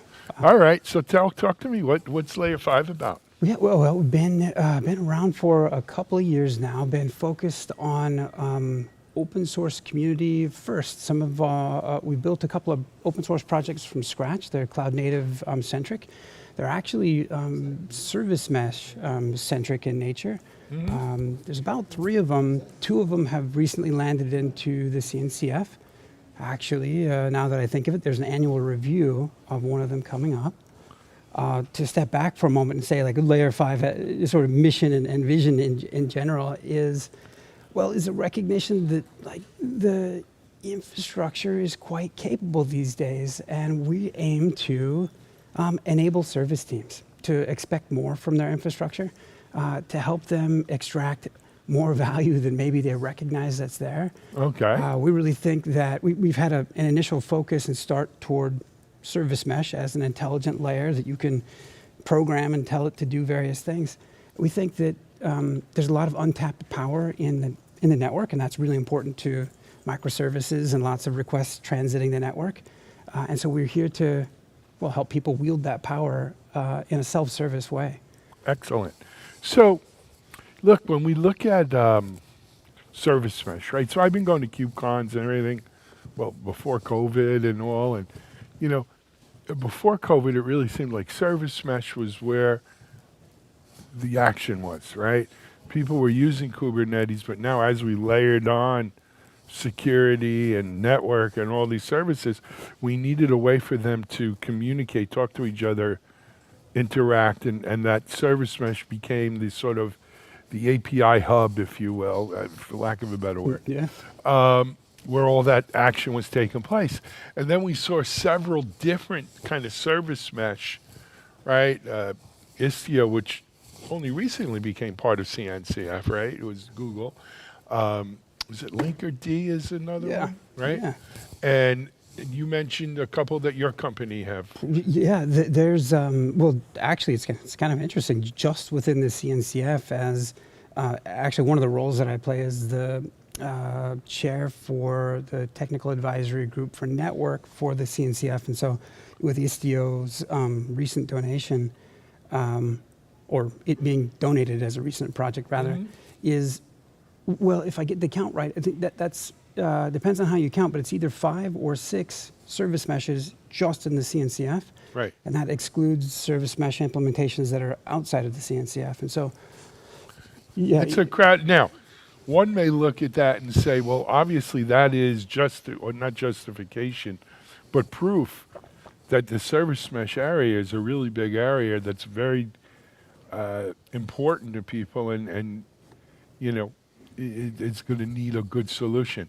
The flip side is the fact that there's so many of them means none of them are doing great right now. They're all kind of works in progress, and we'll have to see what comes out of this. Yeah, how the adoption. How they mature, right? It's still relatively immature. Networking is a deep and wide area that, I don't know, that I guess I'll commonly say that if you were to reflect on this position that service meshes are in with the number of them that there are, if you were to look at something relevant like container orchestrators, and so Kubernetes having is enjoying the most popularity by far. Previously, with a litany of others that I won't prattle off. But there's a whole bunch of them, right? That the road to perdition is littered with the best of intentions. Yeah. Right, and from Docker on down. And I think we'll eventually we might see something similar happen with service mesh. And it's. I guess I would put it this. Yeah, I think that's totally true. That we could step ourselves outside of the tech industry and just look at soft drinks, and use some other relevant examples. Right. There are winners and losers in every one. But here's the other thing. I think, taking a uniquely open source view of this whole thing is when you have, so you're going to have some open source solution, or maybe there'll be 2 or 3 solutions that are really popular, and they'll be the de facto winners, standards that people use. But then you'll have commercial companies that are harnessing those, leveraging those, but that's the way of open source, right? So we all start here, and then commercial companies build on top of it. And is that sort of where Layer 5 wants to be? Yeah, that's about, it captures it pretty well. We were kind of saying, these things are kind of deep and complex. They're more capable than some people choose to use or really comprehend. It can be a scary old thing to be running, Kubernetes, any of this infrastructure at scale or even not at scale. I know that if I were in the operator's seat, gosh, I might have to just change my shorts as I go to make a change in Absolutely. This traffic's supposed to go there, and it's crazy what goes, and the amounts. I mean, the kinds of traffic that we see now is just crazy. So, you mentioned another role that you have, though, besides being CEO of Layer 5, and that is chairman of the Technical Advisory Committee for Network for CNCF. So that includes service mesh is a big part of it. What else is a part of that? Yeah, there are other kind of, the term network gets expanded from there, but kind of, things like core DNS, gRPC, it's going to stretch my, other network-centric projects that I'm drawing a blank on at the moment. Look, don't knock yourself down. Yeah. Let's talk DNS. It was just so funny. I actually had I call him a young guy. They're all young to me, but a young researcher here who is the Dan Kaminsky Fellowship winner. And of course, Dan is the guy who discovered the huge DNS vulnerability that kind of broke the internet, right? And as a result of that, DNS as a thing became real, right? People started, hey, we better make sure our DNS is tight, right? Locked down, secure, scalable. What's going on in the world of CNCF around DNS? Yeah, there's Core DNS as a project specifically has become in the earlier days of Kubernetes. There was a different DNS implementation. Core DNS has been sort of a cloud-native implementation from scratch and become the de facto DNS offering within at least your vanilla distributions of Kubernetes. There's been, it's to your point, DNS is a wonderful makes for a wonderful attack vector for getting into organizations, being able to slip in the middle, kind of redirect some of that traffic without people knowing. And it's one of the older, like TCP, or like a lot of what the internet is comprised of. DNS is one of your older. We inherited. And well, like a lot of the infrastructure that we keep around, it needs to continue to evolve with a real security-centric perspective. Absolutely. We end up within the CNCF tag network. There are a couple of working groups within it. The one that's the most active is the service mesh working group. So back to your point about the buzziness of that topic, and tends to be the one that I focused the most on. Yeah, no, I think it's the one getting the most oxygen, that's for sure. You know what we didn't tell people? Layer 5, where can they go on the web to find out? Layer5.io. Well, LAYER, number 5? Number 5. .io. With a hint toward the OSI model, I guess, is the layers 1 through 7. So we know, yeah. Our audience is real familiar with them. Absolutely. So you're all about layer 5. Anyway, hey man, we got more people lined up here. I want to thank you for coming up. Good luck with layer 5. Keep up the great work though on the TAC, because that's the kind of behind the scenes work that makes this whole thing go. I appreciate that. All righty. Thank you, Alan. Check out layer5.io. Lee Calicut here. We're live in Austin. We'll be right back with another interview.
Hey everyone, we're back here live in Austin at the Linux Foundation Open Source Summit event. This is our third day, but it's technically day 2 of the event. We started on Monday. This is our OWASP portion of our coverage. I'm really happy to be joined by my friend Andrew Vanderstark. Andrew, welcome. It's good to see you. And joining Andrew with me is a new person for me, Steve Springett. Is that good, Steve? Indeed, Alan. Thank you. Also with OWASP. Gentlemen, welcome. Thanks for having us. Thank you. So what brings OWASP to Open Source Summit? S-bombs. S-bombs. We worked with the US government, in particular Alan Friedman, to set up a meeting between the SPDX and Cyclone DX teams. Cyclone DX is OWASP S-bomb standard. It's heavily used in industry. And Steve is our co-leader of the Cyclone DX project. Indeed. Congratulations. Indeed. Cool. Yeah. So tell us about the project and kind of what's going on with it. Yeah, it's a SBOM standard, purpose-built for a lot of the cybersecurity use cases. Handles license and intellectual property and those types of use cases as well. But it's primarily focused on cybersecurity, and there's a lot of different cybersecurity use cases that we support. Huge focus on automation, and we've got really good adoption within the security community. Most major SCA vendors already support Cyclone DX today. There's some IS vendors and mobile vendors, et cetera, that are supporting the standard. So it's been pretty well adopted thus far. We did some preliminary estimates in December of last year. Conservatively, there's around 100,000 organizations today that have adopted Cyclone DX. And we have some really interesting data, some actual data on the usage of Cyclone DX, which is in the billions today. So it's definitely being used in mass quantities in a large percentage of the population. But even with 100,000 organizations, that's still small in comparison to the millions of organizations that exist. So there's still a lot of growth potential there. Mm-hmm. Excellent. 100,000 is an impressive number, though, I got to tell you, especially for something relative. How long has Cyclone DX been around now? It was created in 2017. The first release was in 2018. A lot of the research that went into Cyclone DX actually predates all of that, going back to 2013 with some of the really early OWASP work that we were doing. Absolutely. You know, we were talking off camera about this event I had at RSA with DevSecOps, and we talked a little bit about SBOMs. Two of the people there, two friends, I think Andrew probably knows Chensi Wang. Oh yeah, Chensi and Carolyn Wang. And we had this discussion around SBOMs, and Chensi made a very interesting observation that I haven't heard before, that one of the things that we need to figure out to overcome wider adoption or to enable wider adoption of SBOMs is this notion of IP, right? So in other words, if I give you the recipe to my software, which an SBOM may very well be, what's to stop you from brewing your own, right? And it's fine in open source, because in open source, that's kind of the way we do things. It's not so fine. Right. Not open source, even though the not open source software may very well contain a ton of open source in it, as it often does. It's still a recipe, it's an IP issue. I think honestly, we do the reference implementation for open source. And if open source then becomes more trusted than proprietary, the market will follow. So from my perspective, the reality is that if we actually demonstrate you can get better security from open source software because of open source, then not only do you have the freedom, you also know that this is somewhat trustworthy. Whereas if you have proprietary software and they don't want to give you the recipe, well, maybe I don't trust that. I can't use that in this particular scenario. Right, and there is there's this distinction between like the recipe versus the raw ingredients, right? You can look on the back of a Coke can and see the ingredients. But you don't have the formula. Exactly. So we're not, the intellectual property concerns and SBOM can coexist. So I've spoken to several folks here the last couple of days around SBOMs, and as one would at any security-themed conference these days.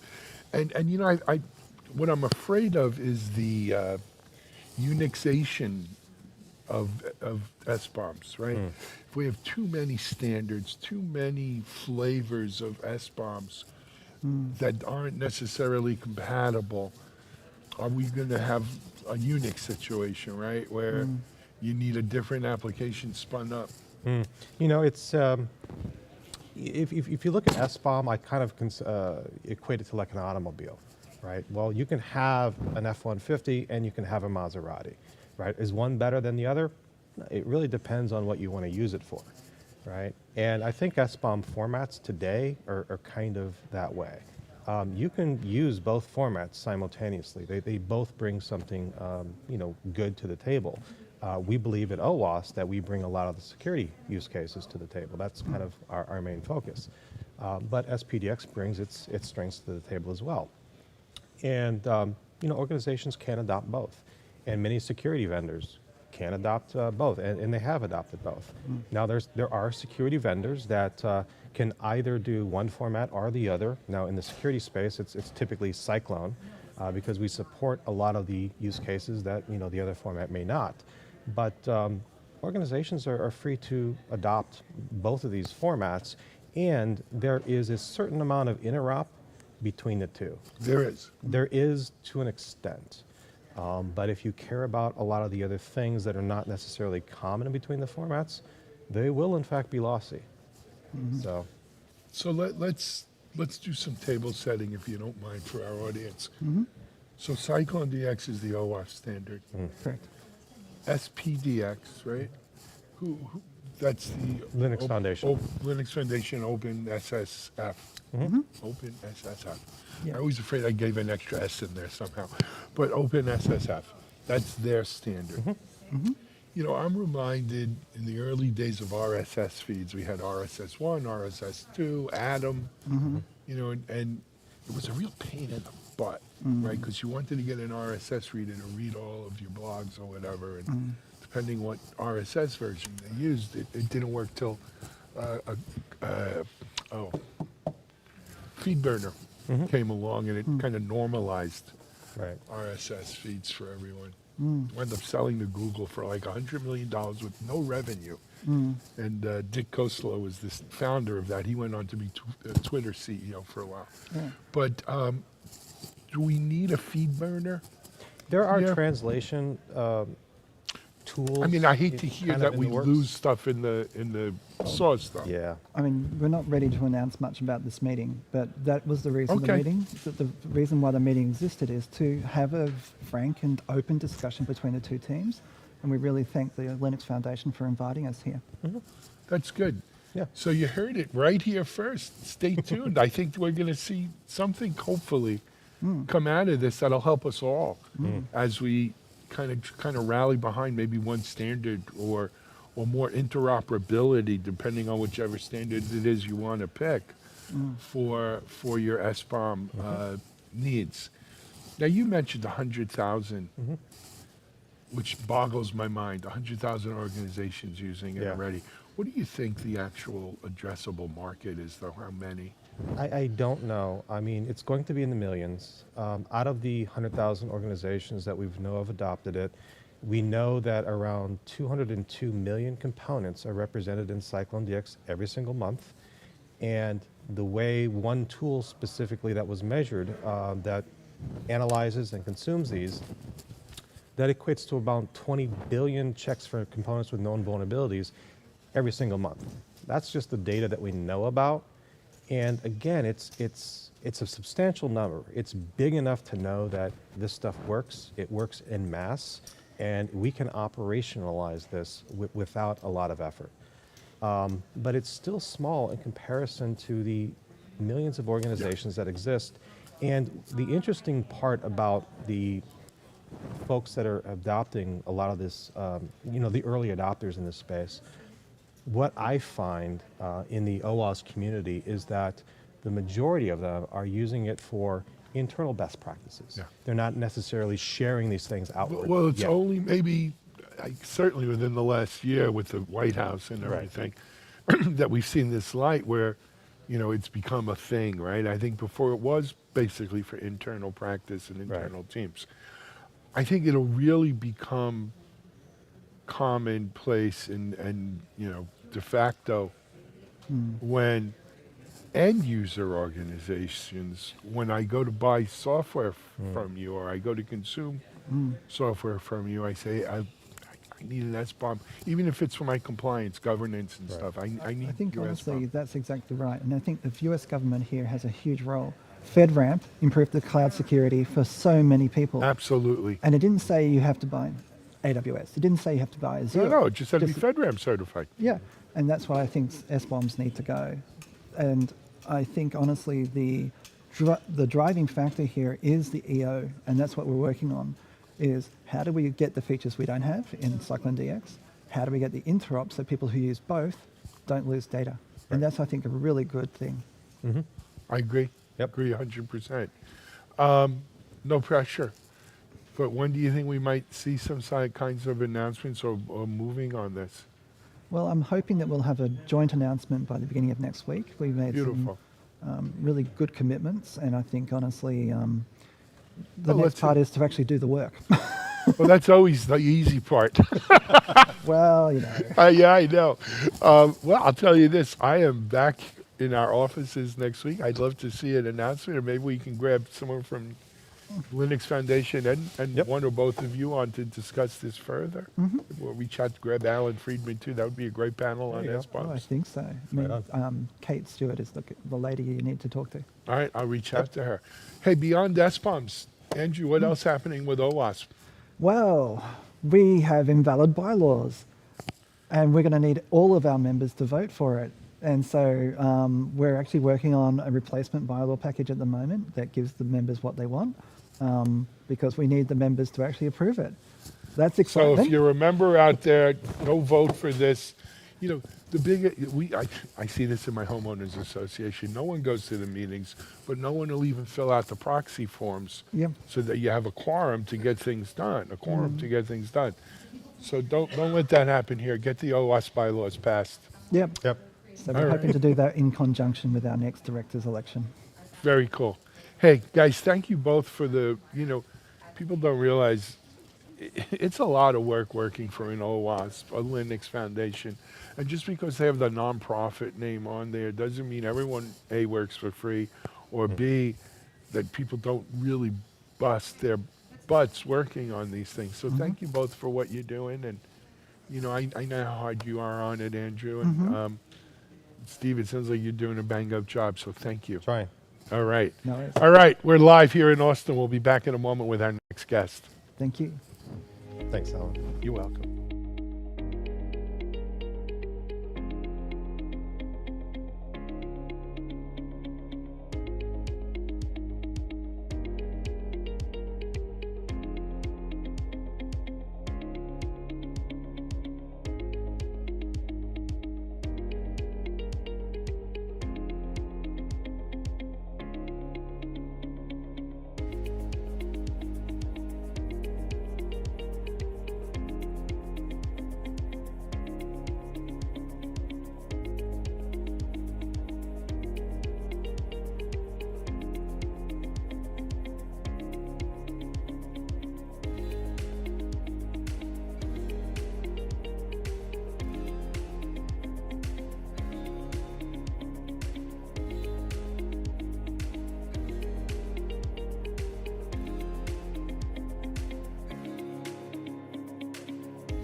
Hey everyone, back here live in Austin at the Linux Foundation Open Source Summit. You know, we've had a very security heavy lineup this past week, and for good reason. Security is top of mind here with everyone. The Open SSF, of course, Monday was Open SSF Day, but it's been more than that. More than Monday, we really talked a lot about software supply chains and SBOMs and just securing open source software. My next guest is Krob.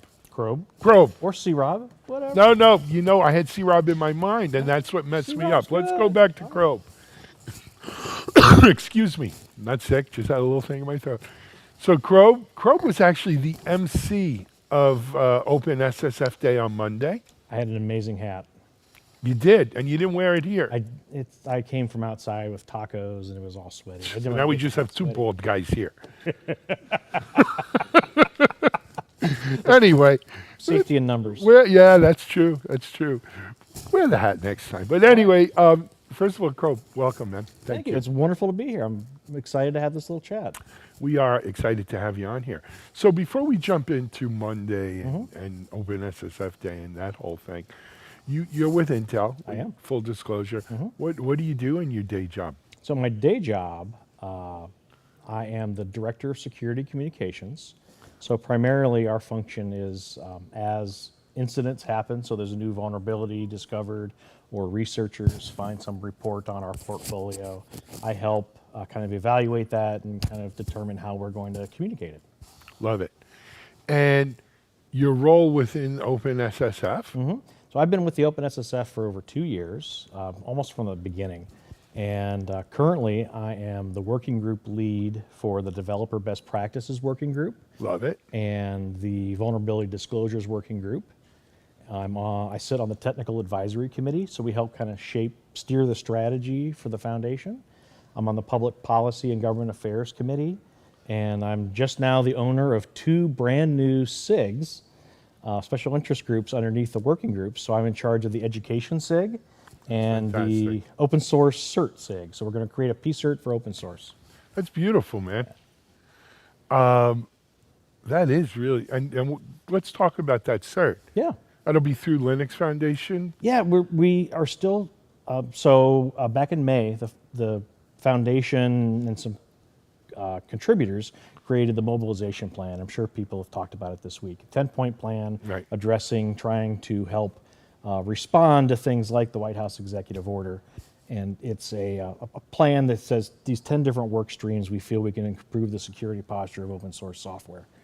And the open source CERT was stream 5. And the idea is to try to find a collection of experts from around the industry that understand how to do incident response and also understand how to get things fixed within open source communities.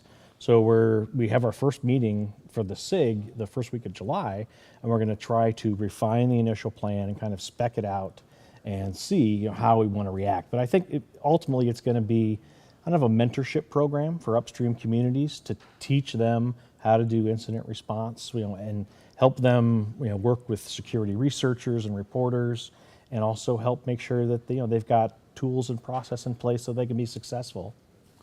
I love it. Yeah. It is, but let's be honest. This is a piece of work you cut out for yourself here. Yes. One of my other groups I work with is a group called FIRST, the Forum of Incident Response and Security Teams. And I'm one of the authors of the P-Cert Services Framework. So I have a little help, so I understand how vendor fall security back on that, teams, right? Yeah. So we're going to lean into that as kind of a model to start with and kind of see what we need to change to make it work for open source communities. I actually love that good then. Yeah. When do you think we might see something on this? No pressure. No pressure. We definitely, the meetings will be public, so all of that will go up into YouTube, so you'll be able to observe kind of the progress of the group. I expect we're going to take probably at least a month to refine the current plan and submit a proposal back to the governing board. We think this is actionable. So hopefully before the end of the year, maybe late fall, we'll actually be able to start taking action. I love it. Yeah. I love it. I got to ask you, where's the name come from? So the name comes from Novell GroupWise. I'm that old. Yeah, so back in the day, our network was run by an HP VAX, but our email system plugged into the VAX, and you were limited by the characters of your name. So my name, Chris Robinson, so his first letter, first name, next 7 of your last. So I ended up being Crobenzo. And we hired a developer that walked in, and he looked at it, and he's like, Crobenzo, the chromosome. That got shortened to Crobe. Okay, very cool. So it thank was you, Novell. Chrome, not Crobe. That's right. Thank you, Novell is right. Man, those were interesting days. Remember that Good. stuff? I love that stuff. I used to love. I was a Novell engineer for many years. That's when certs really meant something. It If did. you were a certified Novell engineer, man, you were. Yeah. Where are they now? Oh, they're gone. I know. Sad. I think the last time I was out in Utah. Well, I was out. I think it was 2005. I was out in Utah. There was something they were working on. They bought SUSE, and we thought that would be pretty amazing to kind of incorporate. Novell had some amazing tools. Absolutely. So we thought that would be pretty awesome. And then, oh my God, NDS was the best. But we were hoping that through SUSE they'd be able to channel these tools and kind of get broader adoption. No, I think for whatever reason there's a lot of companies from back in those days, right? That we think about. Indeed. Yeah. Anyway, so my other working group. So we have more, but wait, there's more. We have more. So the Developer Best Practices Working Group is spinning off an education SIG. So a lot of the conference this week is talking about how we need to get more training and certification and education into the hands of developers. So again, we've created another kind of tiger team where we're going to be focusing on this. And my friend, Dr. David Wheeler, David A. Wheeler, he had a big announcement where we have an existing body of material, the Secure Coding Fundamentals class, and he was able to transform that into SCORM. So now that anybody has a SCORM learning management system has the ability to leverage this free developer secure software training. Really? Yes.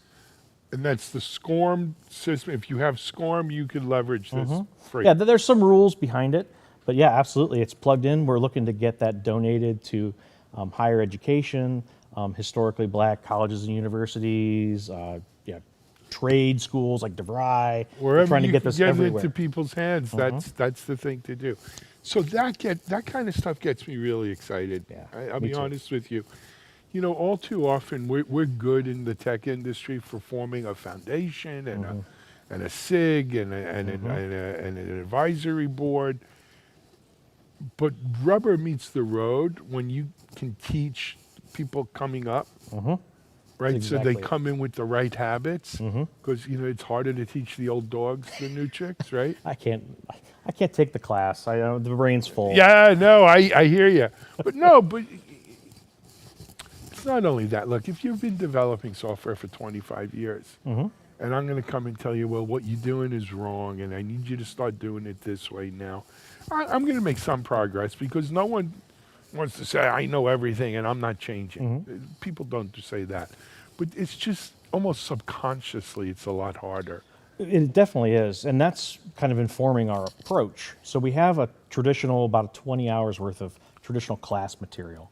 So we're looking at how we can transform that material into things like webinars and podcasts and maybe a boot camp. So maybe next year at the Open Source Summit, we might be able to offer a training class where you walk in, take the class, and walk out with a certification at That would no be charge. pretty cool. And then thinking about, we have a lot of different learners. We have, brand new students. We have people in the middle of their careers. People are making career changes.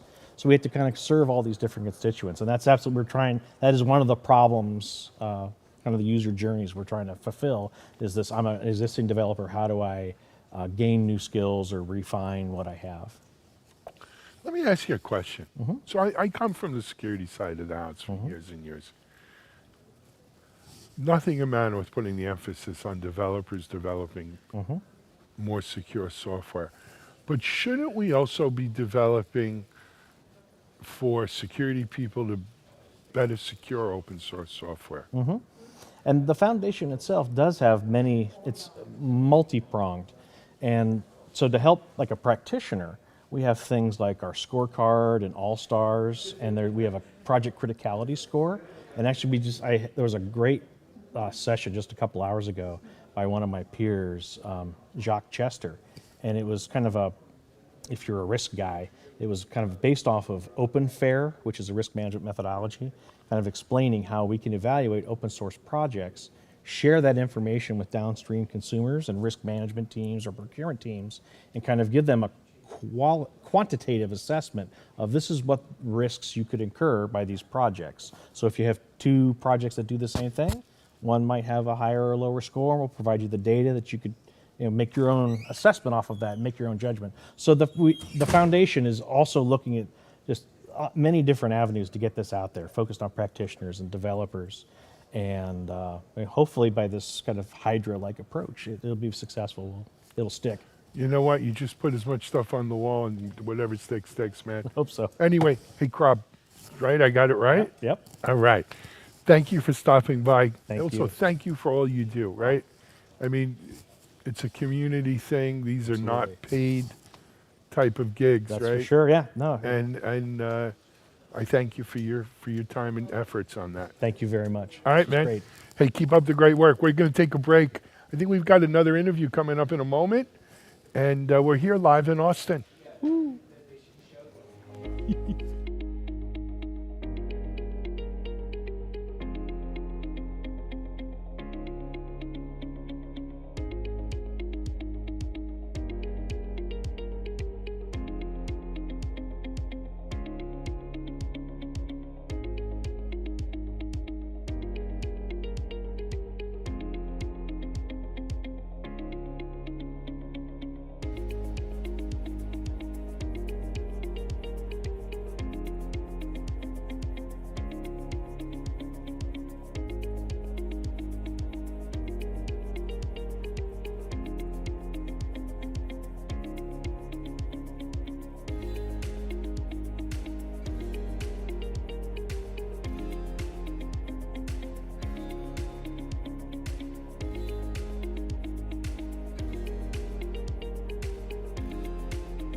Hey everyone, we're back here in Austin. This is actually going to be our last interview for the day.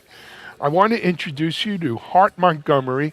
Hart is the CTO with the Hyperledger Foundation, and you may or may not have heard of the Hyperledger Foundation, but it's Hart's job to tell you about it. Hey Hart, welcome. Thank you very much for having me here. It's my pleasure.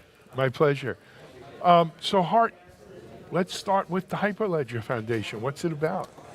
Absolutely. So the Hyperledger Foundation is the Linux Foundation's umbrella organization for blockchain projects and for projects that are very related to blockchain, like blockchain tools or other things that are very closely related to blockchain and our ecosystem, like identity, for instance.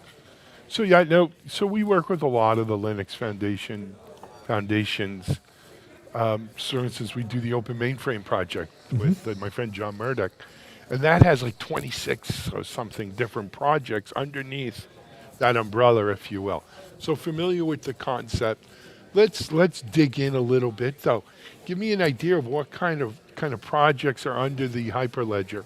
Absolutely. So the main project and sort of the ones that get the most attention are distributed ledgers. So we have Fabric, which is probably our project that most people are familiar with. We have Besu, which is exciting because it's an Ethereum mainnet client and it's connected to the Ethereum ecosystem. And we have Sawtooth and Aroha. We also have we have a stack of projects focused on identity.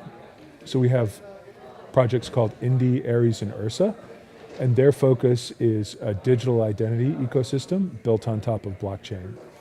Let's talk about that a little bit, right? Sure. So in many ways, I think, identity and access control is the killer app for cloud security, right? But we haven't really done a good job. I mean, yes, it's for cloud security, but it's the same. It's your Poppy's identity stuff, maybe with two-factor authentication added in or something. We haven't, I've back in the heady days when Ping Identity first came out and we started talking about federation and all of these things, I thought we would have made more progress around secure digital identities. And frankly, not just for people, but for every entity that needs it. I don't know, maybe I'm jaded, but I don't see the progress. So there has actually been a lot of progress made recently. Okay. And one of the things that our Hyperledger identity community focuses on is something called selective disclosure. Okay. And this is really nice. So the idea is, I'll use an example that we bring up all the time with sort of driver's licenses. So today when you go to the bar, you have to show them your driver's license, they examine it, they verify you're old enough to drink, and you move on. Now, from a privacy perspective, this can be suboptimal, right? The bartender or the bar staff sees your exact birthday, see your home address, your driver's license number, and maybe you're not so worried about a bartender in a bar scanning this, but when your credentials are going across the internet and when they're fully digital, you don't want everyone swiping this. Well, and if someone's paying that bartender to take a picture of every license he looks at. And that's what's happening on the internet in many cases. So the idea with selective disclosure is instead of revealing to you my whole driver's license, I can reveal to you some kind of anchor that proves it's my driver's license. So in practice, I could give you a picture or something. And then I could give you a zero knowledge proof that that I have a driver's license tied to me that says I am over 21. And so you would provably learn nothing about me other than the fact that you're convinced that I'm over 21 because some agency you trust has attested to it. So that's the idea behind selective disclosure. Love it. So how far along is this now? So we have systems that use this, and you can go to our webpage and our GitHub and find them and use them today. We have a number of governments that are building on this platform. Canadian provinces, there's an organization in Germany, there's an organization in Finland. People are really excited about the possibilities of digital identity. So Hart, bigger issue of blockchain. I almost feel, and forgive me for saying this, but I almost feel like cryptocurrency might have been the worst thing that ever happened to blockchain in some ways, because people, people have a lot of opinions about crypto and cryptocurrency. It's a scam. It's not a scam. It'll set the world free. It won't set. What they don't understand is that the underlying blockchain technology is not pie in the sky, speculative pirates or anything. It's solid. It's solid technology. And whatever Bitcoin is worth, or Ethereum, or whatever your coin of choice is, doesn't really concern blockchain. Absolutely. So, and there's so much more we could do with it than that.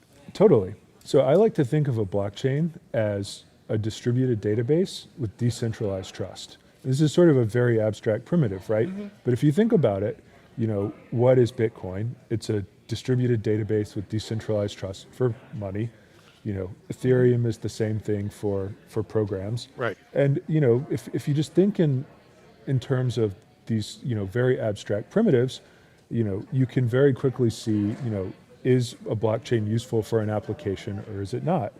And unfortunately, we have seen a lot of people build centralized applications, or even on top of blockchain, or even centralized blockchains, which sort of defeats the purpose. Right, it flies in the face of what it's supposed to do. It's just less efficient than using a centralized database in many cases, and the blockchain is just there for the hype.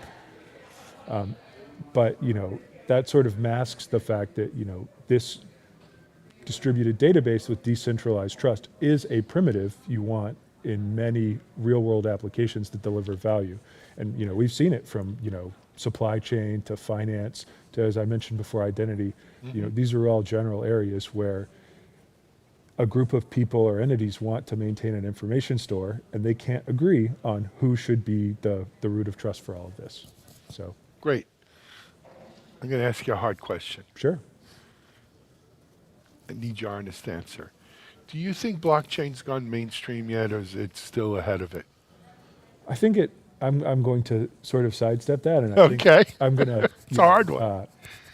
I'm going to say, it depends on what you mean by mainstream. So certainly people know about what blockchain is, even if they don't have a deep technical understanding of it. So in that sense, it's gone mainstream. But in some senses, it really hasn't. Like, one of the big applications of this kind of distributed and decentralized technology are things like central bank digital currencies. And we haven't seen, widespread adoption there, even though it, seems like it should be an excellent application. Obviously, bankers are extremely conservative, so we don't expect anything to go quickly, and they want to be, extremely convinced that, the solution works and is secure and everything's going to go right. So from that perspective, I don't think it's gone mainstream. No. And you know what surprises me with that, though? When you look at like technologies that the financial vertical has adopted, DevOps, some of the things around security, there's so much pressure on them to do more faster, to give their customers what they want at their fingertips instantly, to do it securely above all else. You would think that they would have put the cycles in to trust blockchain, for lack of a better word, right? To get behind this. Absolutely. I don't understand. I mean, I think a lot of traditional finance companies are discovering that they're going to have to become more or less tech companies to succeed. Absolutely. In the modern world, and this is difficult, right? It's very difficult to sort of change your company from a financial company to a tech company, and I think this is one of the reasons why we're seeing some of the delay in financial adoption, because a lot of these companies don't have hordes of tech folk, deeply experienced software engineers who can just and they can't sort of. It's hard to spin up a huge dev stack. No doubt, but you know what? I remember meeting with the folks at Citi. It was actually called Citibank then. It wasn't even Citi. 2005, 2006. This was around patch management and vulnerabilities. they had a sprawling infrastructure of people. They have what they know. It's the new stuff that often takes them, a while to get their head wrapped around. But it's very much a Me Too industry. Once someone else does it, they all want to hop the bandwagon, right? Because they're afraid to get left behind, and that they'll have an offering not as good as their competitor. And then secondly, it just, until they kind of internalize it, it's not the technical folk that have to be convinced. It's the managers, it's the decision makers, and that takes time. Absolutely. Before I worked for the Linux Foundation, I worked in a company where parts of the company had a lot of open source knowledge, but others didn't. And there was that open source snobbery, right? Where it's open source, yeah, and just getting people to adopt new technology. Some of my great coworkers and I had it was an uphill battle, but we had to say, hey, this is the future. We need to use blockchain. We need to use open source. Just like open source is now in 98% of organizations, I assume it's going to be too. We got to bang out of here, but I wanted to let our folks know if they want to get more information about the group, maybe they want to get involved, or maybe they just want to learn a little bit more about blockchain. Where can they go? So the best place to get started is our website, hyperledger.org. We have links to our Discord, to all our communities, and like everything else in the Linux Foundation, we're a completely open organization. You can show up, you can join meetings, you can join our Discord, you can sign up for our email list. So it's very easy to get started and get. So it's hyperledger.org. That's correct. Love it, man. Hey, thanks for stopping by. Absolutely. Pleasure Nice meeting you. you. Good luck. Thank you so much. Hey, we're wrapping up here in Austin. I said August. Austin Linux Foundation Open Source Summit. We hope you've enjoyed the coverage. Bye-bye.